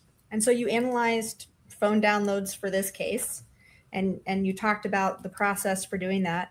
Did you perform any of the downloads for the phones in this case yourself? The downloads, no. And in viewing the download reports for the phones you analyzed, did you learn who the phone belonged to? Yes. How do you do that? Well, besides the record or file being designated as belonging to that person, when you open the physical analyzer report, it gives details about the phone number, the IMEI number for the phone, and whatnot, and that can be matched to the user, whomever was using it at the relevant time. As you analyzed phones for this case, did you generally become familiar with the people involved? Yes. Did you become familiar with what they look like? Yes. How did you become familiar with what these people look like? Law enforcement shared that information with me, but in most instances, when I looked into the phone downloads, there are pictures of those people inside those phones doing various things, hanging out with family or, contact photos, that type of thing. I first want to turn your attention to Eric Richins' phone. Did you do an analysis of Eric Richins' phone? Yes. And was that a phone with the number 801-792-9317? Yes. Did you receive a download report from the Summit County Sheriff's Office for that phone? Yes. And was that download performed by Changi Entau and Marcos Garicachia? I believe so. When you reviewed the report for Eric Richins' phone, did you find any evidence of mass deletions on his phone? In Eric's phone, mass deletions, no. How would you be able to tell if somebody had made batch or mass deletions from their phone?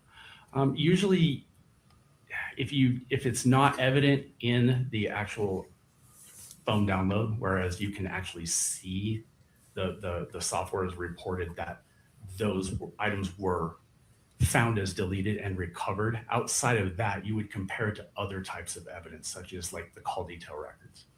So how would you be able to tell if there were deletions when comparing the phone to the call detail records? It's basic. You just take the call detail record and you look and you see who that person was communicating with through their call detail record. And then you would be able to verify if those communications were maintained in the call logs on the phone themselves. So if I called you 5 times today, it would show in my call detail record. But if you downloaded my phone, it would also show in my call log that I called you 5 times today and what time of day and how long our phone calls were. Did you review text message conversations from Eric Richins' phone? Yes. And in addition, did you review device activity data? Yes. You mentioned biometric data. What type of biometric data can you recover from a phone or review? Right. It's kind of hand in hand with the activity report that you just mentioned. When a device moves or a connected device moves, it reports that movement to the device, and it's found in that activity sensor report portion of the download. Did you look at Eric Richins' for evidence of THC gummy use? Yes. And did you find text messages between Eric Richins and Kouri Richins as it related to THC gummy use? Yes, Was that 3 conversations? it was. Okay. Was that 1 conversation in November of 2021 Yes. and 2 conversations in January of 2022? Yes. Scott, if we could show the witness 2-118D.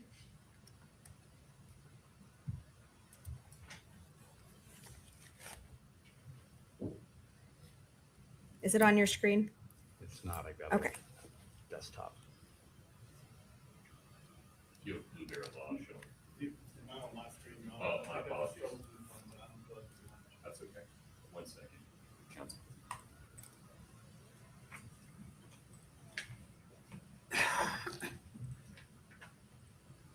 Is this the conversation you referenced from November of 2021?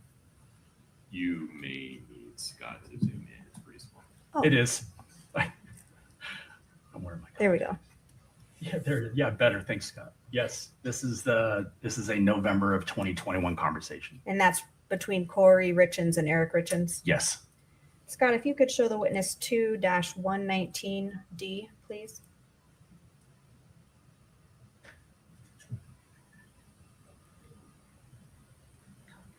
Is this a conversation between Eric Richins and Kouri Richins in January of 2022? It is. Thank you. And Scott, if you could show the witness 2-124D.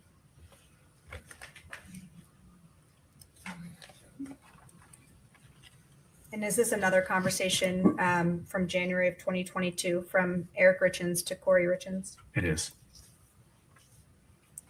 Did you also analyze Eric Richins' phone for information about illicit drug use? Yes. Did you find anything in Eric Richins' phone about illicit drug use? No, outside THC, I didn't find anything. Any communications on Eric Richins' phone about buying drugs? No. Now I want to talk about Kouri Richins' phones. Did you analyze 3 phones that belonged to Kouri Richins I for did. this case? I did, yes. Scott, if you could put up 3-37D, please. Do you recognize this? I do. What is it? This is an exhibit that represents the 3 phones that you just mentioned that were being used by Miss Richins that are relevant to this case. Did you help create this exhibit? I did. I'm going to move to admit 337D. Okay. States 3-37D is admitted. And publish, please.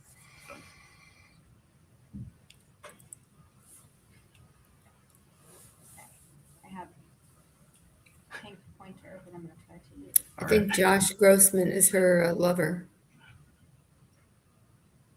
What do you think, Scott? Okay. Let's start at the top. All right. What phone is at the top of this exhibit? Okay, so the phone at the top of the exhibit on the left-hand side is Miss Richins' white iPhone. And the 2 numbers that are there, next to the 1 and the 2, those represent the phone numbers that were being used on that device during the time of September 2020 to April of 2022. What do those dates represent? That's the duration of the time that phone was being utilized. So you mentioned for Kouri Richins' white iPhone that there were 2 numbers on that phone. What number were you able to determine was maybe the primary or most used number for that phone? Right. So the number ending in 1987 is going to be the primary number. That is the carrier subscriber number through Verizon that phone was utilizing. And then the 1152 number is a VoIP number that was being used on that device as well. So you said VoIP number, but tell the jury, how do you get two phone numbers on one phone? You just use an app. Okay. How is, in this case, the number 1152, how is that different than what you called the subscriber number, the 1987? How is it different? Right. So that number, a VoIP number, it uses the internet to make calls, make and receive calls, make and receive texts. You can use that number like you would your normal carrier number. The difference is it uses data, and so it typically doesn't show up on your call detail records when you use it. Did you view a download from Kouri Richins' white iPhone? I did. And that came from the Summit County Sheriff's Office? It did. And that download was performed by Cheney Ingtao and another download by Marcos Gary Cuchilla? I believe so, yes. Did that download contain text messages, call logs, web searches, things like that? Yes. In addition to that, were you also able to view what we were calling activity data or device sensor data for that phone? Yes. When you did the analysis for that white iPhone, was there evidence of deletions? Yes. Was there evidence of text message deletions? Yes. Evidence of call log deletions? Yes. Describe what time frame you were able to recognize those deletions happening. The time frame essentially for that device is mid-March. So specifically as it relates to some of the other items I looked at related to this case, we're looking basically January 1st through middle of March 2022. What was missing from that phone for January 2022, February 2022, and March 2022? Hundreds of text messages at least. There were also missing most of the web history artifacts in that device. Call histories as well? Call logs, etc. So turning your attention to the middle phone here, what are the dates for the use of that phone? April 14th, 2022 to May 8th, 2023. Now I noticed that silver iPhone has the same number as the white iPhone. How did that occur? So this is a new device that Ms. Richins began using on April 14th, and she basically just had her old number assigned to this new device. Were you able to view a download for this phone? Yes. And that was performed by the Summit County Sheriff's Office? Yes.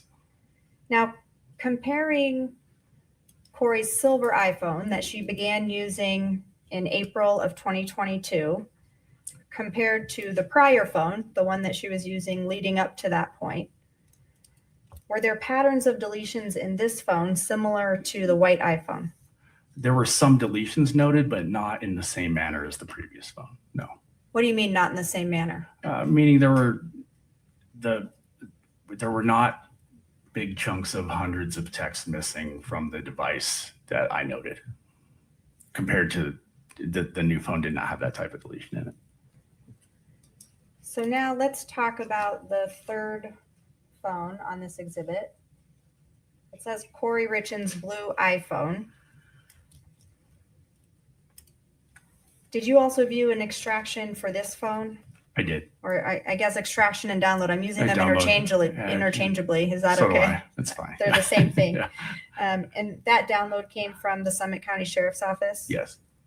Now, similar questions about the blue iPhone. It seems that the date ranges for that are the same as the silver iPhone. Is that correct? Correct. So based on your analysis, Kouri Richins was using the blue iPhone and the silver iPhone at the same time. Correct. Same question for the blue iPhone. Were there mass deletions on the blue iPhone when comparing it to what you looked at for the white iPhone? No.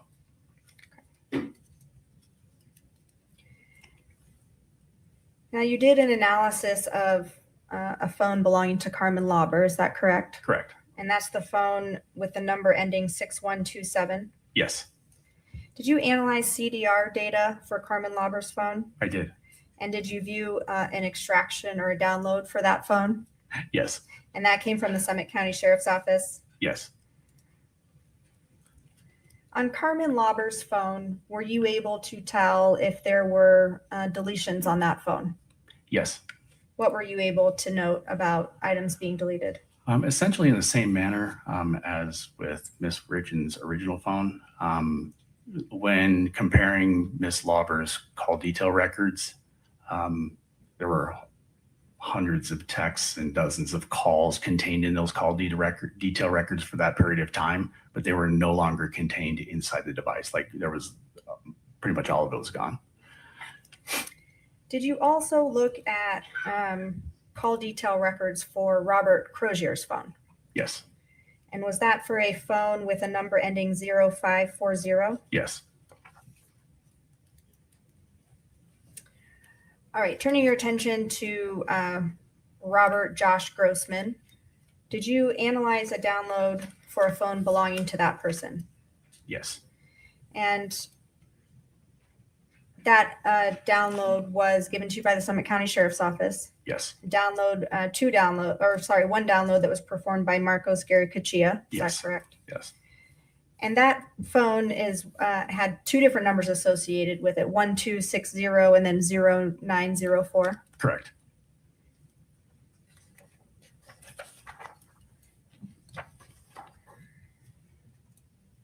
When looking at all of these different phone downloads, did you analyze communications between Eric Richins and Kouri Richins? Yes.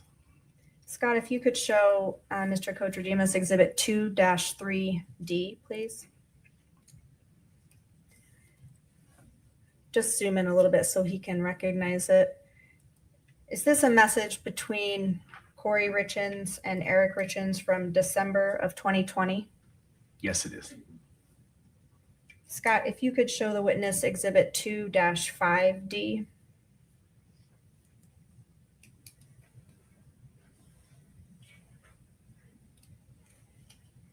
Is this another message between Kouri Richins and Eric Richins from June of 2021? Yes. Scott, if you could show the witness Exhibit 2-17D. Is this a text message between Eric Richins and Kouri Richins in January of 2022? Yes. Yes, it is.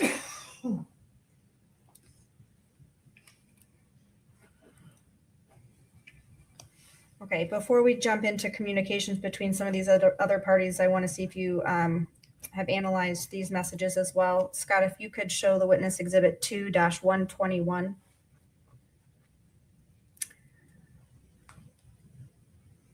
Do you recognize this message as a text message thread that you analyzed from Kouri Richins' phone from December of 2022? Yes. Scott, if you could show the witness 2-112.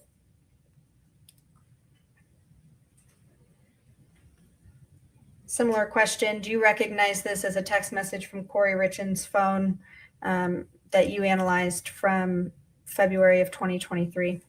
Yes. And Exhibit 2-113.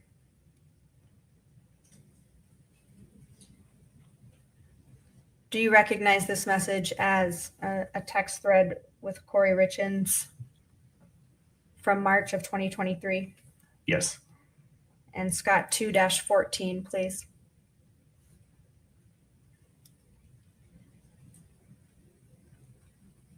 Do you recognize this as a message from Kouri Richins' phone from March of 2023? Yes. Thank you, Scott. Did you analyze communications between Kouri Richins and, I know he goes by Josh, but Robert Josh Grossman? Yes. Did they communicate as far back as 2020? They did. Yes. And through October of 2022? Yes. What were the typical volume of calls and texts between Kouri Richins and Josh Grossman? Particularly from November of 21, which was essentially when the 1152 number showed up on his phone. daily, with a few exceptions. Now, Scott, if you could put up 337D again, please, for the jury as well. One moment. Now, you mentioned that the 1152 number showed up on Josh Grossman's phone. What number did Kouri Richins and Josh Grossman, from Kouri Richins' side, what number did she use to communicate with Josh Grossman? By text, 1152. Were you able to tell if she communicated with other people using that phone number, or was it mostly Mr. Grossman? Mr. Grossman. Did you find information on Kouri Richins' phone about these communications, or was that mostly from Mr. Grossman's phone? I found none on Miss Richins, and everything I found was on Mr. Grossman's. In analyzing Kouri Richins' communications with Josh Grossman, did you locate documents that pertain to this case? Yes.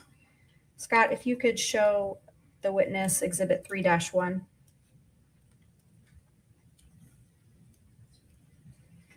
And then if you could, I believe there's a second page, if you could show the subsequent pages. Do you recognize this? I do. What is it? This is Generally speaking, is it a document you found? Yeah, this is a vacation reservation made, or that was located inside Miss Richins' device. I'm going to move to admit 3-1.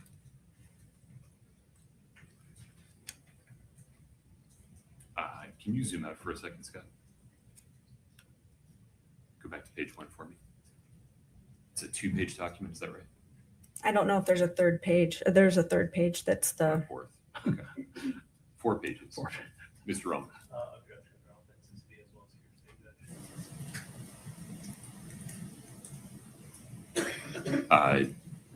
Talk to me about authenticity. Why don't you folks approach for a second?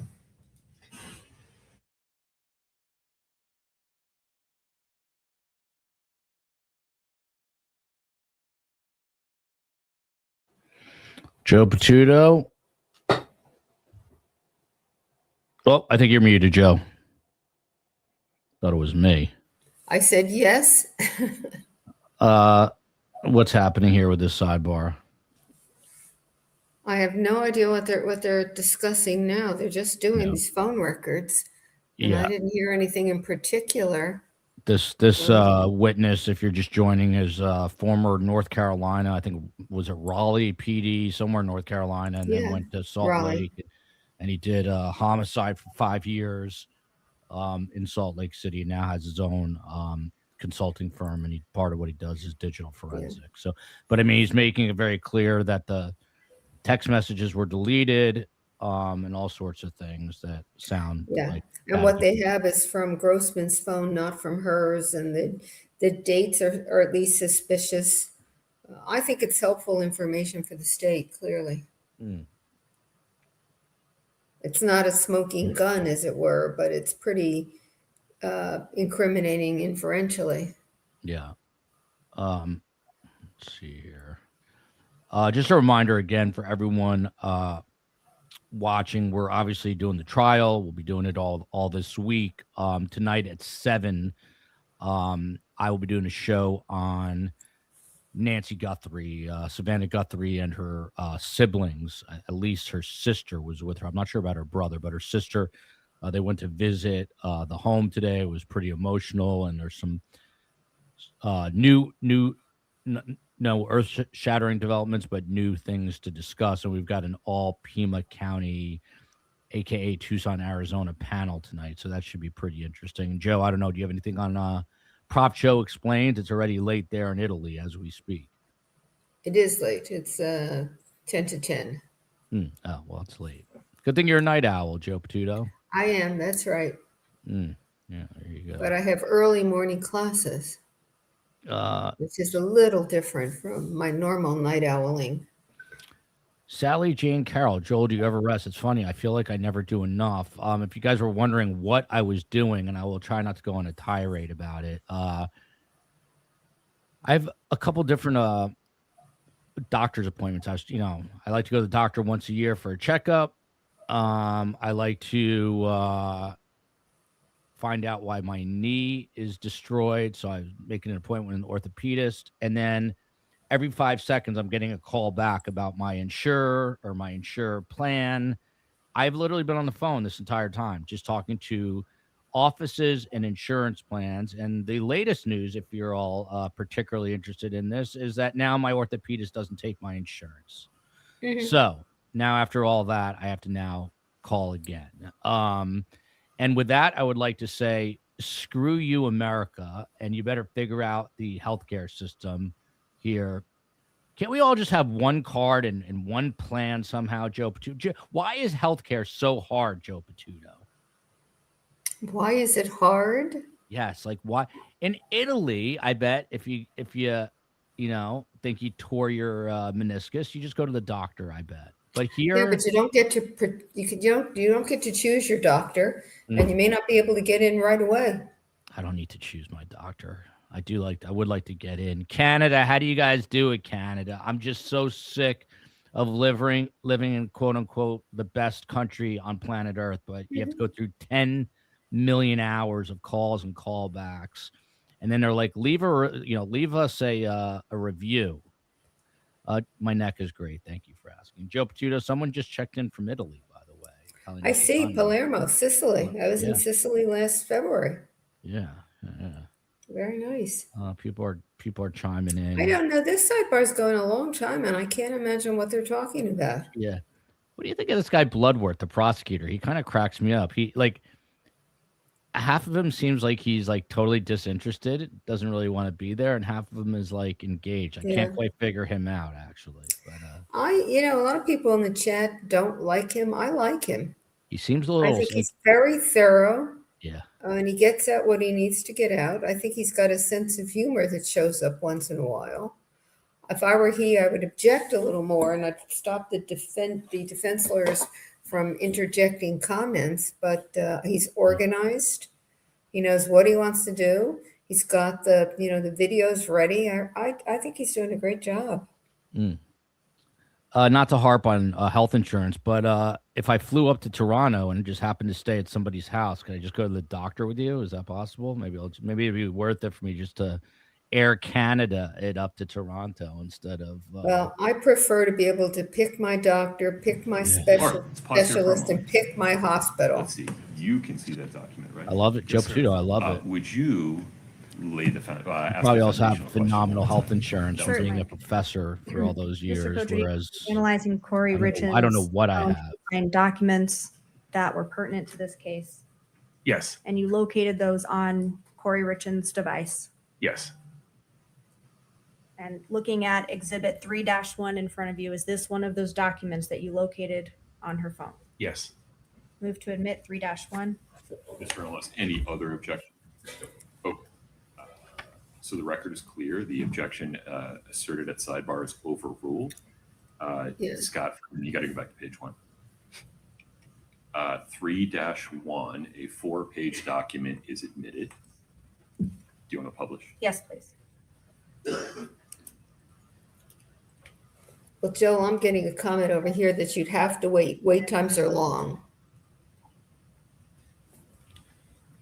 Yeah, that doesn't surprise Thank me. you, Scott. We just need a better system. Did in you general. analyze communications between Kouri Richins and Carmen Lauber? Yes. Did they begin communicating around December of 2021? They communicated prior to 2021, but in relation to this case and in relation to the cell phone, the CDR records, in relation to that extraction or her phone download, yes, 2021, December.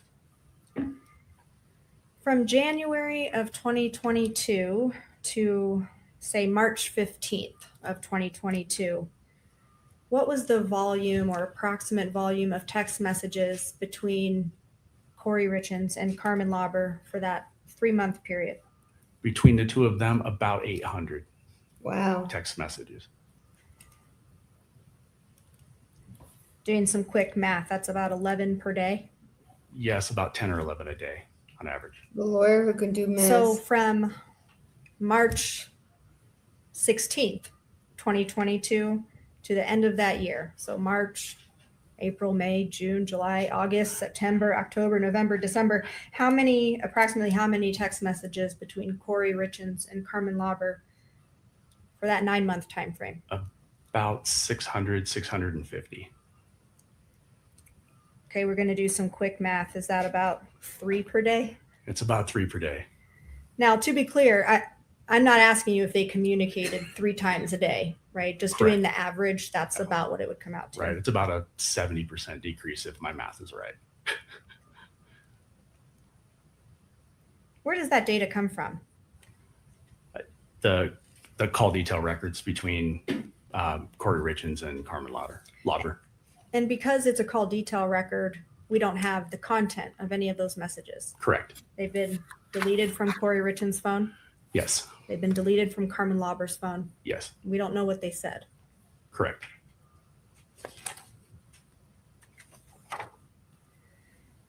I want to turn your attention to February 11th, 2022. Did you analyze CDR records for Kouri Richins from that time frame? Yes. If you could look at Exhibit 3-6, please. Do you recognize this? I do. Is this a call detail record for Kouri Richins' phone? Yes. Is this one of those documents that you reviewed in your analysis for this case? Yes. Remove to admit 3-6.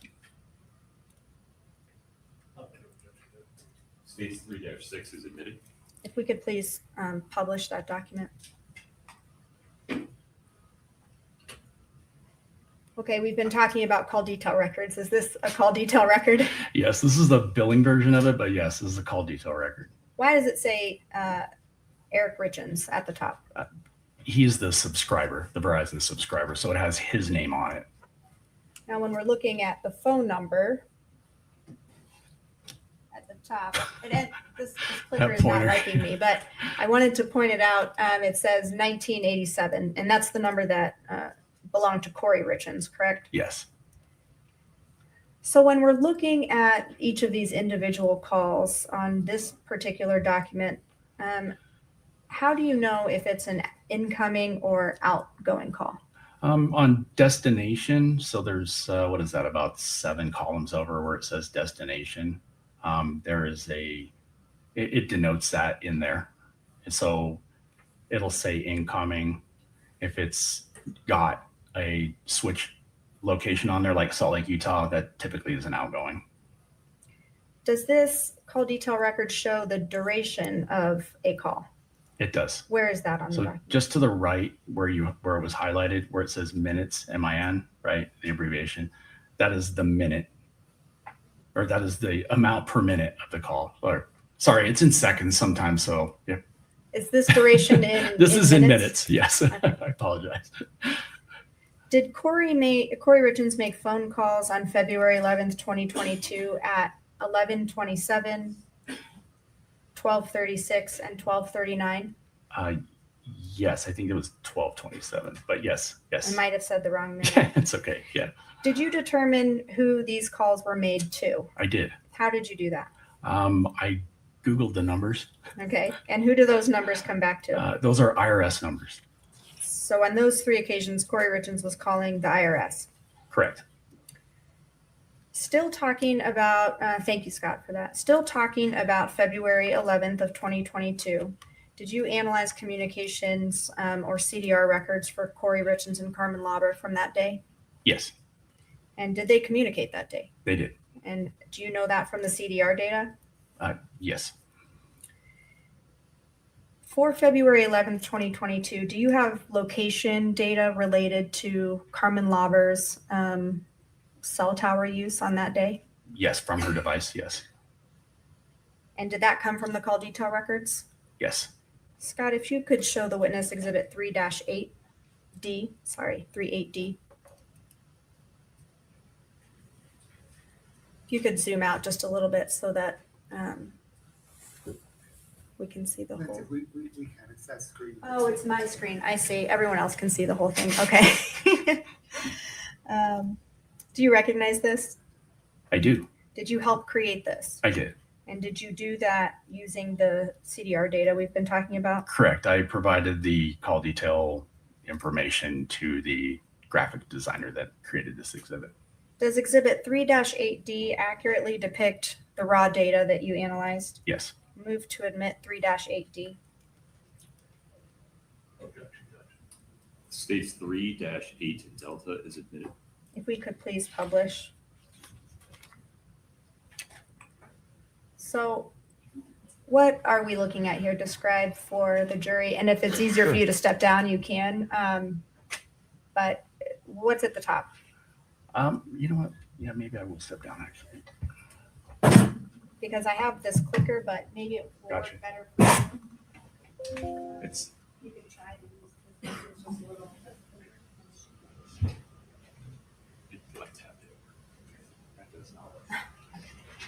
Glad it wasn't just Mr. me. Cotraimus, would you tap that mic, see if it's working? Yeah, okay. Thank you, sir.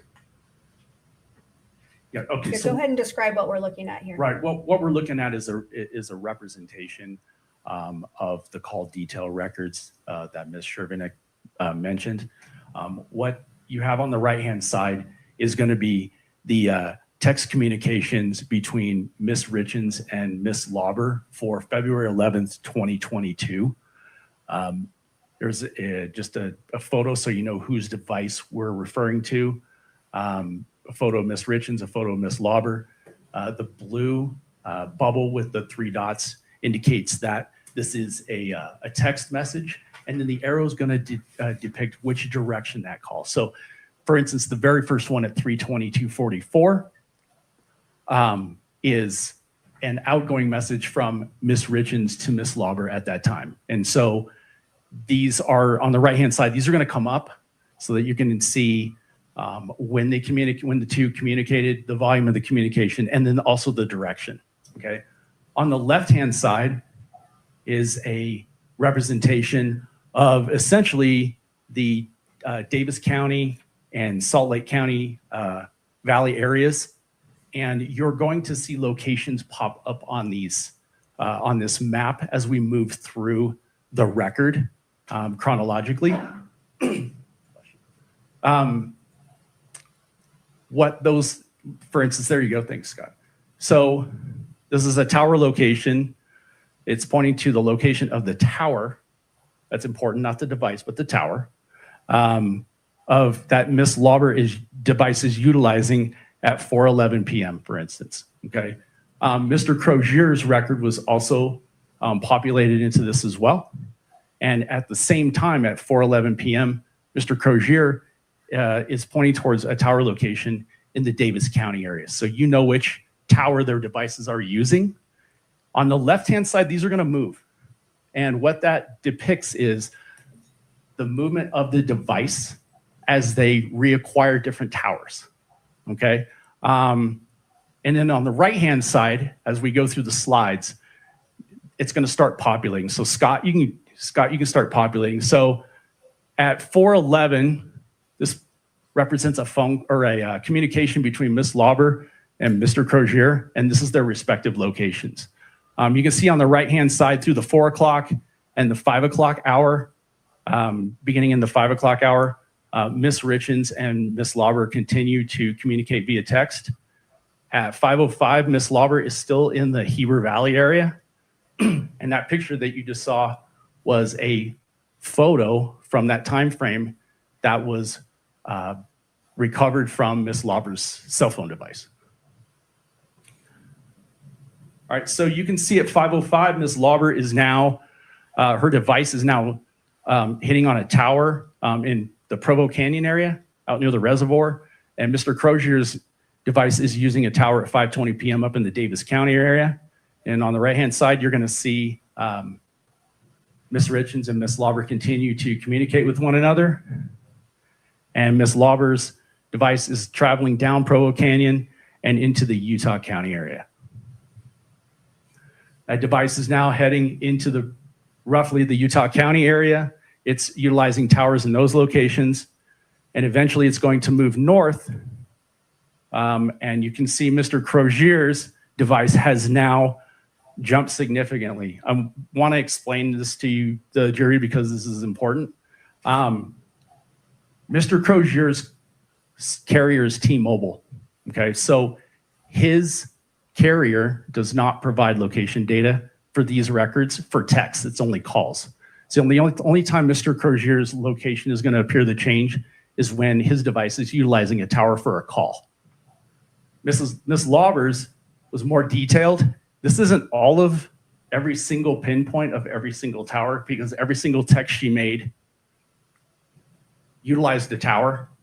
But for the sake of not cluttering this up with a bunch of repeats on top of each other, you can assume that from the previous point to the next point, she was utilizing the tower before it. So she was utilizing the tower near the reservoir for several texts, and then now she's using this one in the Utah County area. All right, Scott. Yep, so Mr. Crozier's device is now moved a little bit farther south and utilizing a tower there. In the 6 o'clock hour, Ms. Lauber and Ms. Richins are communicating via text, and Ms. Lauber is now arriving on a tower at or near the area of, it's in Draper, Utah, near the area of a Maverick store that's there. Mr. Crozier is heading in the same general direction, utilizing a tower in the same area. You can see on the right-hand side, Ms. Richins and Ms. Lauber are continuing to communicate via text. And then at 7:21, we have Mr. Crozier and Ms. Lauber utilizing the same tower. They're not talking to each other, but they are utilizing the same tower near that Draper location. And this is that location. So on the left-hand side, you can see there, Mr. Crozier and Ms. Lauber at 7:21 are making their respective communications. Their devices are using this tower, which is located across the freeway from this Draper, from this Maverick store in Draper, right off the freeway.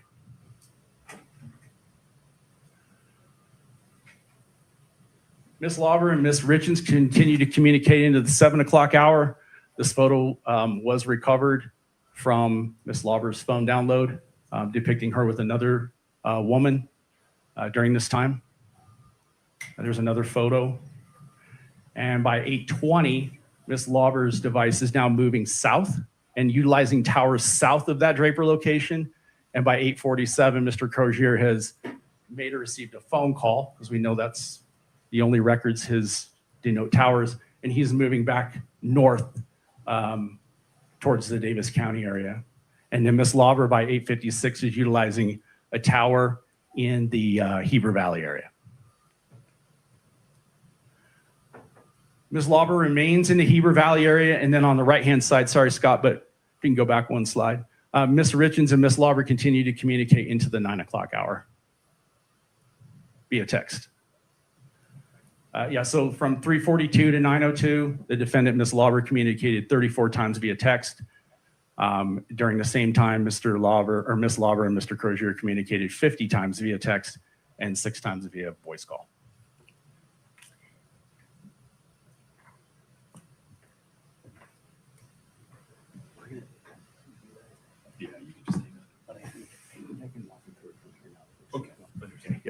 Did you also look at communications from February 11th, 2022 between Carmen Lauber and Robert Crozier?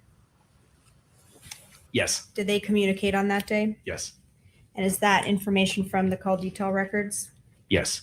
Scott, if you could show the witness Exhibit 3-33D. Do you recognize this? I do. Similar to the last exhibit, something that you helped to create? Yes. And using the call detail records that you were just describing? Yes. Does Exhibit 3-33D accurately depict the raw data that you viewed in this case? Yes. Move to admit 3-33D. Your Honor, no objection. If the following testimony is going to be similar to the last one, perhaps we can have some questions. I think we all understand where they're traveling and what it means now, just to move things along. 3-33D is admitted. Would you like to publish? Yes, please. Okay, so similar to the last exhibit that we looked at, is this one laid out the same way? It is, yes. And the last exhibit was depicting communications between Carmen Lauber and Kouri Richins. And this one is between Carmen Lauber and Robert Crozier. Is that correct? Correct. Otherwise, the different indicators, the bubbles, the arrows, those things remain the same as the previous exhibit? Yes. The map that we're looking at, the area of the Salt Lake Valley remains the same? Yes.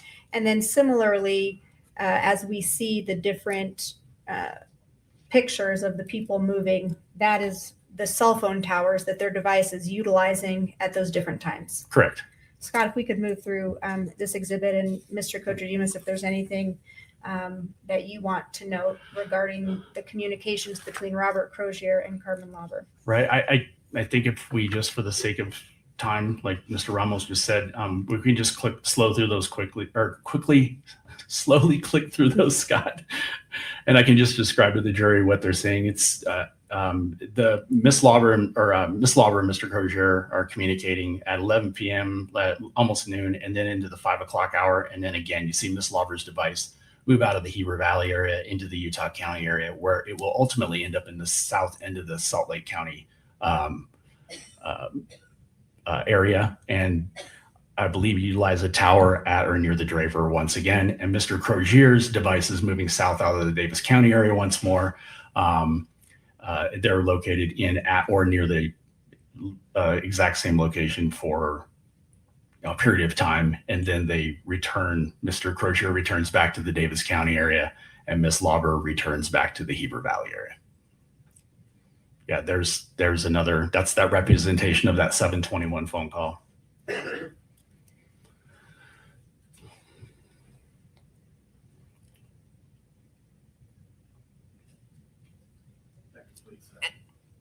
Thank you, Scott. I want to turn your attention to February 14th of 2022. If we could put up Exhibit 3-6, that one's already been admitted. Do you want to show it again? Yes, please publish it to the jury. 1 moment. And Scott, if we could expand on the phone call at 8:53 a.m.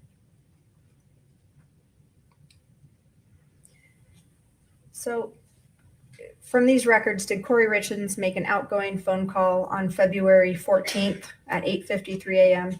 Yes, Did you determine who that number belongs to? I did. Who does it belong to? That is the Mirror Lake Diner. Thank you, Scott. For February 14th of 2022, did you analyze communications between Kouri Richins and Josh Grossman? Yes. Scott, if you could show the witness 2-27D. And scroll through so we can see all of it.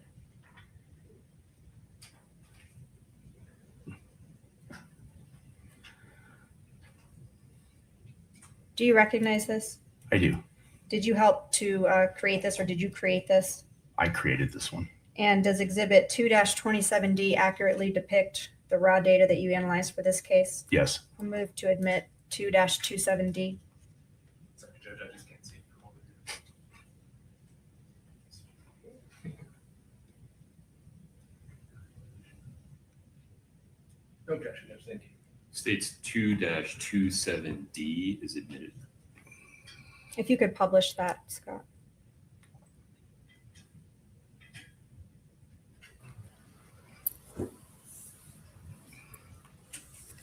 And if you could scroll through the pages, and then I'll ask Mr. Cotraimus about the last page.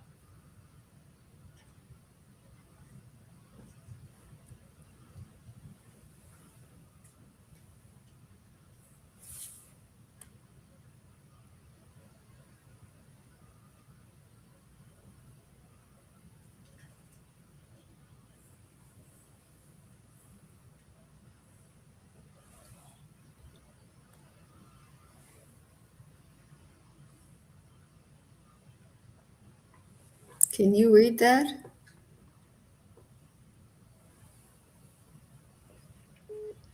I definitely cannot read that.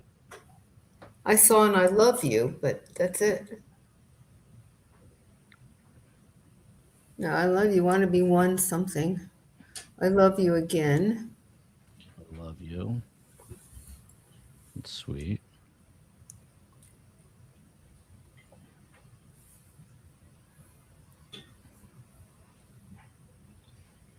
That I have no hope of reading.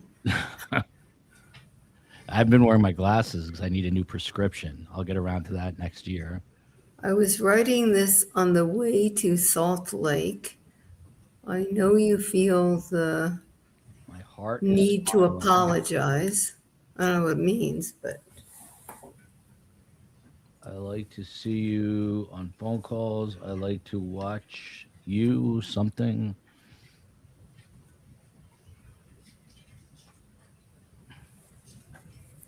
I assume the jurors can read it.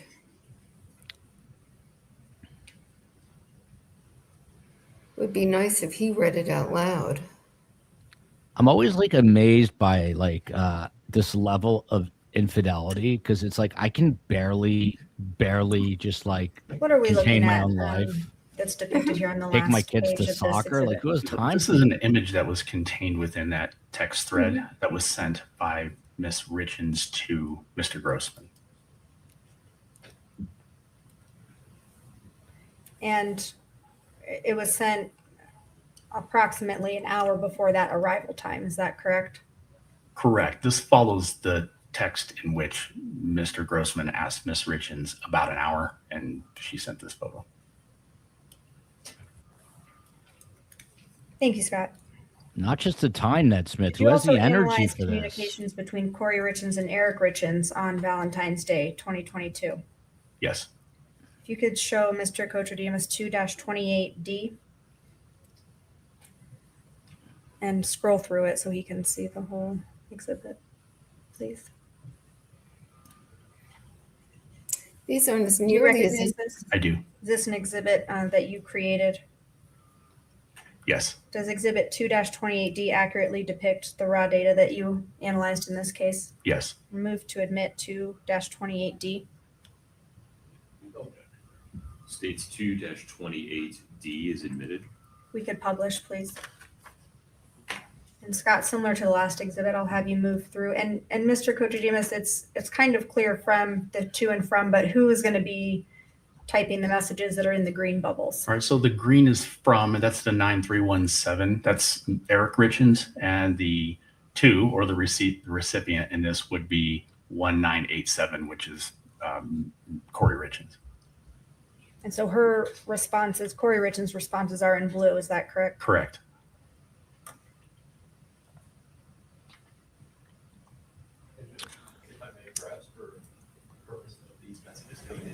Your favorite Uber driver / podcaster has to go get my son in about 15 minutes. Off to soccer practice we go yet again. But Joe, feel free to hang out. So, fair reminder. Trust me, The you're much more important statements than me. by Ms. Richins on her side of that conversation, you may consider those for any purpose. You may give them the weight you deem appropriate. Your Honor, may we approach? Sure.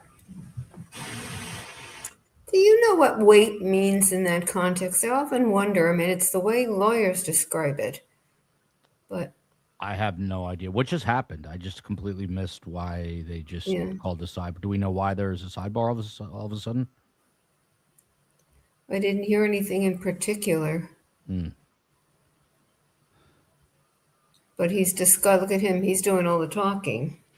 It's interesting too. This guy was a homicide detective and just sort of, in law enforcement. But I'm wondering, since he was in homicide, like how is this is basically a digital forensic firm, right? I mean, he's dealing in cell phone stuff, so that's interesting. I wonder if he had sort of moved to that even when he was still in law enforcement.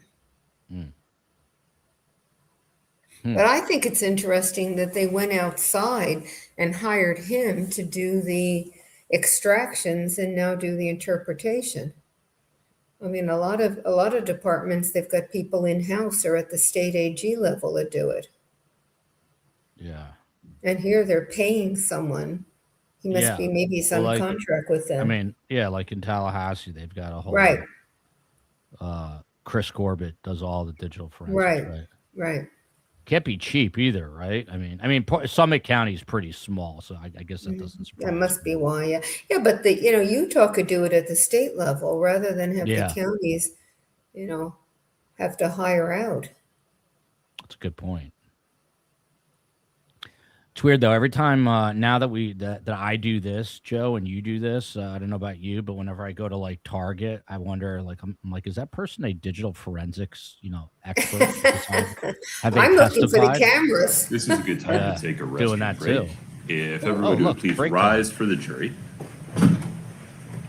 So the jury's leaving again.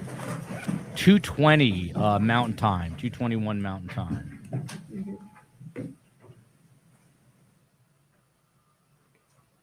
She wearing is that a dress or like a big shirt? I I can't think tell. it's a long sweater. You mean on Kouri Richins? Yeah, long sweater. Yeah, it's either that or it's a sweater dress, but it looks like a long sweater to me. Have a seat, folks. Thank you. Can't tell because we can't see. Did you actually want to take a break, Mr. Valletta, or do you want to have further discussion regarding this issue? Both, Your Honor. Which order would you like to do it? Perhaps discuss first, break second. Understood. Mr. Ramos. So we're talking specifically regarding 2-28D. And Scott, I don't have control over these, so I need you to go back to page 1, zoom in for me. Okay. Bloodworth sounds like Steve Buscemi. He's an expert. I imagine the state's going to tell me the exclusionary rule won't apply to him, but I was just curious. yeah, so I don't think so. Yeah. If you need to use the restroom, that's one thing. Good. Okay. So the first green bubble in 228, I've already ruled is a present sense impression and is admissible. Okay, Any not for further the record scent, there, not for Mr. the Ramos? truth. That was early on. Yeah. No, Okay. you've ruled on it. So keep scrolling, Scott. The So we comment have a about blue the bubble that exclusionary represents- rule I need the second green bubble, please, Scott. Just the green one. not applying to him is that the Fourth Amendment exclusions apply to Second state green bubble, please, Scott. actors, not private. That's the first one. But I don't think that matters here since he's hired by the state. There's your first page. There's only one green on it. I have Oh, no I'm sorry. idea. Joe, look at Okay, that. Can we go that to the mirror. second page, please? What's going on with this The- mirror? And Now, then, I don't understand why they have a mirror. no, we I don't didn't. It's know. okay. It's a recipe to highlight that catch one a here. juror. For me, It's a Scott. Wait, recipe I to can catch see a it. juror. I'm sorry. I'm so sorry, Scott. Go back to page 2. There's a On Zoom. mistrial because of this Green mirror. bubble You heard it states, here "Are you first if home?" it happens. Any objection, Mr. Ramos? No. Okay. Third bubble says, in the office, I've been sleeping out here. That I think is also present sense impression Present that sense, previously yeah. ruled on. Okay, go to page 3, Scott, if there's one. These are exceptions to the Green hearsay. bubble. No, it's quiet out here. I think it's the same. And then, Mr. Ramos, I'm going to pause if I No, just, I'm just- okay. yeah. And then get to the end of this 228D, Scott.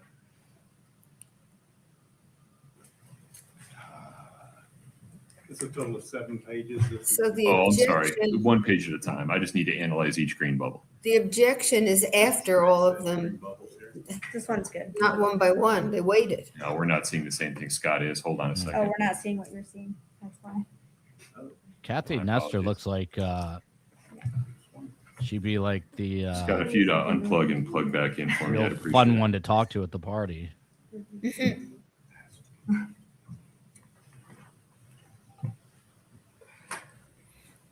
I just wonder why they didn't object at the beginning of these rather than after all of this is now in or been heard. It's so interesting. This would never happen in Judge Just- Everett's just courtroom. Understood. It's Let's go to interesting. page 5.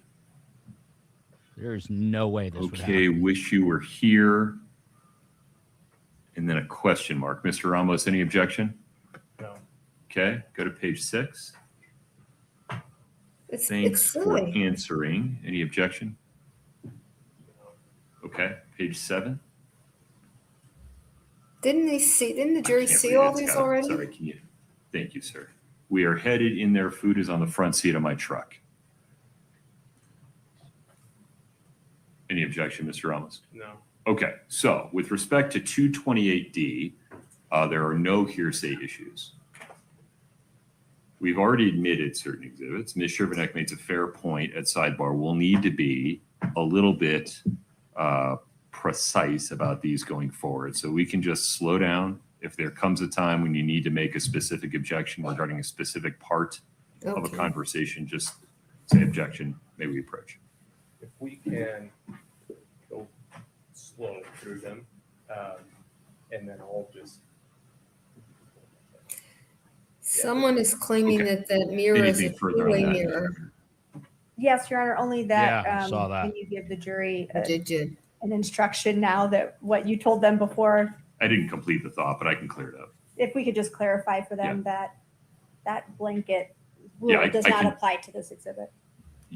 Well, no, and also I shouldn't call it a blanket rule. So that they may consider both sides of 228D for any purpose. Okay. Thank you. Thank you. What we'll do is we'll meet with them during this break real quick and see if I can just go through them. I appreciate that. All right. Let's come back at, to allow you time to do that, 2:40. Thank you. Another break. It's a 14-minute break. Yep. Almost as long as lunch. You're welcome to use the restroom. Don't talk. You're allowed to use the restroom, but do not speak. You must duct tape your mouth shut while in the restroom. 14-minute break. At that, I'm gonna have to leave in just a few minutes to go take J Mac to soccer. Let me just He digress. has a lot of practices for what is he, This 7? kid, on Monday it's soccer, Tuesday is t-ball, Thursday soccer again, and then he has games. So two soccer practices a week. Wow. And now my daughter's trying out for basketball. My middle daughter, and she's actually really good. But you know what's a beautiful thing, Joe Patuto, and I know you'll appreciate this now that we're in Italy. Juan, who is my son's soccer coach and in his 60s and once played for the Chilean national soccer team, does not speak a lick of English. And my son does not speak a lick of Spanish, even though he should. And the two of them play soccer for an hour, just each other, and he teaches them moves. And it's could almost bring a tear to my eye. Maybe that's the solution to world problems is no language. more soccer. Yeah, the language of soccer. Silence or silence. Yeah, beautiful. It's a beautiful game, but they love to hang out with each other. It's and I'm not a big soccer fan. I was never a soccer fan till my son played. Really? No, And I know don't. I know what people are. They're thinking, oh well, first of all, I'm there the entire time because people are like, oh, 6-year-old. This is one of the sweetest guys you will ever meet. Just all love in his heart. So it's yeah, I don't know. Someone says I need a nanny. I am the nanny. Soccer is a beautiful game. Yes, it is. I am the nanny. I'm the Uber driver, and I sing a song in the house called. I won't sing it for you, but it is called "I Am the Garbage Man," and I sing it every time I take the garbage out, which is very frequently, and my kids know the song by heart. It doesn't sound like a song that would have many verses to it. I've made up plenty. Trust me. Plenty. I've made up plenty. But I think I'm gonna have to skedaddle here. We're gonna be back live at 7 for they do not speak Joel. Someone says Joel, they do speak the same language. You're right, they speak soccer. Football is the best game ever. Joel, Yeah, a lot of keep your people biz think that. close I to your don't. vest. Yeah, I was never I a think soccer they're great fan. athletes. Yeah, There's I no would. question. It's a weird. Well, Joe, we're like Jersey people, so I was never into soccer ever, but until my son got into it, now I'm like really into it. I don't know why. I mean, I do know why, but I don't know why. But I do know why. Anyway, we're gonna be back at 7 o'clock. It's very touching and sad, but Nancy Guthrie's house today was the spot where Savannah Guthrie and her sister showed up with her husband and both of their significant others, I think, and they left a note and There's stuff going on. We're gonna have a neighbor. I just found out we're having a neighbor of the Guthries on the show tonight. Next door neighbor of Nancy Was he Guthrie's. the one who said they didn't come for the video until, the other Different. day? Different. Yeah. Different. One of the things that interests me about that case is Savannah Guthrie is very well known. It was a really high profile case, and you would think that the investigation would have been at the highest level and that you wouldn't find any of the kinds of things that happened, poor investigations at the start in that case, given the nature of the victim. And yet, that's what I would have thought, and I seem to be wrong, that they're equal opportunity, sort of bad investigations. Yeah, horrible. It's just hard for me to believe. And by the way, like 99% of the law enforcement people we've had on all say, and I quote, this guy's not a professional, or whoever did this are not professionals. Yeah. But they're doing a pretty good job of evading law enforcement right now. So we'll see. Joel, your children will remember the garbage song when they get older. Song starts, I am the garbage man. That's who I am. I am the garbage man. And it goes on from there. And I sing it in a very deep Pavarotti-esque voice. I think you're going to emphasize the esque in that. Yeah, esque. Yeah.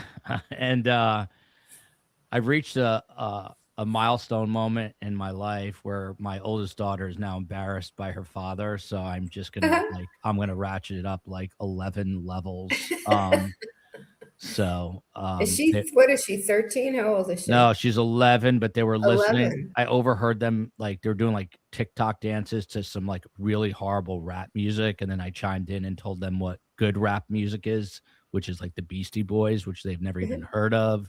And then it turned into a whole thing where my daughter basically ran away in embarrassment. But all right, Joe Patuto. I will probably not see you at 7, but I'll see you back here tomorrow. Right. And I appreciate you holding up the fort for the first half of the day. So have a good hoping. Do they actually score these games? This is just practice, but it's just practice. Yeah, so he learns crazy moves. Uh-huh. Crazy moves. Yeah. If you ever want to learn good soccer moves, you got to hire a Chilean soccer guy. So I don't know. Is he doing it? You're not paying him. Isn't it a volunteer? No, this is it's like a league, and then they have a coach that works with them. So it's all part of the league. Yeah. So, all right, everybody, have a great night. Viva Italia, and I know my accent's fantastic. Joe, thank you for doing this, and we'll see you in the morning. Okay, so long. All right, everybody.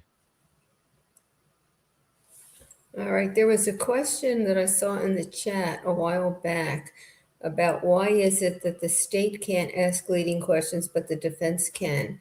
And in fact, on direct, neither can ask leading questions, and on cross, both can ask leading questions. So the leading questions refer to what stage of the trial you're in. And when you're it's your witness on direct, you cannot ask a leading question. On cross, you can. And I think maybe the reason why that question came up is right now we're watching the state put on the direct case. So the objections to leading are only going to be from the defense to the prosecution, because it's the prosecution that's putting on the case right now. So it's all their witnesses and they can't lead.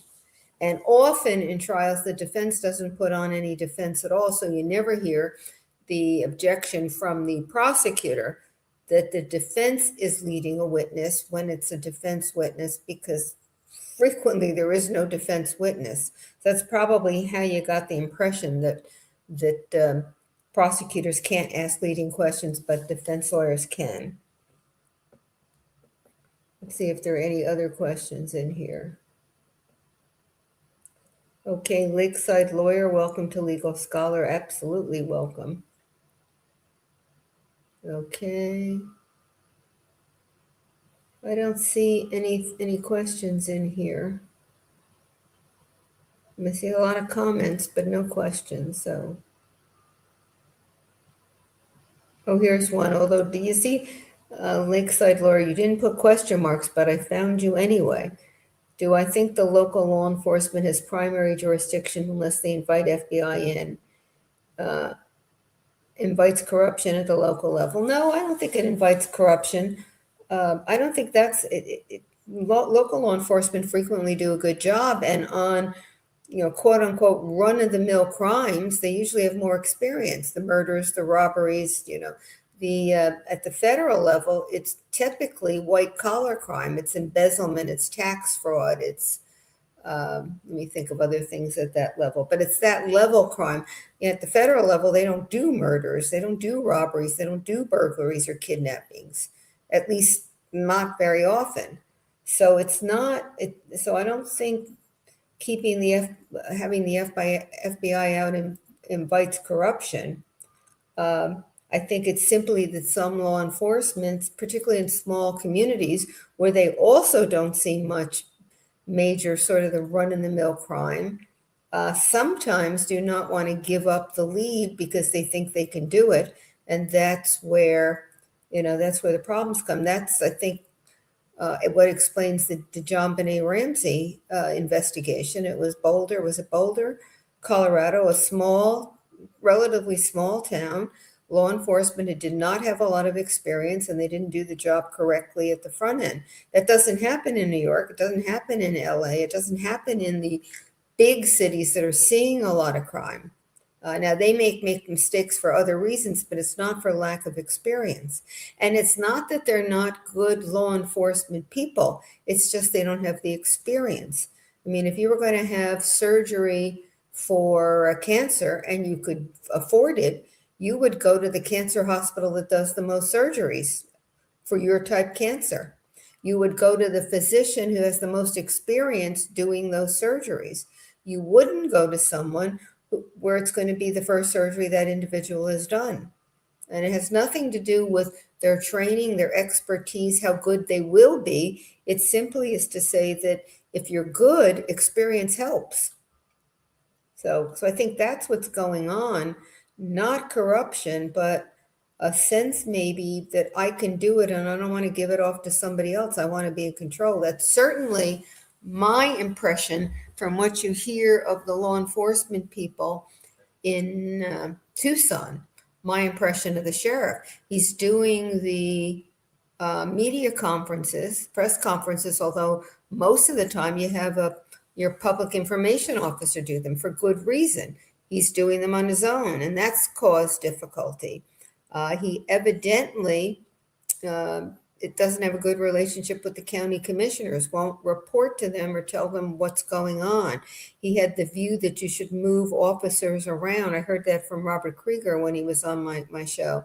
And so you don't stay experienced in an area, you're sent to another area. So the start of this investigation, he said he had the best people doing it, but I heard one of the Tucson law enforcement people say it's not true. The person with the most experience who really knew how to do that sort of the missing person investigation, which is what they thought it was at the start, had been moved to a different unit entirely.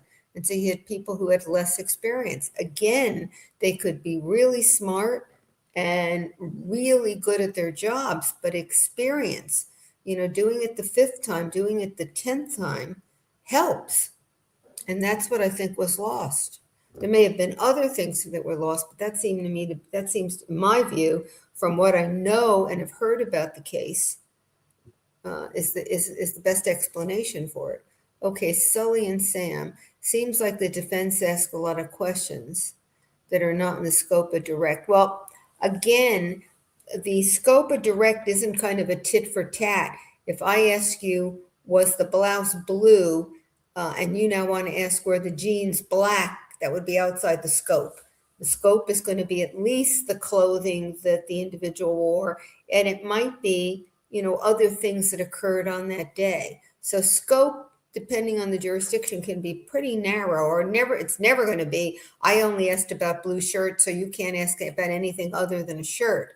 But some jurisdictions have it relatively narrow and others give more scope to it. And then if the prosecutor doesn't object, the defense is going to go wider and wider in terms of the questions asked. So now JM6S64 wants to know, is it unusual for a defendant to have this many public defenders? How is it determined? Well, these are not public defenders. They're being paid by the county, but they are private lawyers who are on the list to take cases when the public defender for some reason can't. And I don't know what the issue is with why the public defender's office couldn't have handled this case. But in any event, this was assigned out to private lawyers who are not taking their typical fee. How they decide how many, I don't know. I think it's the discretion of the judge. It may be bound by statute in terms of there may be a statute that says you can't have more than X, although I kind of doubt it. And it will clearly be determined in part by how complex the case is, how many issues in the case. May also be premised in part on what the potential punishment is. You know, in death eligible cases, there are typically 3 lawyers. I shouldn't say typically, but often 3 lawyers doing the case.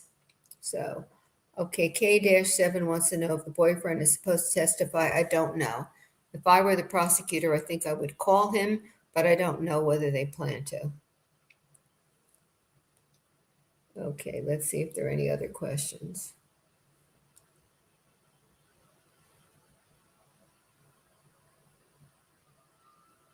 Okay.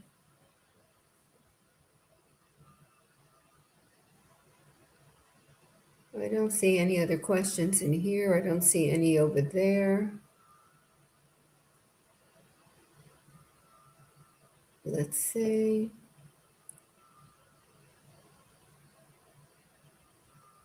No, I don't see any more questions. So I guess we're ready. I see the judge's head, but nothing else. So he's ready, presumably because he's on the bench.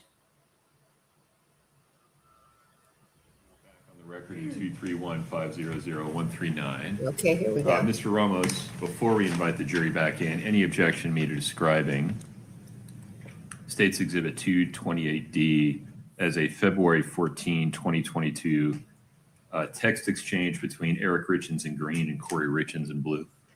No, Judge. No, Okay. There was only one other message, and we're good with it. Okay, very good. Anything before we invite the jury in, Ms. Sherpnick? No, Your Honor, you'll give them a clarifying instruction about, okay. I intend to fall on my sword on that one. All right, we're ready for the jury.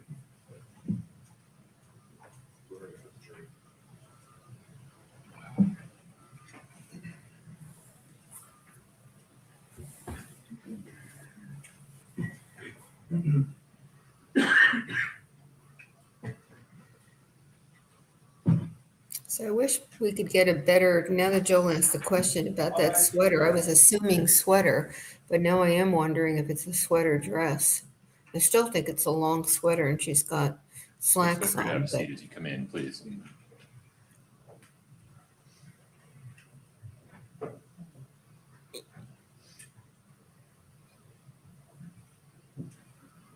Have a seat, please. Ladies and gentlemen of the jury, before we took a break, I misspoke and created some confusion. Let me clear that up now. State's Exhibit 2-28D, as in Delta, is a February 14, 2022 text exchange between Eric Richins, as depicted in the green bubbles, and Kouri Richins, as depicted in the blue bubbles.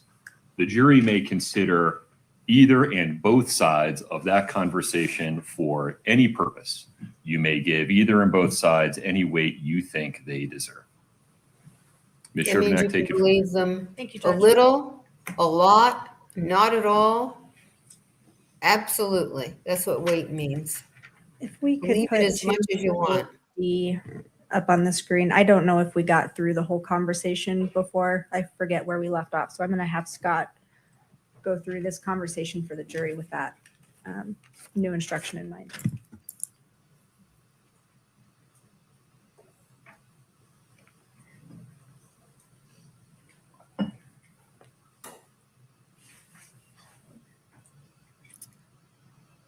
Need me to come home. This is her response to him saying he's ill, and if he doesn't get any better, he's going to go to the hospital.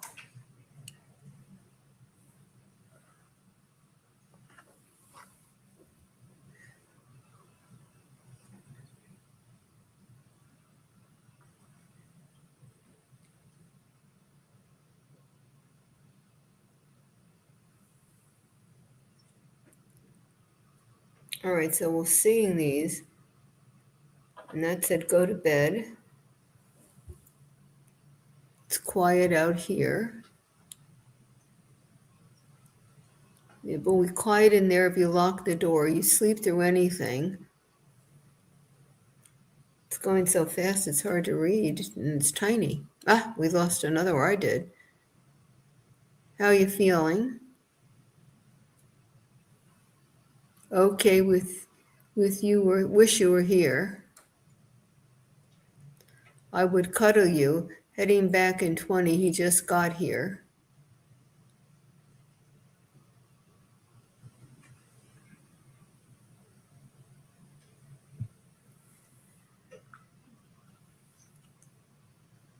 Pretty normal. Thanks for answering. Did you call? You didn't call.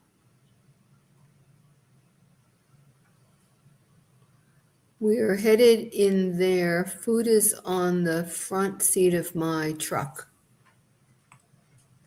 In addition to these text messages, did you also analyze Eric Richins'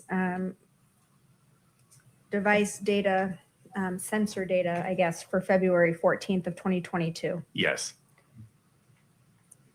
If we could show Exhibit 314D, please. Do you recognize this? I do. Is this an exhibit you helped create? Yes. Does Exhibit 3-14D accurately depict the raw data that you analyzed from Eric Richins' phone? Yes. Move to admit 3-14D. Objection. States 3-14D is admitted. If we could publish, please. When you analyzed the movement data from Eric Richins' phone on Valentine's Day 2022, we're looking at a graph here. What does this graph depict? The graph depicts travel, so in distance in blue, and in energy exertion basically in green, and the and frequency hour to hour on February 14th, 2022.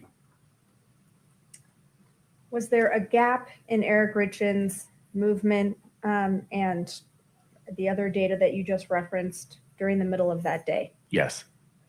Is that denoted here in the blown up portion? What do we see? It is. There's a data set on the left-hand side for flights climbed, distance traveled, and steps depicting. So this is a portion. Well, actually, this is the 12 o'clock hour. And then on the right-hand side, there is device activity for depicting steps and distance traveled at 1:32. And so from this data, we can tell that from approximately 12:05 to 1:32, there was no movement data recorded on Eric Richins' phone. Correct. Did you analyze his phone for similar types of movement on other days? Yes. And did you compare the data from Valentine's Day to those other days? I did. Was it unusual for Eric Richins to have an 87-minute gap in his activity in the middle of a workday? It wasn't typical, no. Thank you, Scott. I want to turn your attention to February 26th of 2022. Did you analyze communications between Kouri Richins and Carmen Lauber on that day? Yes. Scott, if we could show Mr. Cotraimus 3-16D. Do you recognize this? I do. Did you help create this? I did. Is this using the CDR data that you analyzed for this date? Yes, this is essentially the same type of exhibit that was created for February 11th. Does Exhibit 3-16D accurately depict the raw data that you viewed for February 26th? It does. Move to admit 3-16D, please, States 3-16D is admitted. and publish to the jury, please. So we saw an exhibit like this before for Yes. February 11th. Yes, we did. Are we looking at information now pertaining to February 26th? We are on this. This exhibit is text communication between Ms. Richins and Ms. Lauber on that day. And similar map of the same area, Yes. arrows denoting who sent the message. Yes. The times they were sent and received and direction. Yes. Now, these pictures are kind of small, but similar to the last exhibit from February 11th, Ms. Richins is denoted with the red background. Is that correct? Correct. She's on the left side there. And Ms. Lauber is denoted with the green background. Correct. And then we also see Robert Crozier on these exhibits, and he's in the yellow background. Is that correct? Yes, he will come up. There he is. He'll come up on the map there on the left-hand side. And again, Scott, if we could move through this exhibit, and Mr. Cotraimus, if you could describe what we're seeing as we go through this Sure. process for February 26th. Sure. On the right-hand side, similar to the other day, there was text communications between Ms. Richins and Ms. Lauber through the 2 o'clock hour. It picked back up in the 5 p.m. hour. And at some point during the 5 p.m. hour, Ms. Lauber's device started utilizing towers in those same locations from the previous day. Provo Canyon, Utah County area, traveling north until it finally stopped in the area of the southern end of Salt Lake County. Same thing with Mr. Crozier's device, beginning once again in Davis County and moving south and utilizing towers along the way. So Ms. Lauber is now on the left-hand side. You can see by 7 p.m. or so, she is utilizing towers back in Provo Canyon, heading back to the Heber Valley area where she ultimately ends up. Mr. Crozier has returned back into the general area of the Davis County area by 8 p.m. And then you saw all the communications between Ms. Richins and Ms. Lauber, 71 texts between 2:25 p.m. and 10:33 p.m. that day. And Mr. Crozier and Ms. Lauber, 65 texts and 3 phone calls. Now, similar to February 11th of 2022, did you look at the communications between Carmen Lauber and Robert Crozier for February 26th of 2022? Yes. If we could show Mr. Cotraimus 3-34D, please. Excuse me. Do you recognize this? I do. Is this an exhibit that you helped create?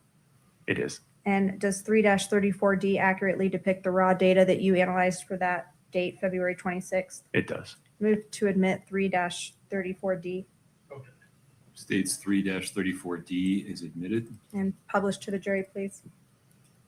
Okay, we've seen one of these before. Another one of We these. know the data that's on here. If we could, Scott, move through this at Mr. Cotraimus, as you just described. Yeah, so there's the 4:01 p.m. Call from the previous slide. Mr. Crozier is in Davis County. Ms. Lauber is in the Heber Valley area. To the right, those are the communications between the two. There's texts and some phone calls. You can see the date stamps next to those. Essentially, what this exhibit shows is the other side of that communication or that incident or event between Ms. Lauber and Ms. Crozier. Mr. Crozier and Ms. Lauber.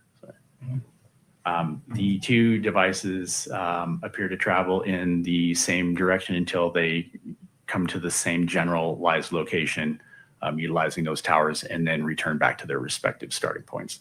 And that location that they're meeting up at, same as February 11th, 2022? Yes, it's consistent with that, with the Draper area near that Maverick. Thank you, Scott. Did you analyze, moving now, to March 2nd of 2022, did you analyze CDR data for Kouri Richins' device from March 2nd, 2022? Yes. Scott, if we could show Mr. Cotraimus 3-17, please.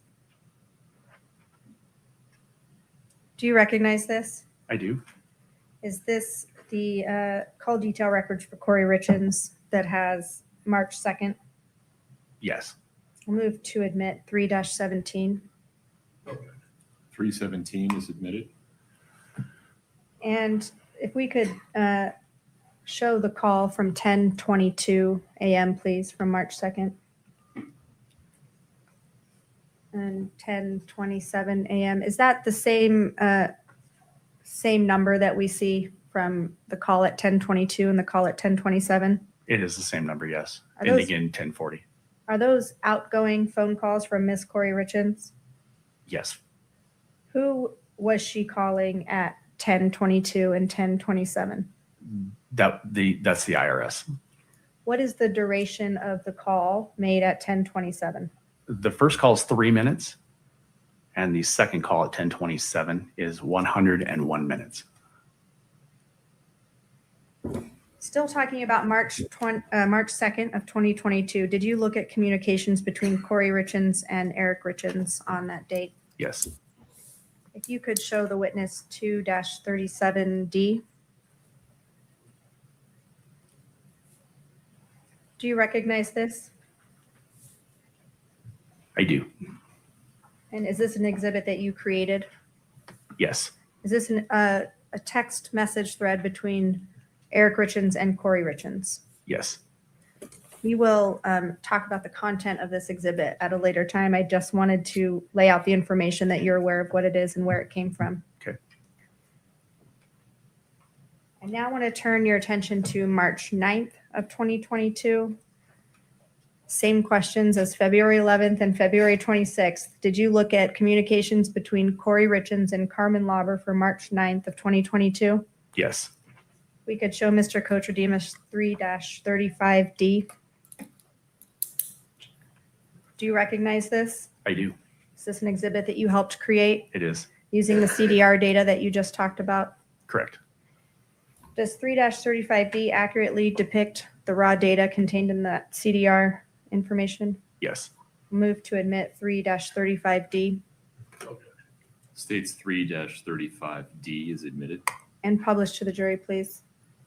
Okay, so we've seen these before. We have. We're looking at the same area of the Salt Lake Valley, and again, communications for March 9th, 2022 between Kouri Richins and Carmen Lauber. Is that correct? That's correct. Scott, if we could move through this exhibit, please. And this is just the same representation of those records. It shows essentially the same travel, and it depicts the conversations, text conversations or communications between Miss Richins and Miss Lauber's devices. We got 10 o'clock hour, 11 o'clock hour. Miss Lauber's moving. She moves a little north in this. If you want to stop it right there, Scott, just for the 12:11, 12:13. She moves north out of the Heber Valley for this particular event. That tower at 12:11 p.m. is located very close to the Richins residence. Other than that, the travel is going to be depicted in a similar manner. Miss Lauber is going to travel same route through Provo Canyon into the south end of the Salt Lake County area, in an area consistent with being at or near the Draper, the Maverick and Draper. And Mr. Crozier is going to do the same thing. He's going to travel south, and his device is going to utilize towers in that direction as well. On the right-hand side, you're just seeing more communications between Miss Lauber and Miss Richins from that day.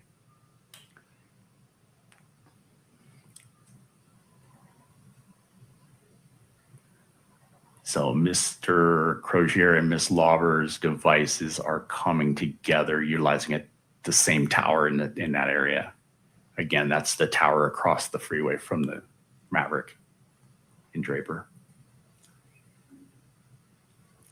Then the two will depart, or presumably depart, and their devices are utilizing different towers until they return to their respective starting points.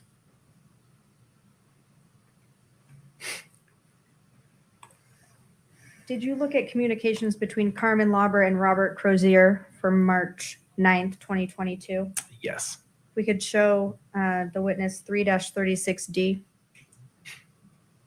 Do you recognize this? I do. Is this an exhibit that you helped create? It is. Is it using the raw data from March 9th, CDR data from March 9th, 2022? Yes, Does 3-36D accurately depict the raw data you just described? it does. Move to admit 3-36D. 3-36D is admitted. Again, we've seen this before. Yes. This is for March 9th of 2022. And this exhibit, who are the communications between in this exhibit? This is communication between Mr. Crozier and Ms. Lauber for that day, March 9th. And Scott, if we could move through this exhibit, please. And you've essentially seen the map before on the previous slide between Ms. Crozier and Ms. Lauber. The thing that's different on this is the communications are just between Mr. Crozier and Ms. Lauber, or Ms. Richard, or excuse me, Mr. Crozier and Ms. Lauber. Again, 11 o'clock hour, 12 o'clock hour, they're communicating. The devices essentially come together into the same general location, utilizing a tower there.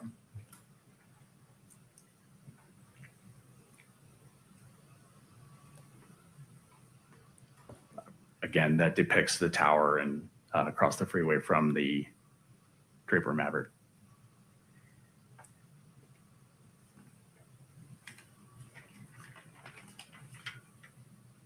The two parties continue to communicate until they return to the Heber Valley area and the Davis County area, respectively.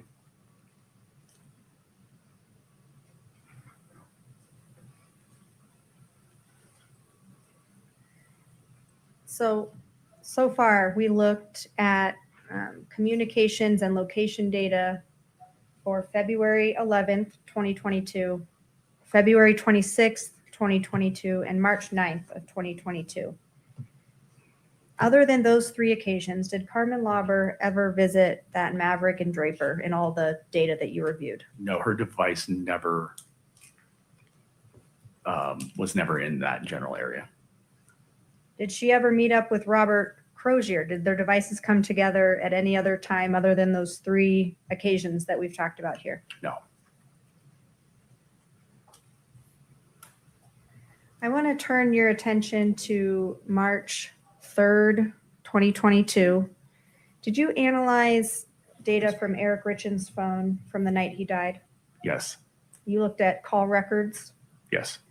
and you looked at text messages and web searches. Yes. We could show the witness 3-39D. Do you recognize this? I do. Is this an exhibit that you helped create? It is. Does it accurately depict the raw data that you reviewed from Eric Richins' phone? Yes. Move to admit 3-39D. 3-39D is admitted. You could publish this to the jury, please. So you might want to step down for this so we can just describe for the jury what we're looking at here.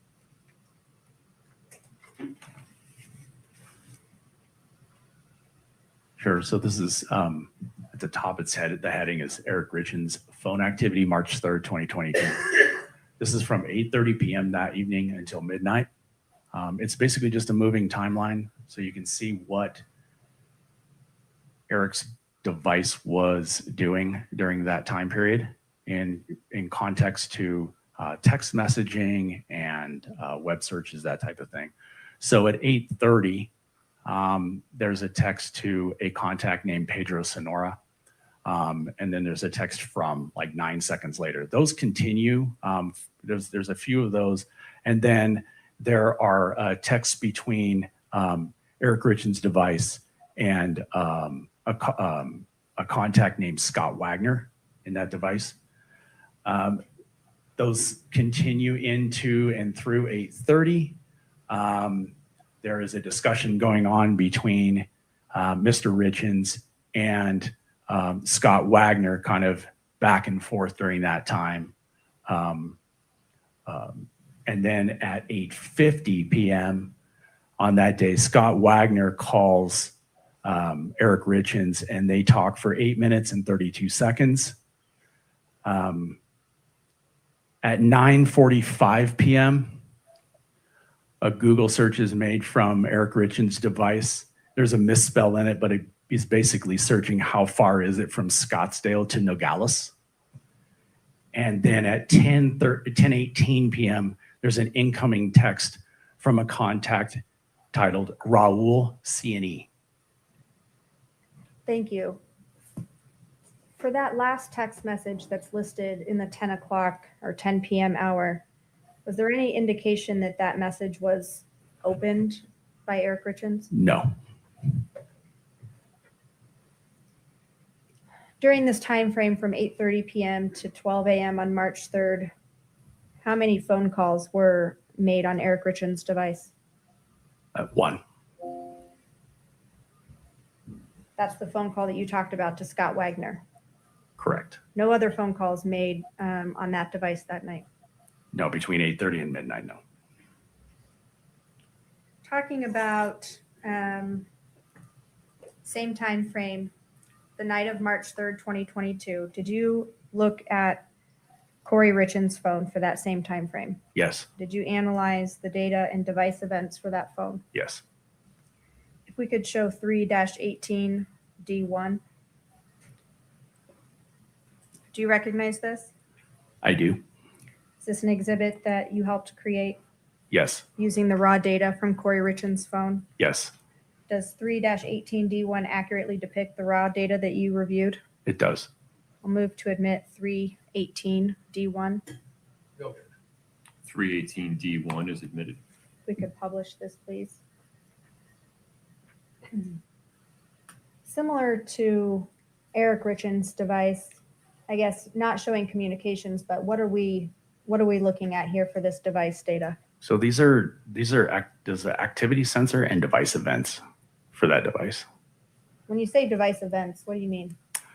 So there are certain events that are captured in a device in the system files that detect various things. One of those things is locks and unlocks, meaning when you locked or unlocked your phone. The activity sensor is device movement. So there are accelerometers and gyroscopes and whatnot inside your device. And when it moves and it detects movements, it reports that to the system files and it retains that.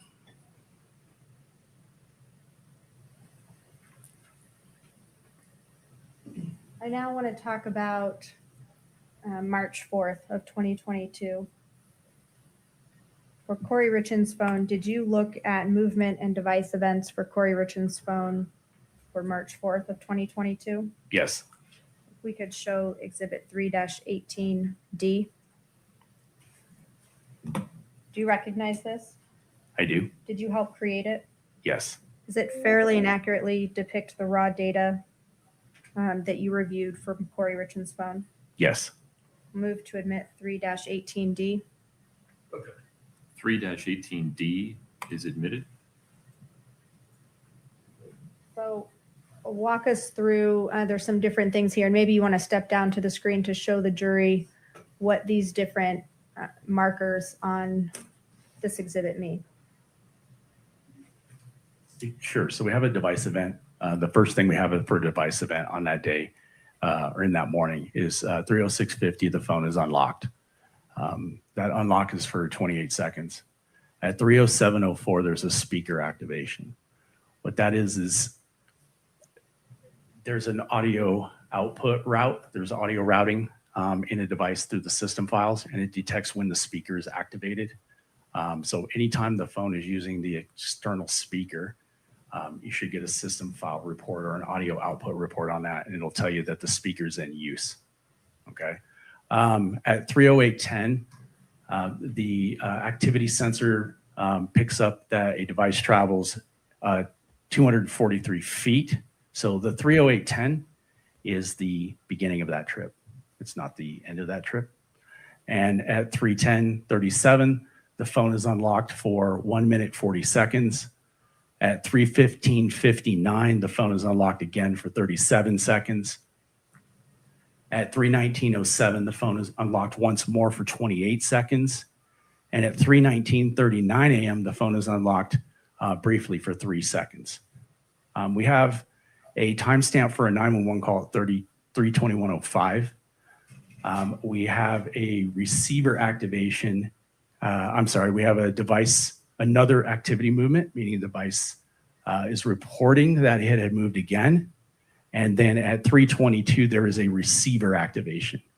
And a receiver activation is when you hold a phone or a device up to your ear, say presumably your face, to make a phone call. There's a proximity sensor inside the device that activates the receiver. And so there's an activation there at 3:22:12. Thank you. You talked about the receiver activation. Is it possible that a call can start before the receiver is being used? Yes. How does that work? If you dial a number, for instance, the receiver activation only reports when you place the phone up to your. It has to detect the proximity sensor. So it's a movement. It's a movement, yes.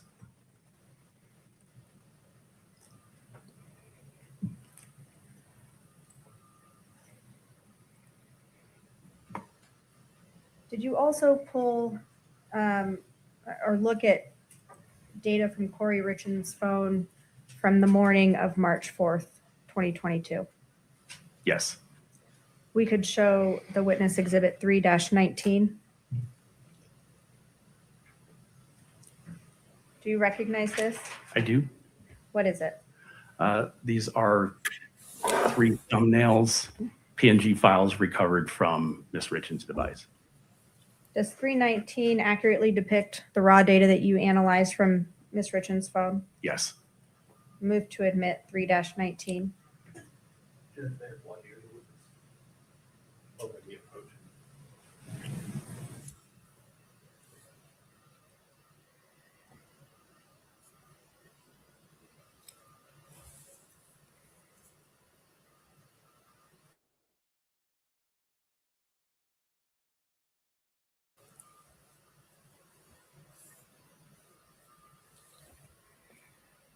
Another little sidebar. Will it never end?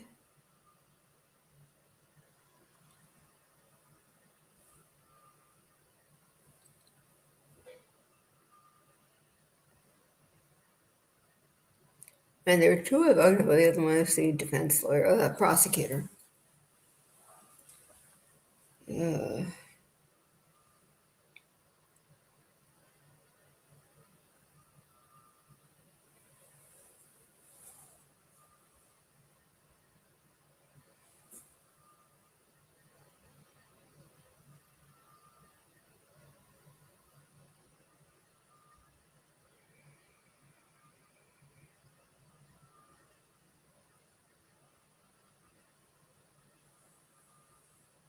Now that it's quiet, there are no questions in the chat, and I have nothing to add.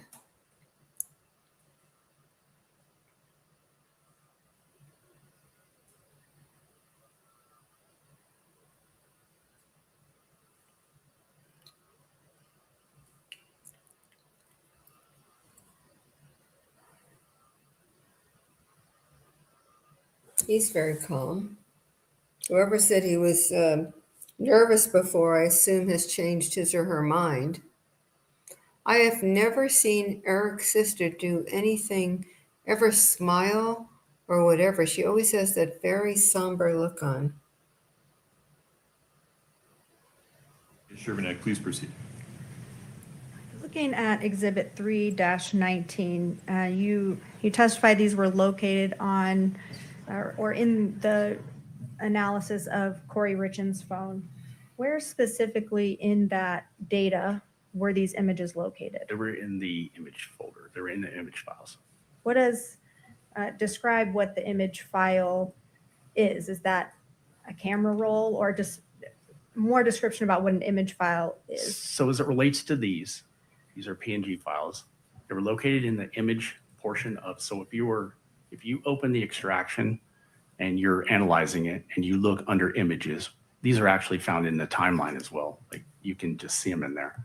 But when you click into those, there's information that's presented to you, and it will tell you the file path of where these belong, or where they were last seen by the device. And so in the image file, there's a pathway. And so these images were last seen in a SMS, so a text, like an iMessage, photo search section is the pathway for those, meaning it was related to the messaging system inside the device. I'll move to admit 3-19. Mr. Owens. Can you explain a little bit more foundation in terms of which people in the text message chain indicated that they were in the...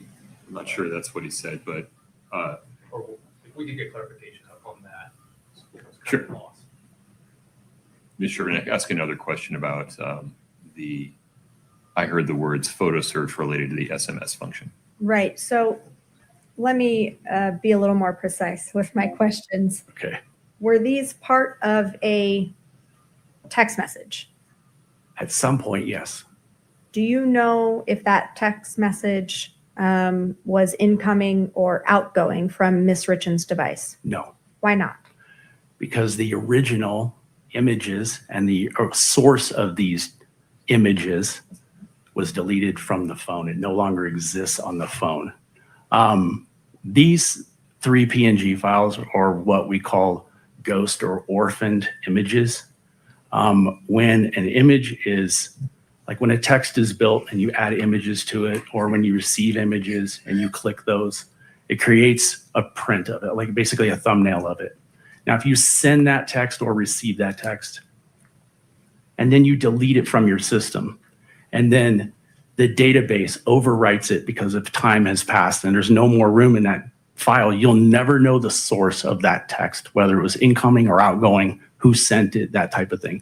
All you're going to see is the remnant of that. And that's what these are, the small PNG files. Again, move to admit 3-19. We were in your objection. At this point, it seems like it's what Mr. Cotraimus found, it's a remnant, something. I understand defendant's objection. It is respectfully overruled. You can explore these topics during cross-examination. State's Exhibit 3-19 is admitted. We could publish, please.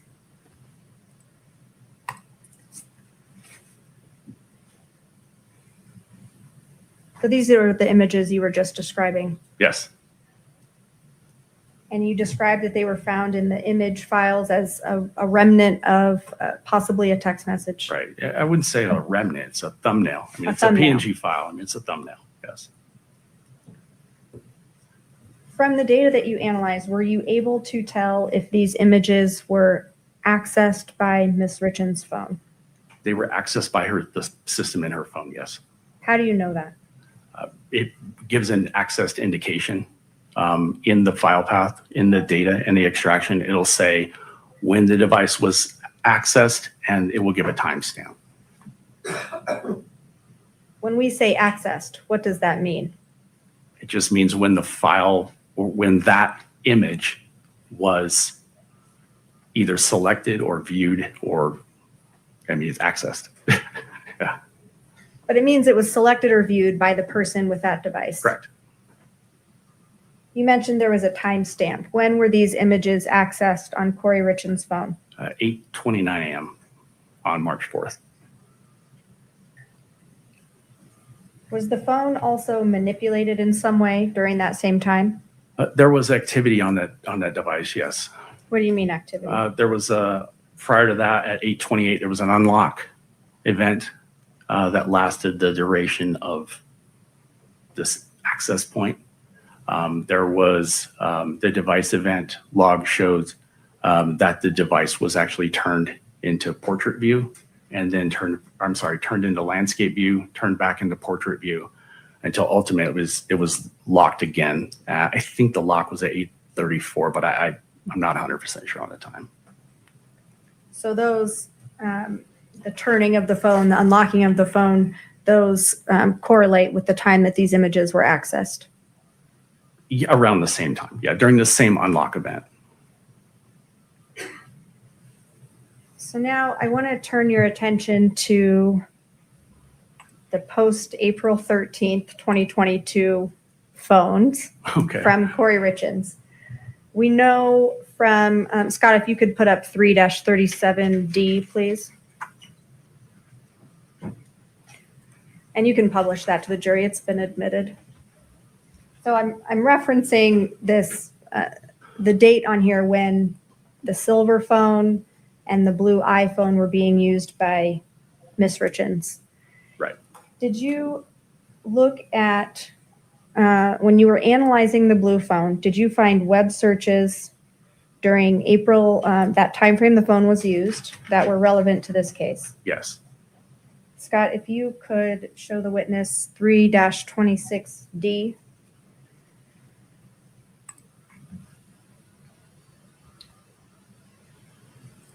Do you recognize this?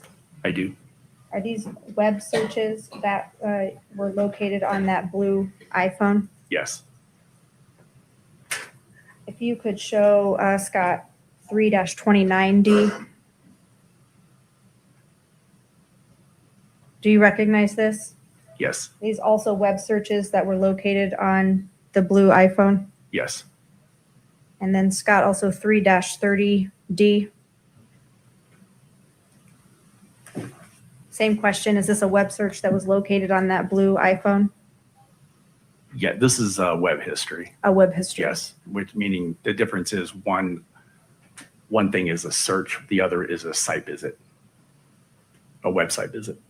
And do these three exhibits, 3-26D, 3-29D, and 3-30D, accurately depict the raw data that you analyzed for that blue iPhone? Yes. I'll move to admit those three. Mr. Ramos? You don't have an objection to these searches we have an objection as to how they're going to be presented, meaning that redaction. My understanding is that Mr. Cotraimus did not make those redactions. So I'd like to approach and present a proposal on how to submit it.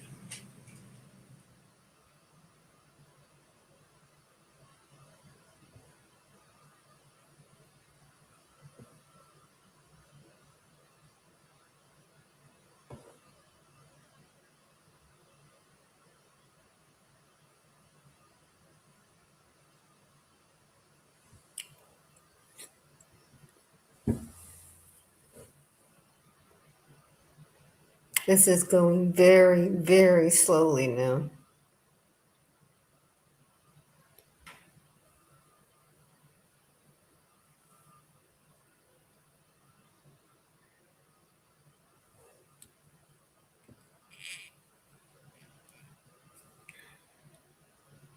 Very slowly.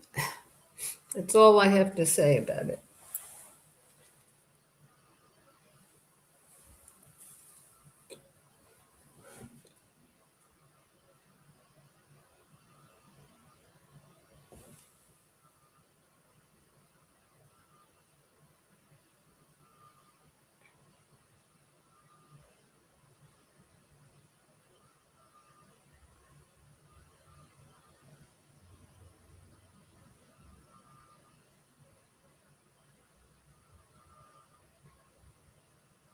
What was lunch at the lemon farm? It was an antipasto with 2 types of cheeses and salami and prosciutto. And then there were grilled vegetables. And then there was ravioli. And then there was some sort of lemon cake dessert. Yes. States And 3, yes, I saw them about Nestor. 9D and 30D are admitted. We're going to publish those. I have an instruction for the jury. Scott, could you go to 26 for me for a moment? Ladies and gentlemen, as you look at 26, 29, and 30D, you'll see these blue blobs that have no text behind them. Those are intentional redactions of information that has no relevance to this case. please do not speculate about what was behind the blue bob. It's irrelevant. Just ignore it. Ms. Shervanek, please continue. So as we Wright were in here is talking getting about worse and worse. 3 exhibits that we will go through in turn, you mentioned web job, searches U4M. versus site visits. What Yes. are we looking at here? These are web searches. What's the difference? So when you type a search into your device and to presumably search for something on the internet, when you type it in and you hit send to search, it logs the search that you had typed into your device. And so someone could search for any multitude of things. We're all aware of that, but maybe not if the results come up, if they actually click on a result, that would be a site. Right. We normally see, analysts will normally see corresponding web histories related to those searches. So if you were looking for a type of vehicle, you would have a search for a type of vehicle, like a 2026 Toyota 4Runner. You're looking to buy one. And then right behind that, you'll see web history, meaning what happened was you typed in that search field, it popped up, and then there's some suggested websites for you to go to based on your search. And if you click through to those will show as a web history, meaning a site that you actually visited. And so what are we looking at here? Right here, we're just looking at the search function. These are just searches that were inputted into the device. And this is in that blue iPhone, right? In the blue iPhone, yes. Scott, if we could do the same expanding for each page of 2-2060 so the jury can see the different entries.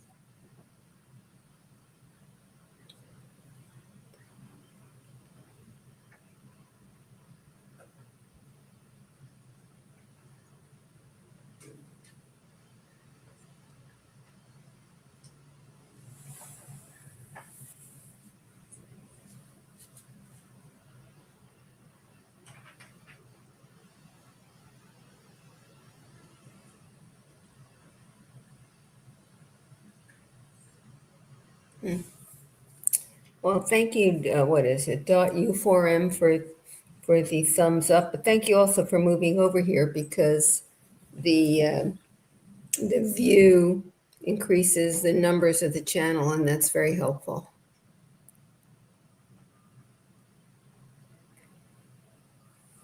So, mutual policy on life insurance, cause of death will move too fast for me. Oh, now we can at least see it. Federal Correctional Institution in Dublin, California, luxury prisons for the rich in America. Yeah, I like that idea, luxury prisons. I saw this comment that she made before. If someone is poisoned, what does it go down on the death certificate as? What is presumptive positive for naloxone?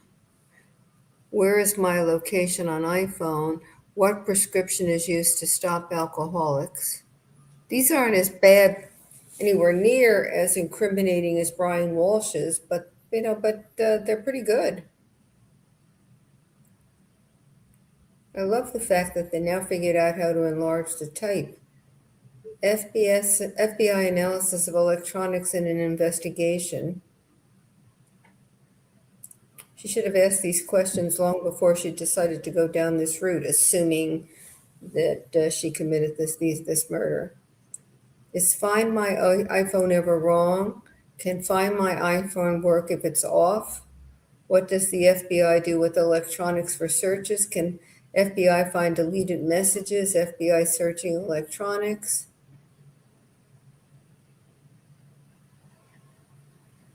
What is considered non-natural manner of death? Who determines cause of death on death certificate? Can the cause of death be changed on a death certificate? What is a white-collar crime? Why would the FBI be involved? Is the medical examiner report and autopsy report different? When does the FBI get involved in a case? She's certainly what I would call kvetching at this point. What is a lethal dose of fentanyl? What is considered a lethal dose of fentanyl? How long does life insurance companies take to pay? Or do life insurance companies take to pay? Change my passcode on iPhone.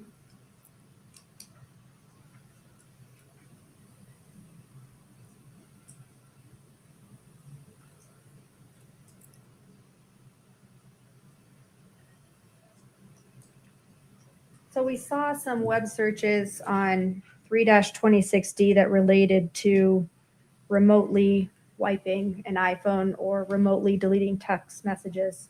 Yes. Was the blue iPhone being used by Kouri Richins in the time after her original phone, that white iPhone, was seized by police? Yes. Scott, if we could put up 3-29D.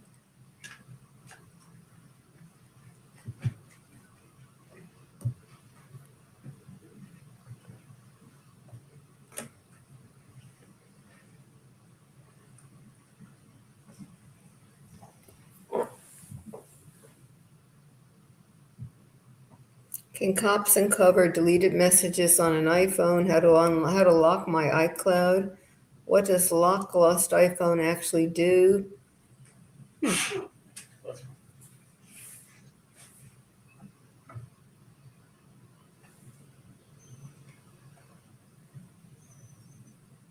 This is after the crime. It's a little late to be asking some of these questions.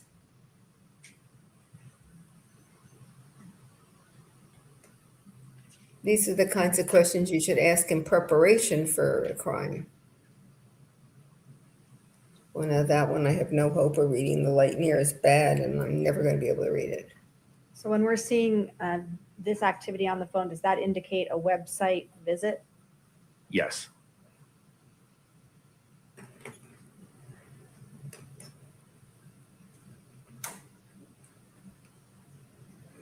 Can you delete everything on an iCloud account? Can you delete everything off an old iPhone without actually having it?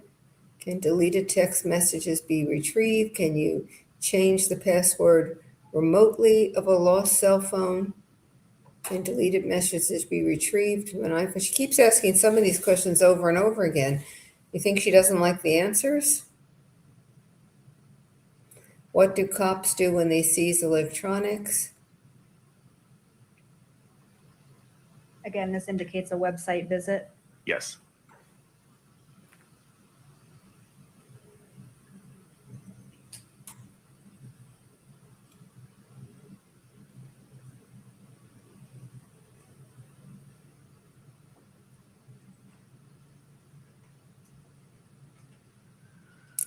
What is a lethal dose of fentanyl? Didn't we see this already? She's not asking these questions again, are they?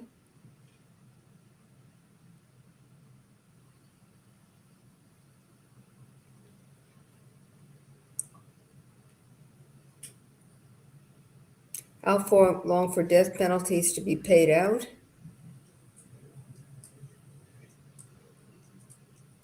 Okay.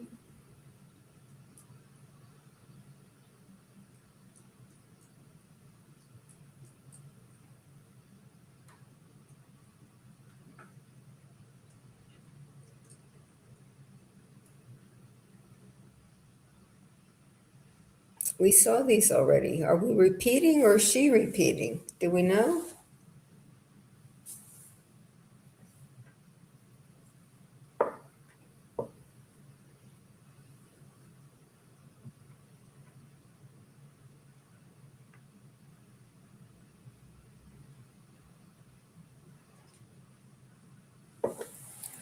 Some of the spelling is typos, which I understand because I get them when I text all the time, and then autocorrect just adds to it. But some of them are just, I don't think she's spelling the words correctly because she can't explain it by autocorrect.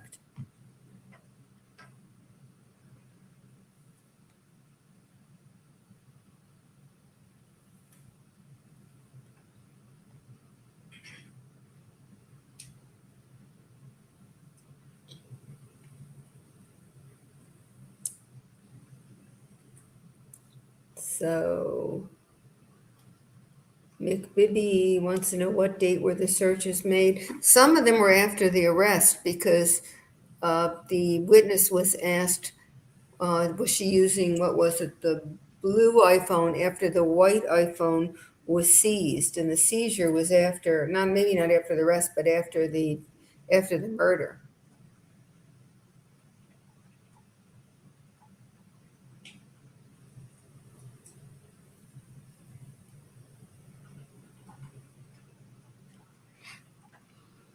How to prematurely delete information from an iPhone remotely? Oh, permanently, sorry. How to permanently delete. If cops force you to do a lie detector test, what happens if you are detained? Why didn't you read the rest of that?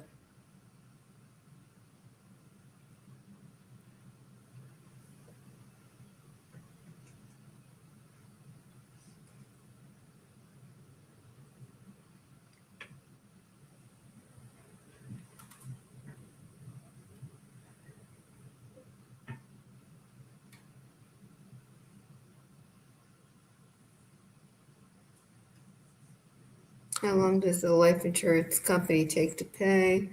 What happens if you give Narcan to 3-30? someone who doesn't need it?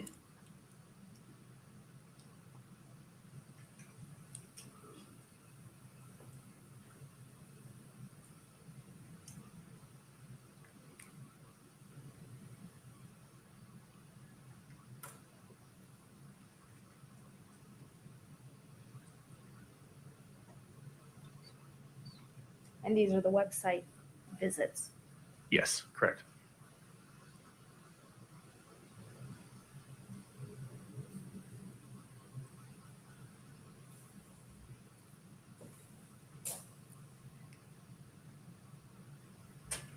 Well, she's not completely oblivious to the fact she might get convicted because she's asking about the prison.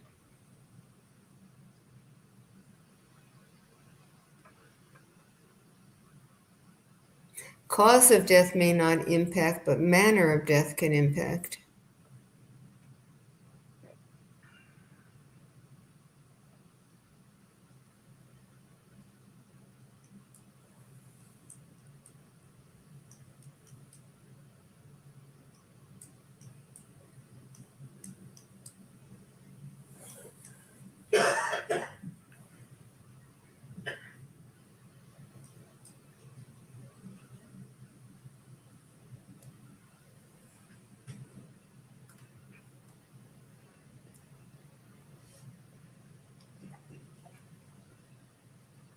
Just a moment.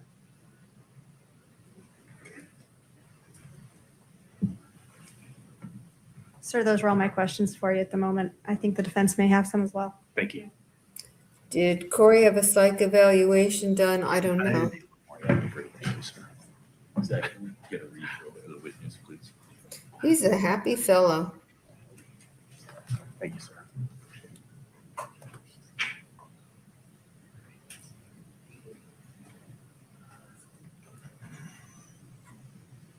Mr. Ramos, did you want to break before beginning? Thank you. Yeah, I take a break. We'll get it on top and we'll get out of here on time. Don't commit to anything. But let's just take a stretch the leg break. We'll come back at 3:45. Thank you. Please rise. Okay, he's taking a 7-minute break. And I will be back.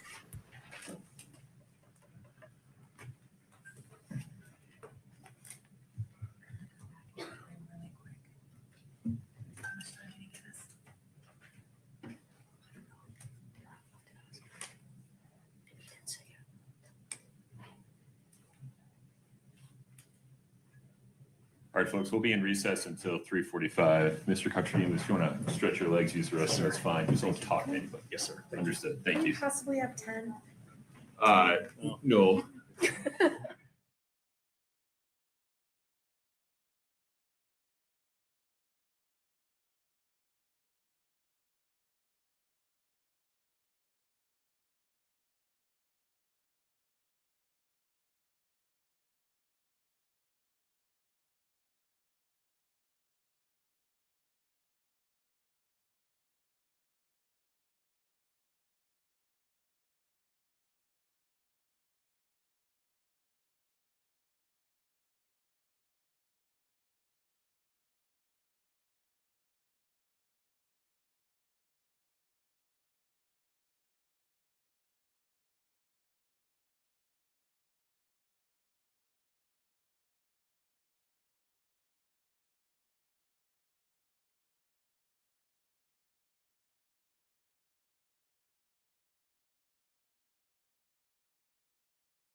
Ms.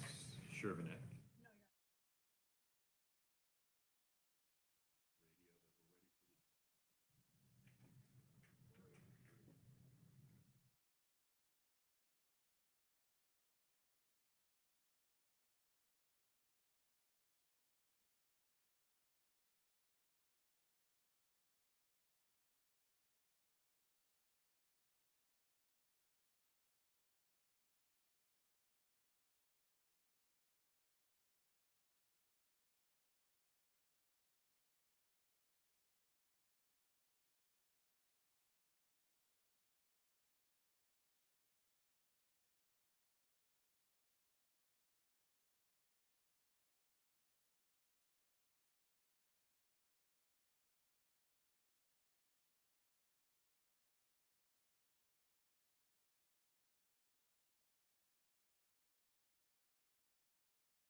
It looks like we're back.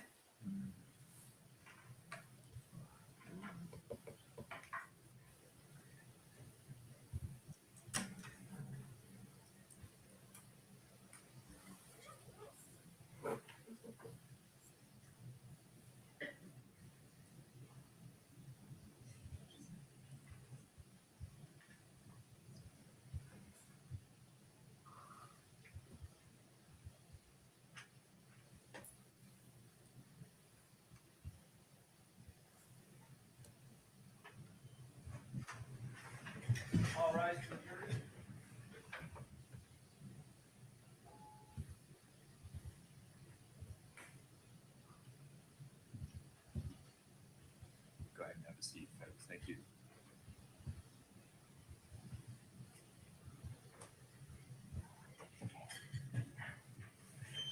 All right, please have a seat. Thank you. Mr. Ramos, Thank you, please Judge. proceed. Mr. Cotraimus, how are you? Doing great, Mr. Ramos. How are you? Good. Good seeing you again. Good to see you. You know what? Let's just dive right into the GIFs, the Okay. PNG files. Yeah, sure. Right. Sure.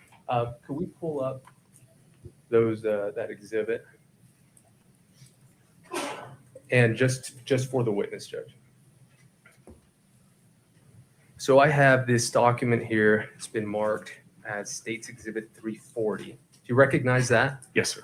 Now, when you were testifying earlier, you informed the jury that it was all the image files that you received, correct? Well, just for this representation is just for that, for the fourth. Correct. Yeah. Yes. So what we're looking at are It's part of that. Yes. images, data files for that day. Specifically, though, I think there was a range. It was for the March 4th, correct? Correct. Okay. Now, in that, there were 39 images, right? Correct. Now, of those images, obviously, we've seen 3 of them. Okay. Yes. So I want to focus on those. Okay. Okay. All right. So what I'm going to do is I'm going to pull up those 3 images that you've seen. Okay. Okay. Mhm. And I'm going to show you the MAC, right? Okay. Which is the modified access created. Yep. Okay. Yep. All right.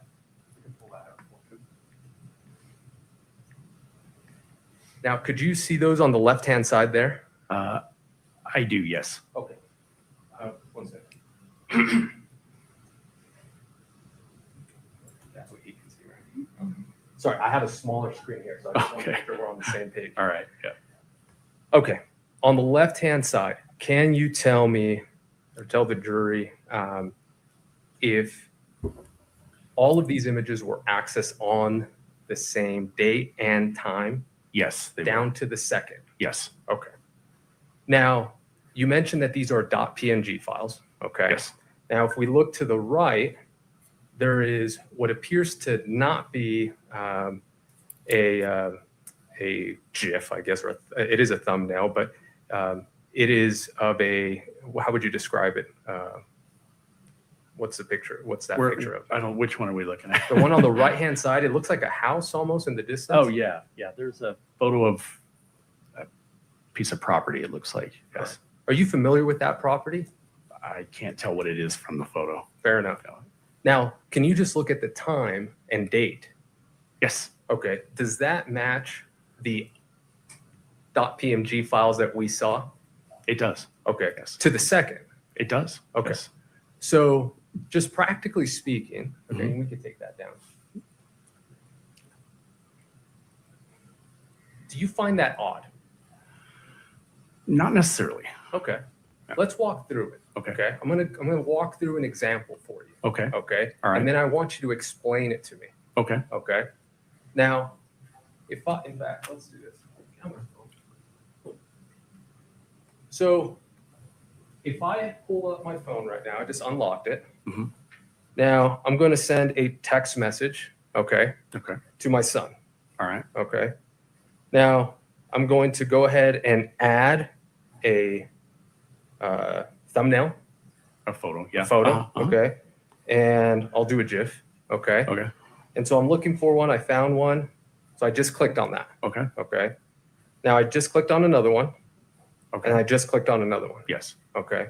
Now I'm going to add also a picture. Okay. Just for my folder. Okay. Okay. Now I've selected those 4 items. Okay. And I'm about to send it. Yes. Okay.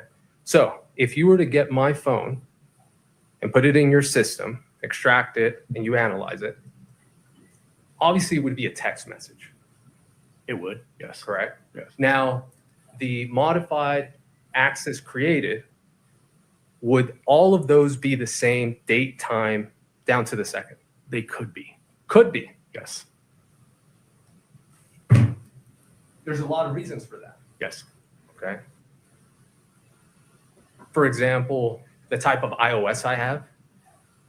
That could affect it. Yes. The type of extraction that's done.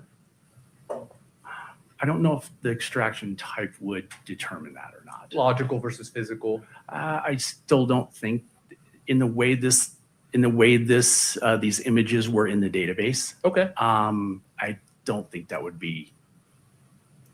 I don't think that would be accurate. So then let's look at the database. Okay. Where exactly were these images? So they were in the database. That is, there's a pathway in there. Yeah, let's pull that up. Yeah, again, so that's where they're at. Okay. Okay. So they are in an SMS photo database essentially. All right. So is it up there now for you? It is not. Not yet. Okay. Now, the source file, is that what we're referring to? Yes. Okay. Yep. So I see here has a bunch of numbers, underscore files, full.zip, right? Yeah. Private var, mobile, library, cache. Yes. Right? Yep. Okay. Talk to me about cache. All right. So, caches or folders, they're just places where the system stores data. Okay. Yeah. And if I were to go to my phone right now, I could find those .png files, that image I just sent, right? If I go directly to my text message, correct? You could. Yes. Yeah. Right. Because I just sent it. Uh-huh. Okay. Now, here in this file, this doesn't lead you straight to a text message. Correct. Okay. And so it is, and I think what you said in your direct, I think it was the system, I think is the word, you were very specific. The system in her phone, I logged it. Is that correct? Yes. Okay. Those are databases. Correct. Yeah. Yes. Okay. So fair to say, and you indicated in your testimony early, so I think I'm right, that there are certain things in our phones that are there, but we can't necessarily access them. Correct. We need a process to go kind of below the surface. Right. Okay. Now, in this case, these .pngs You had 39 of them, correct? Yes. Okay. Now you only selected 3. Yes. Okay. Did you select those? I shouldn't put. I provided what I provided. Like And- I provided the entire extraction report, and then I provided the part of the extraction report for that day. Okay, so Yes. you provided the full 39. Yes. Okay, understood. Now, that I want to go back to that other image. Okay. Okay. Now, these have the exact same date, the exact same time, down to the second. Okay. Are they tied together? I don't know that. You don't. No. In fact, And what does that mean? It really is. now, in what you do, there is, we heard the word a lot, analysis, right? Yes. You analyze. Right. Okay. Now, we know that you can, we get the information from Grade Key, it's extracted, then we put it in Celebrite. The analysis comes in reviewing the report, correct? Correct. Okay. Now, and you were also very careful in your direct testimony that it's not necessarily, I don't think you use these words, but it's not infallible, right? This Celebrite report. Correct. Okay. In fact, Celebrite itself recommends its operators, is that the word? Yes. To make sure that they validate their data. Correct. Right? Yes. And there's a lot of reasons for that. Yes. For example, you do have a hardware that you use, correct? Yes. You want to validate it's working. Correct. And then also the software that you use, you want to validate that that's working. Yes. Okay.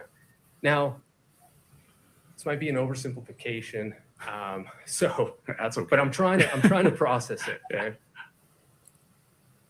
A lot of money went into making those phones. Yes.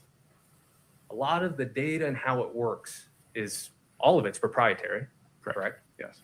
Now, in a way, Celebrite is trying to hack the phone to get the information. Doesn't really hack it, but it parses the data in there. It parses But yeah, the data. Yeah. Okay. And when it spits out, that's not a common term.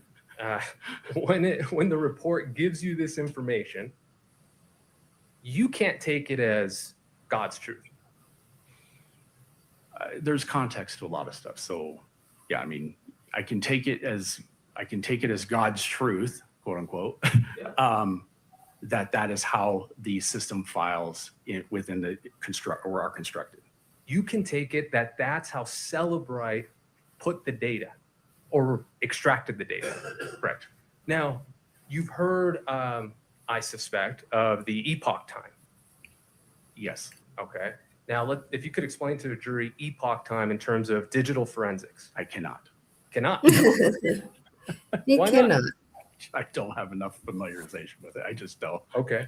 Not on the stand. All right. Well, is it fair to say that let's look at this created and modified and accessed, that date and time. Okay. Are you aware that that time isn't actually how it's stored on the phones?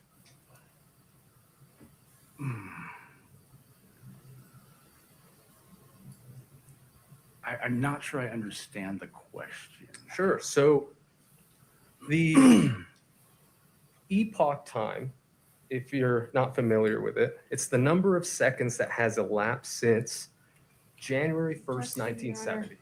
Are you familiar with that? I am. Oh, sorry, for a Judge. minute. I What was the apologize. objection? Asigal music. He said Joel he isn't here to thank you, testified but I about will. what 50 surviving he the side part-time private is.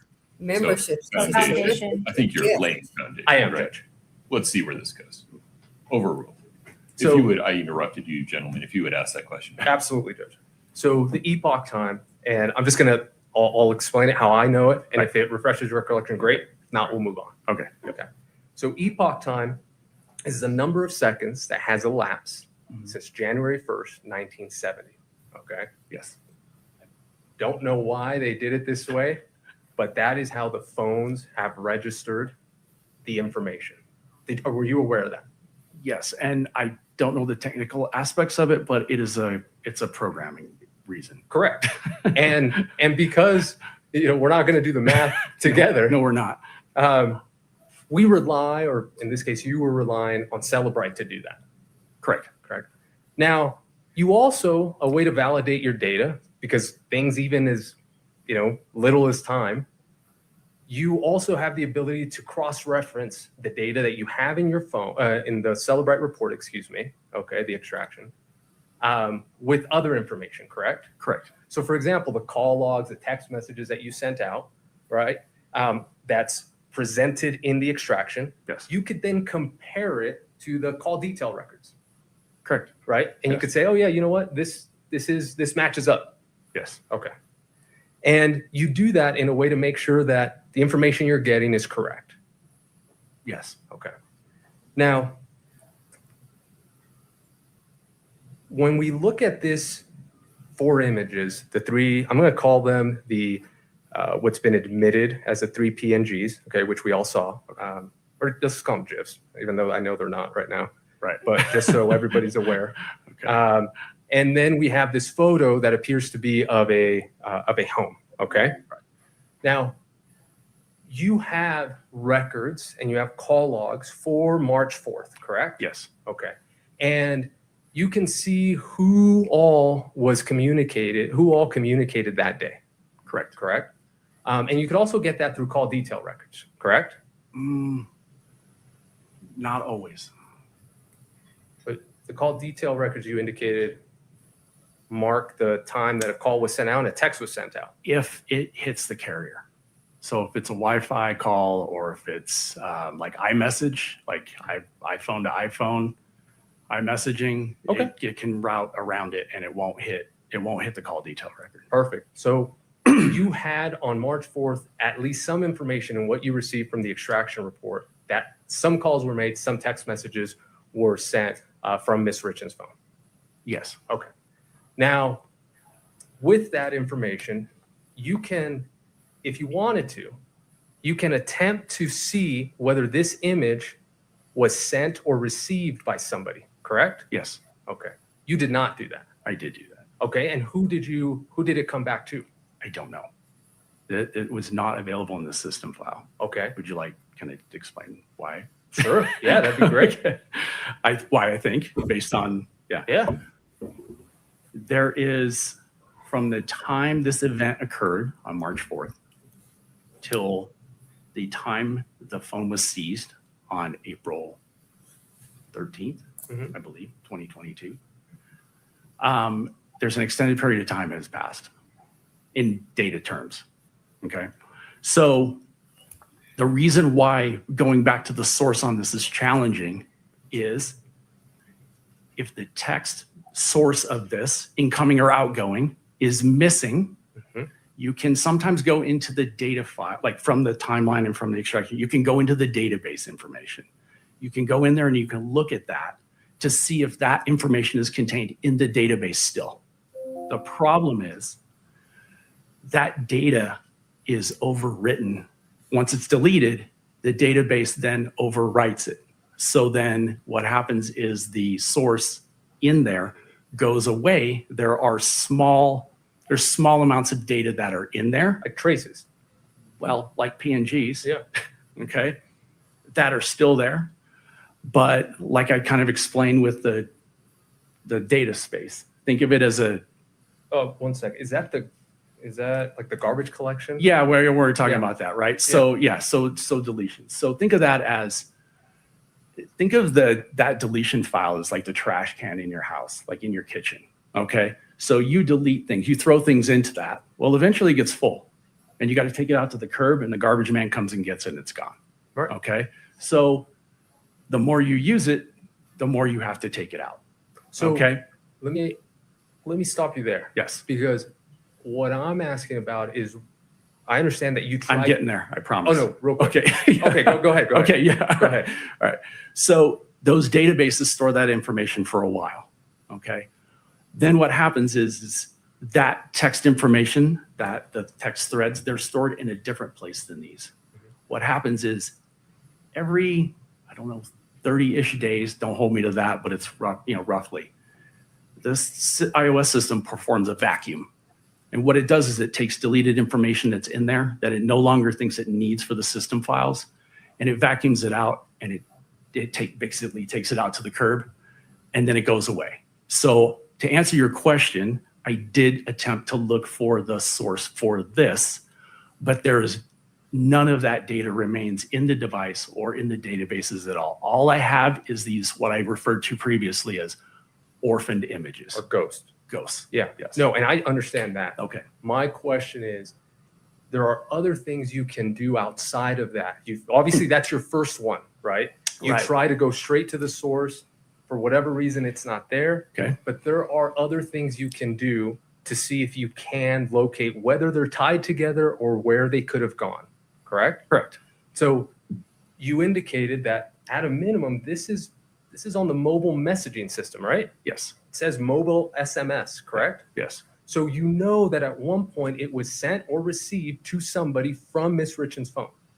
Yes. Okay, so you have contacts in her phone, correct? I do. And if you had call detail records, for example, or just in her log, or any number of things, right? Right. You can go to those and see if the individual on the other end maybe did still have that message, correct? Potentially. Yeah, potentially. Now, you didn't do that in this case. Are we talking physically contacting these individuals? And absolutely. Okay. Yeah. So I agree with that statement. Okay. That you didn't do it. That I didn't do it. Okay. But I would also add to that my role in this case is as an analyst, and I provide the information, and then any following, any update or a follow-up investigation is 100%. Yeah. I mean, I imagine that when you were asked to pull those images on that day, I imagine you explained all of this to the prosecution. I did, yeah. Right? Yeah. And you explained to them that, hey, you know what? These did pop up. Yep. 39 of these. And to your point and your question, I did go through call detail records. I did go through those types of things to see if there was a corresponding communication that would be contained in the call detail records that matches this. Absolutely. And you did this because that is your job. Correct. Right? You're trying to say, hey, I have this orphan ghost.png. I'm going to try to find a tone. Yes. Right? Yes. And hey, prosecution, I know you're going to use this just so you know, I can't tell you who received it. Correct? Correct. I can't tell you who sent it. Correct. I can't tell you if it was viewed by Miss Richins. Correct. Correct. But I can tell you that at that time and date, the system in her phone, as you said, registered it. Correct. Now, for example, if we were to find out that the image there, right, of the home, okay, if we were to find that other recipient, right, okay, and in that recipient's cell phone, it had the day prior, okay, so March 3rd, okay, say around 5 o'clock, okay, and that individual sent the image, okay, and then Miss Richins opened her text message with that home there, okay, and maybe those GIFs or those .png, those thumbnails were attached. It could have been that the computer registered as it accessed it as it was opening up, correct? Correct, because it would create a thumbnail. Correct. Yes. Now, like you said, we don't know that, right? Correct, we don't. Okay. Now, I'd like to move on to the web searches. Okay. Yes. A lot of those web searches, as we saw, have no dates. Correct. Right? Yes. And we do see some of them when they were searched, correct? Yes. Okay. Are you familiar with, I think it's called like lifestyle analysis? No. Okay. Did you perform any searches around the time on those that you can see on the web searches, that you can see the date that they were searched? Okay. Did you do any searches on Google or any validation to see what, if anything, was relevant to what was being pulled up? No, like, did I perform the searches myself? Not the searches.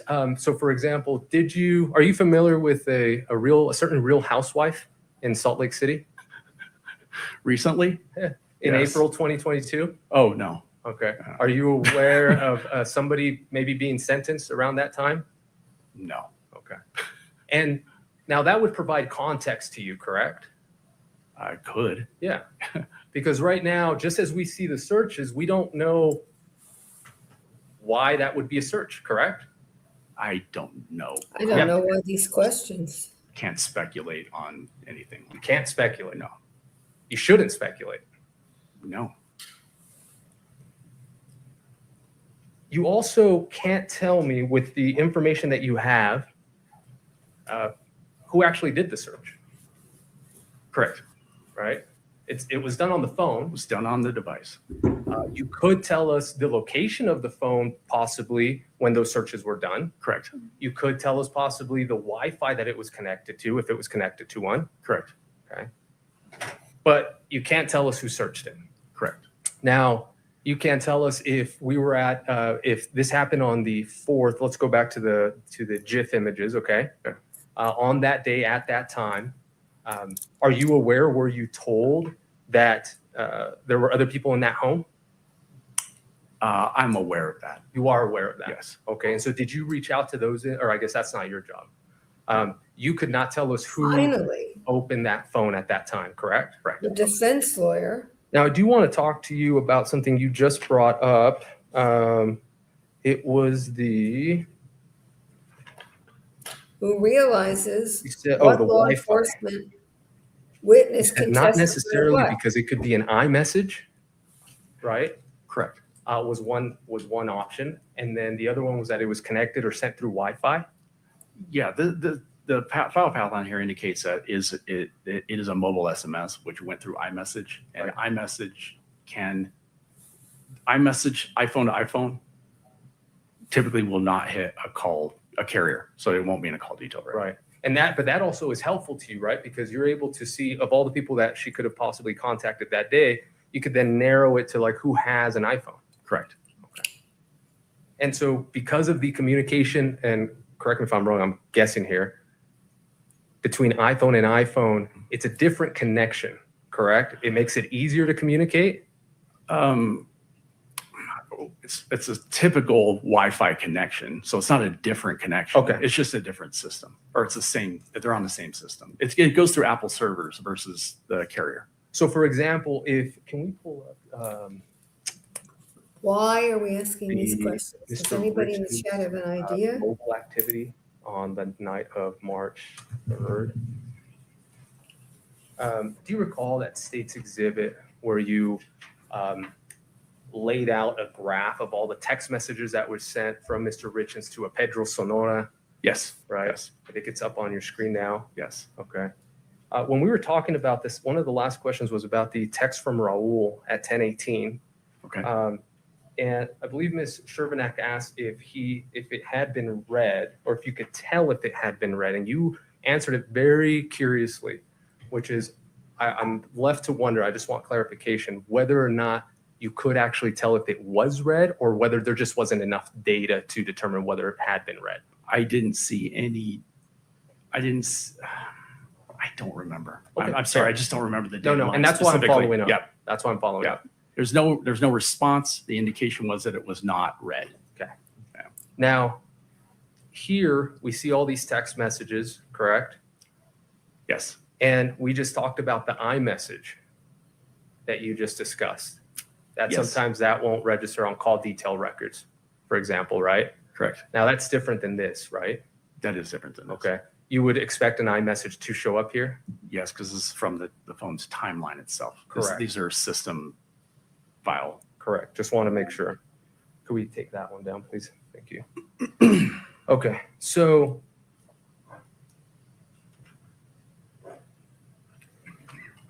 the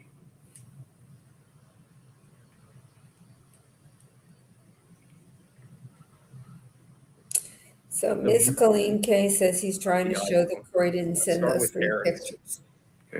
you had indicated Doubtless, that's that true. you had done how did you phrase it? You had actually compared it. It said you had done some sort of analysis with his overall use in terms of his activity on his watch, right? Yes. And that those 87 minutes, that gap was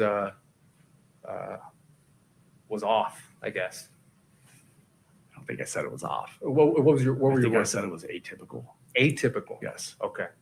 Now, can you please walk us through what exactly you did to get to that conclusion? Oh, so those are spot checks. Those are looking at random locations within his activity. I did not take the totality of his activity and compare it day to day to one another. Those were spot checks and looking at the device patterns in his phone to see if there was large types of movement. Now, there are sometimes large spaces of inactivity, but not in this context. So what spot checks did you do? Just periodically throughout the timeline, through that activity timeline, just to look at and see if his activity indicates that his device stays in motion, and to what extent day to day. Over how many days? Oh God, I probably looked at maybe 20 days or so, just random days. And how did you log that? I didn't report it. I just made a mental note of it. Just a mental note? Yes, sir. Okay. So what was the largest deviation? I don't know that, sir. What was the smallest deviation? I don't know. How did you come up to the fact that it was atypical? Well, it's like I said, in context, right? So there's communications about with presumably Ms. Richins on the device, and Wait, there Mr. is Richins. I'm sorry, Mr. Richins on the device with Ms. Richins, right? And so there was So right now, just so you're clear, we're talking about the physical activity. Oh yeah, okay, yeah. I'm sorry. Yeah, physical activity. Yeah. But in conjunction with that, there are text messages, there are other things going on around this time, indicating in the other exhibits, I don't know if we published them, but there's some discussion about what Mr. Richins was doing that day around so like 11 a.m. So this one specifically, on February 14th, 2022. Yes. You indicate that the gap was atypical. Yes, and maybe I didn't put that in good context. Sure, put it in But context in now. context with what was going on at the time, it is not typical, based on what I looked at, for Mr. Richins to lay down and take a nap, for instance, in the middle of the day. So you could tell that he took a nap from this? I cannot, but he indicated he was going to in the text. That's what I'm talking about in context. Okay, so there's a bit of confirmation bias there. You would agree? I would agree with that, and there's probably a little speculation there on that. The thing with device activity is you only know if the device is moving or not. Right. There is a bit of speculation, like you said, and we shouldn't do that. Probably not. Let's talk about. You can take that down.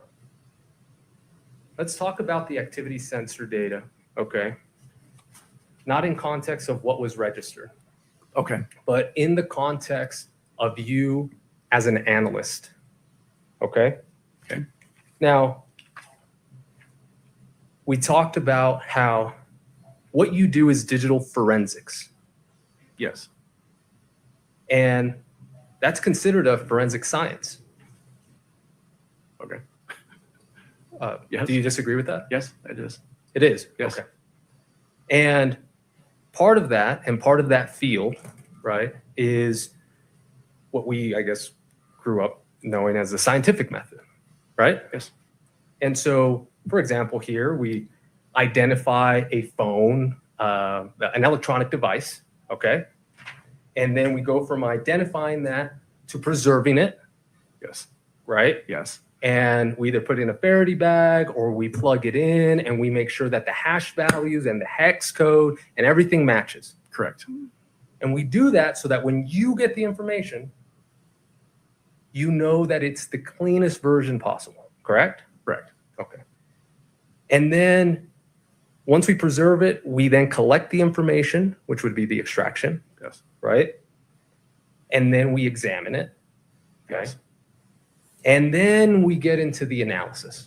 Yes. Okay. So we examined it, and I'm going to go off of the activity sensors, okay? Activity monitors. Yeah. So we identified it, we collected it, we examined it. Now let's talk about the analysis of it. Okay.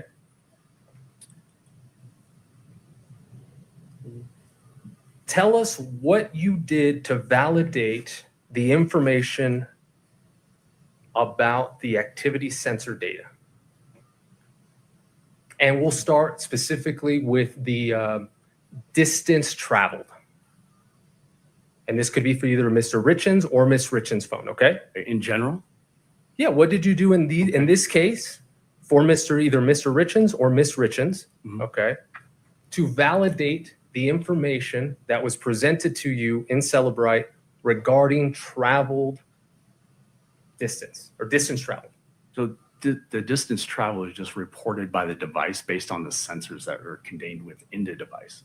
Correct. Yeah. So then what did you do to validate that that information was correct? I'm not sure I understand the question. Okay. I did nothing to validate that information, like outside of that.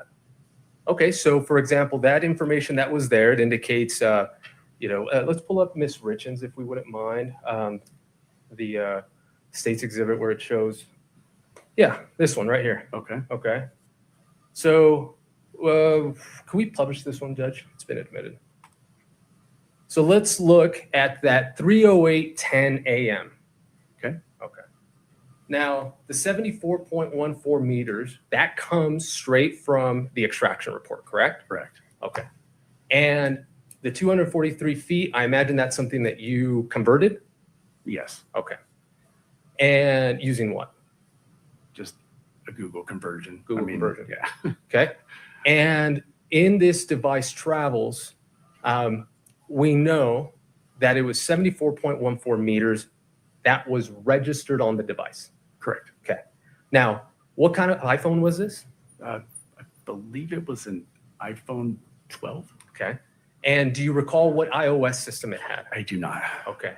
Now, did you, for example, going back to, so I can explain myself, did you grab your phone, a phone, and measure the distance from point X to point Y, put the phone in your pocket, walk over there, knowing the distance, walk back, plug in the phone, and see whether the Celebrite data that you received for what you just did in that controlled environment matched what was being produced?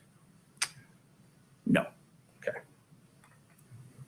Did you purchase or have access to the iPhone make and model of Ms. Richins? No. On either of her phones that she had? No.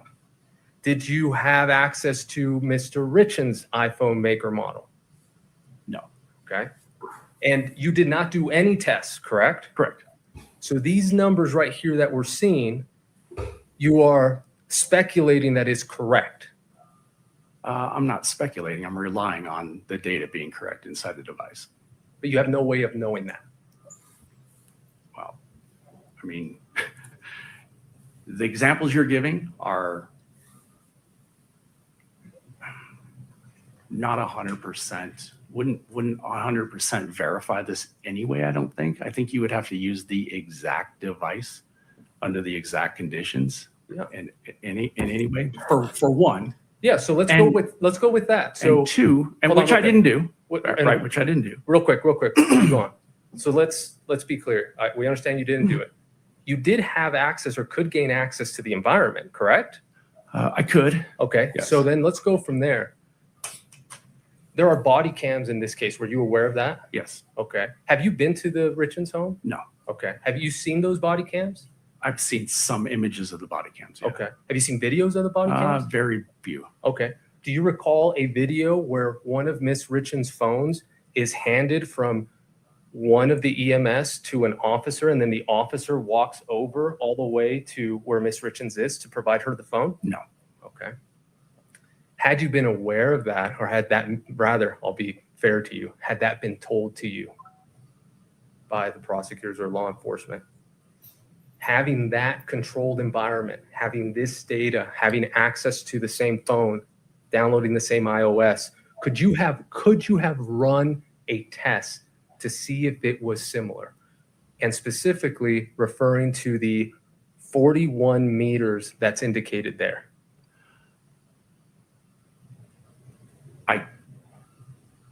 I could. Okay.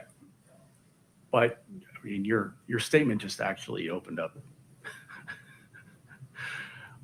why there's a device movement later on. My questions sometimes tend to do that.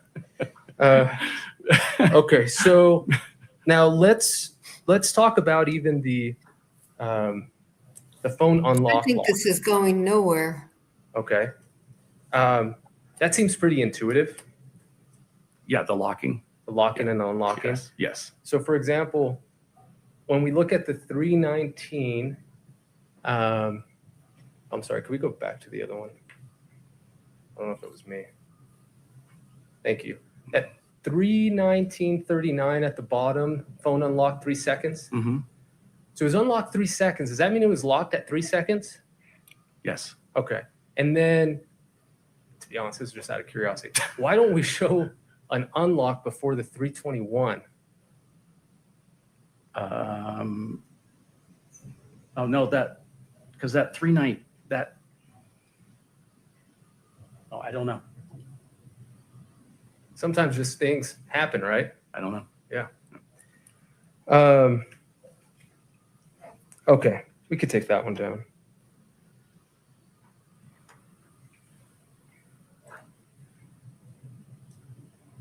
Now,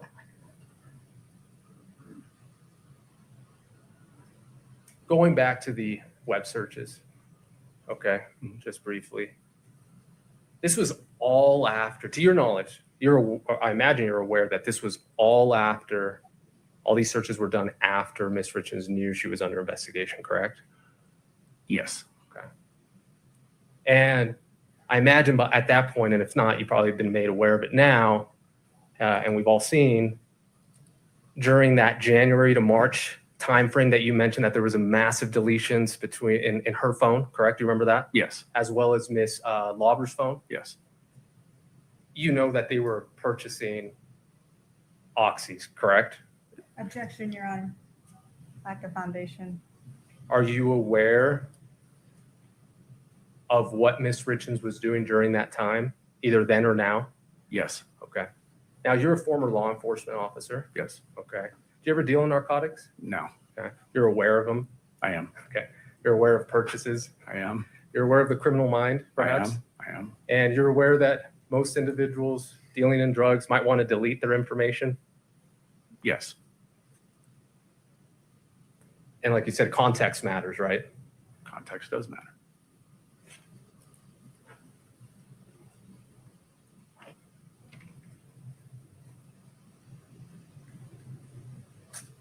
Bear with me.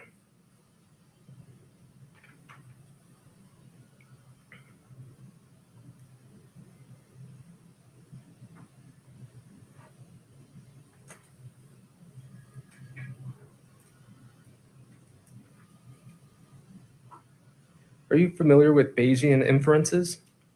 No. Okay. Or probability statements? No.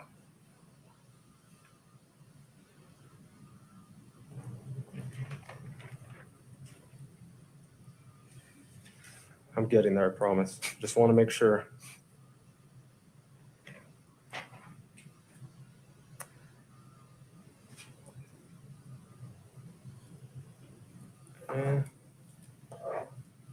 Oh, can we pull up the call record for Miss Richins? I think it was the 101, 110 minute one, please.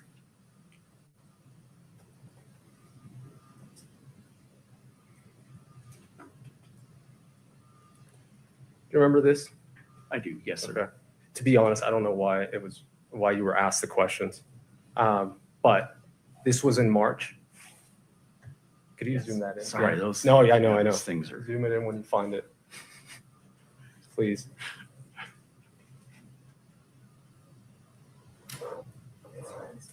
Oh, don't worry about it. It's fine. We remember. You remember what we're discussing, right? I think I do. Yes. Yeah. If you can find the date, that'd be great. I believe it was March 4th or 8th. And Your Honor, this exhibit on the screen is not March. It's February. It says February 11th. It's 3-6, whatever. Oh, okay, perfect. Thank you. We're on March We're on March 1st. Is it March 2nd? So let's be clear for the record. The jury can't see what you and the witness. No, we understand. I want to make sure that Katie finds it first. Okay. And then we'll Let me know when you're ready. Is that it? Okay. Yeah. Yeah, that's it. Yes, if we could publish it, and we could see the 101 minutes. Mhm. Now, the date is March 2nd, correct? Correct. And you indicated that you reached out and you found out that that was the IRS. Yeah, I Google searched the number. Okay. I know the number. Yeah. I was gonna. It ends in 1040. I mean, it's It will, and it's a month before tax season. yeah. Correct. So context-wise, Okay. not unusual, right? Not unusual. Yeah. We could take that down.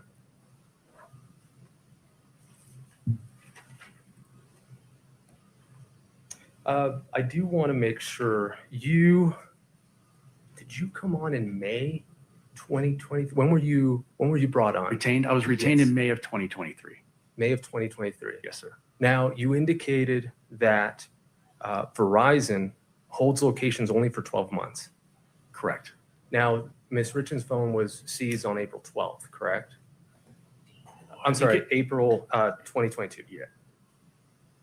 Yeah, April 13th, I think. Yeah, of 2022. Of 2022. Correct. Now, so by the time you had come on, that information was no longer available. The records were still available, but records with location data were not. Correct. Tower data. Correct. Yes. Okay. And to your knowledge, that's never been obtained, correct? Correct. Okay. We went through a lot of those PowerPoints indicating where Ms. Lauber was, and the communication she had, I think, with Kouri on the right-hand side, and then kind of following. Yes. I think you made it clear. Those aren't their actual GPS locations, correct? Correct. Okay. Those are cell towers. Those are the tower locations. Yes. Right. So every time that the jury sees that little image going with Mr. Crozier, Right. those are all cell towers. Right. You're seeing the tower that device is communicating with. Correct. At that time. And so there was a time during your direct that you indicated that I think it was Miss Lauber was near the Richins' home. Yes. Do you remember that? Yes. To be clear, it's not that she was there. I thought her device was. Her device was connected to a cell tower. Yes. Okay. Now, with all this information that you have, the call details records, the cell tower information, the Carmen's phone, right? All of that, were you ever able to see, or were you asked whether she went to 75 East, 100 North in Midway? I believe I was asked to look at that. Okay. And did you find anything? It's the data is not that specific. Okay.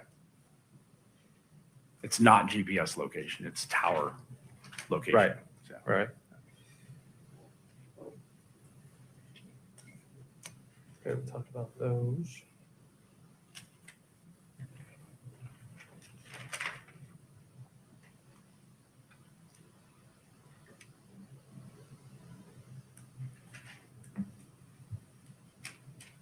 Okay, I think I'm almost done. I think I am done. Oh. Two things. Biometric data. Okay. Let's go back to the activity sensor data. Did you go into anywhere in the extraction to locate the height Miss Richins put in her phone? I don't recall seeing that. The whether her weight, I don't recall seeing that either. the stride.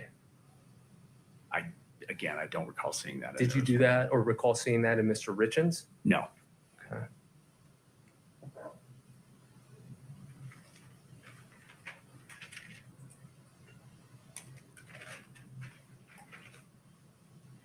These SMS previews that we had been discussing, Yes. are you aware of the different settings that one can do on their phone to either show a preview or not show a preview? No, You're not familiar with those? I don't think so. Okay. Do you have an iPhone? I don't. Okay. We disagree on a lot of things then. Fair. So you wouldn't have done anything there to check, or did you do anything to check her settings? I did not. Okay. So you don't know if on her settings in her iPhone, there was an automatic play previews? No. Okay.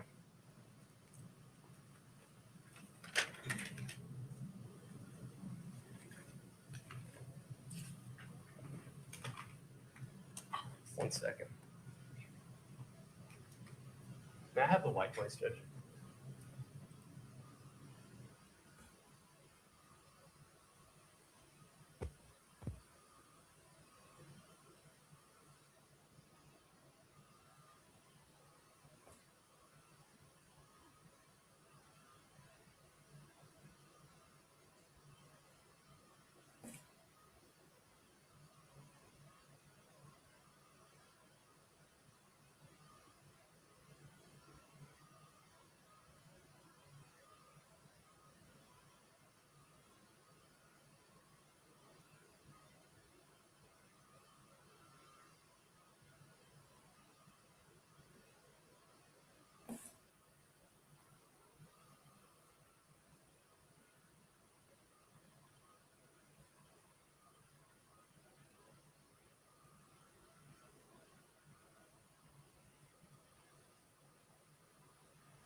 Okay.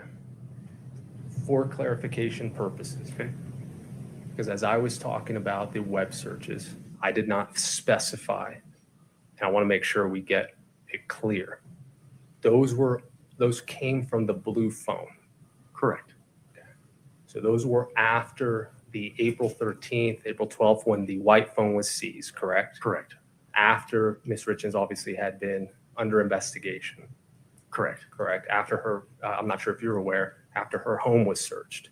I don't know anything about Don't that. know about that. Okay, but it was on the blue phone.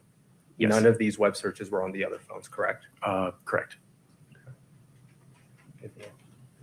That's all I have. Thanks so much. Thank Appreciate you. Yeah, thanks. Ms. Sherbanek, within the scope of cross. Sorry.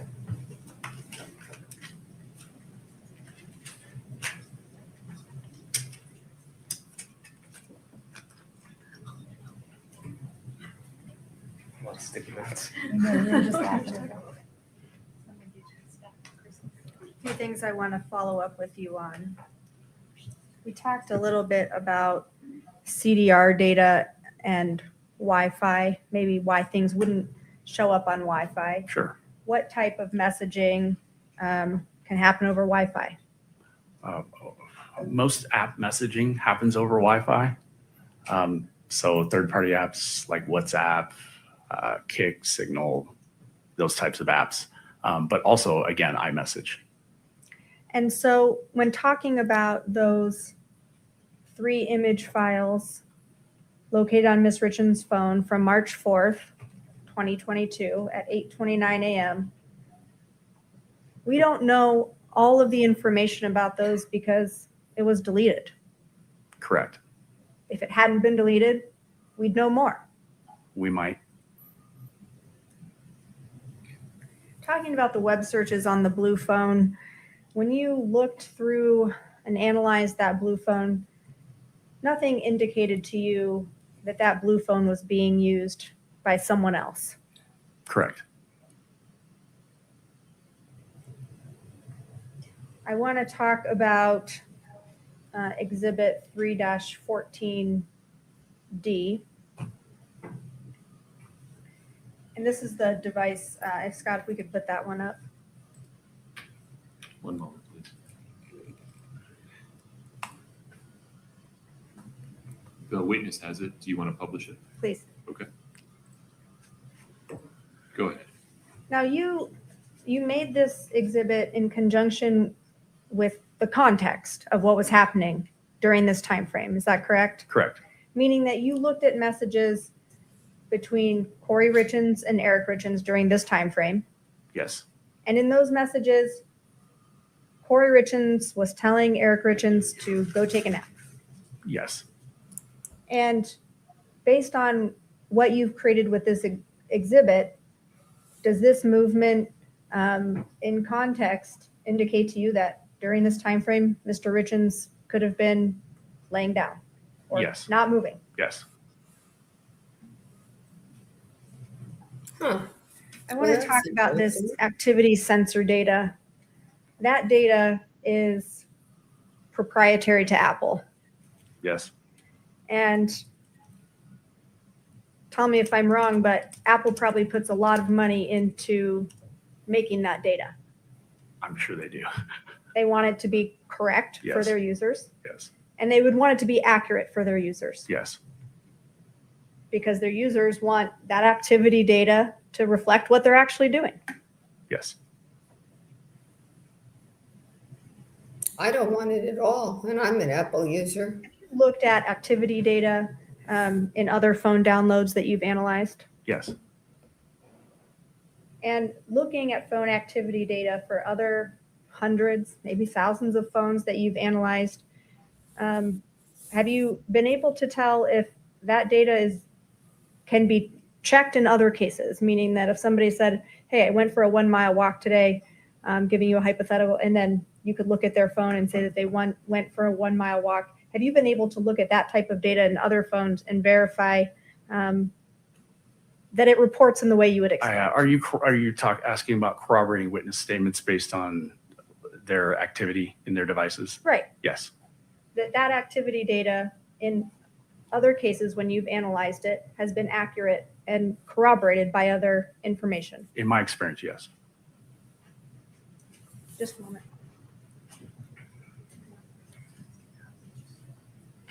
So the point is, Thank you. Thank you.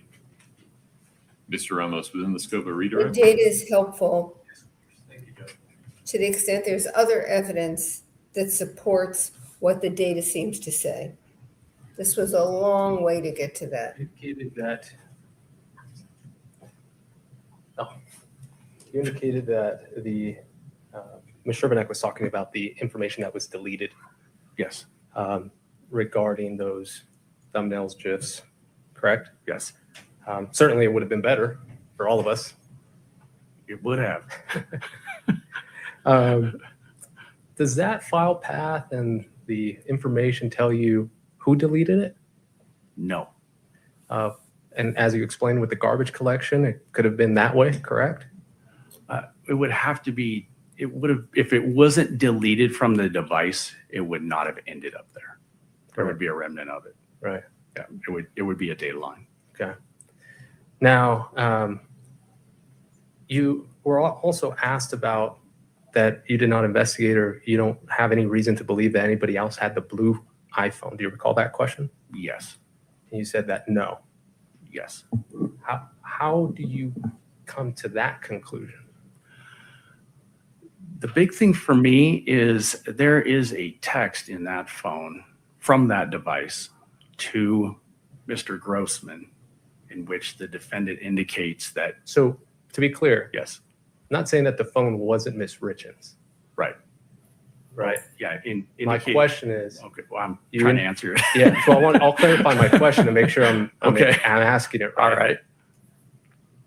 Is your testimony that there was nobody else who had access to that phone at all? I don't know that. Okay. That's my question.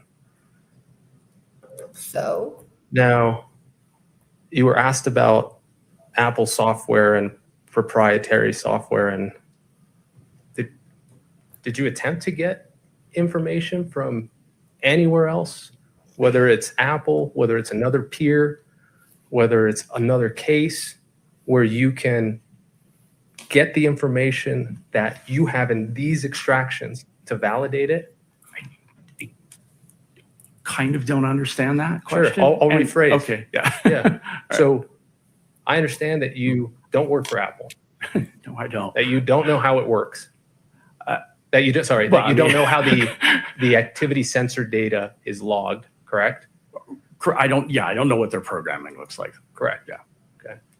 Do you make any efforts in this case with this information to try to validate that the information you had was up to Apple standards? No.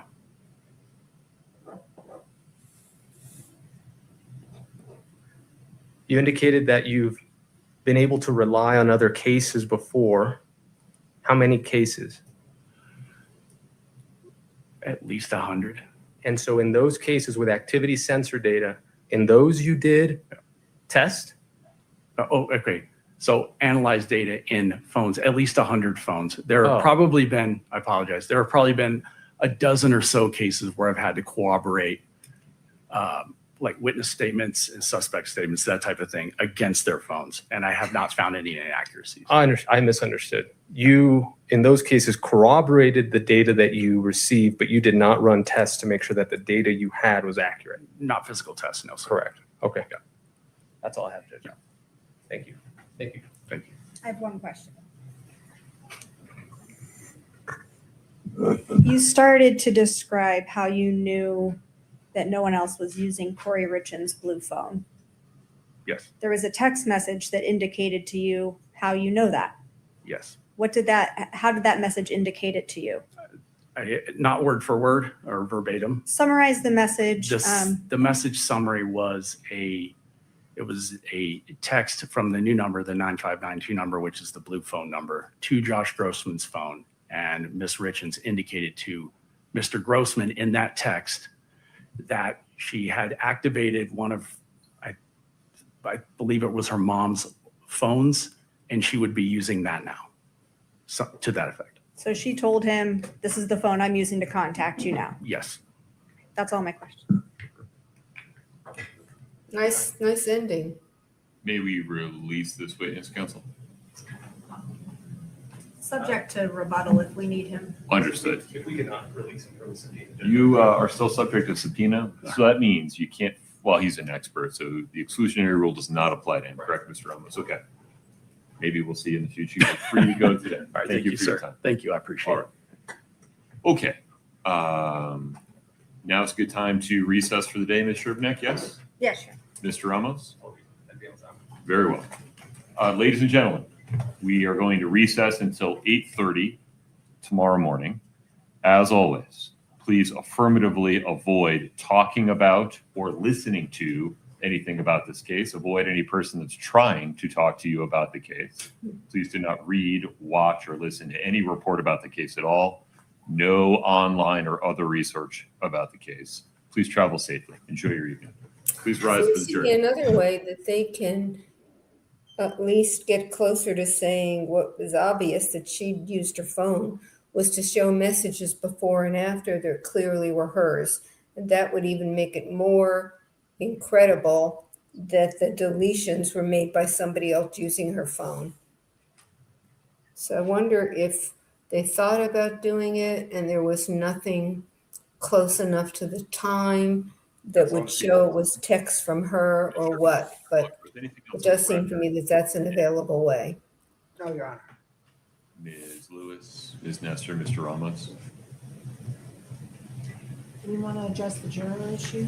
What I propose, and let me just say it out loud, and then you can tell me whether you have any objection to this, is to let all of you consider whether you want to have the court voir dire that witness regarding his prior interactions with Ms.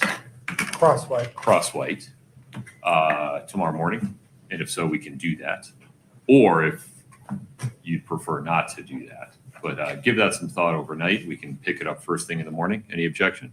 No, sir. Mr. Bloodworth? No objection. Okay.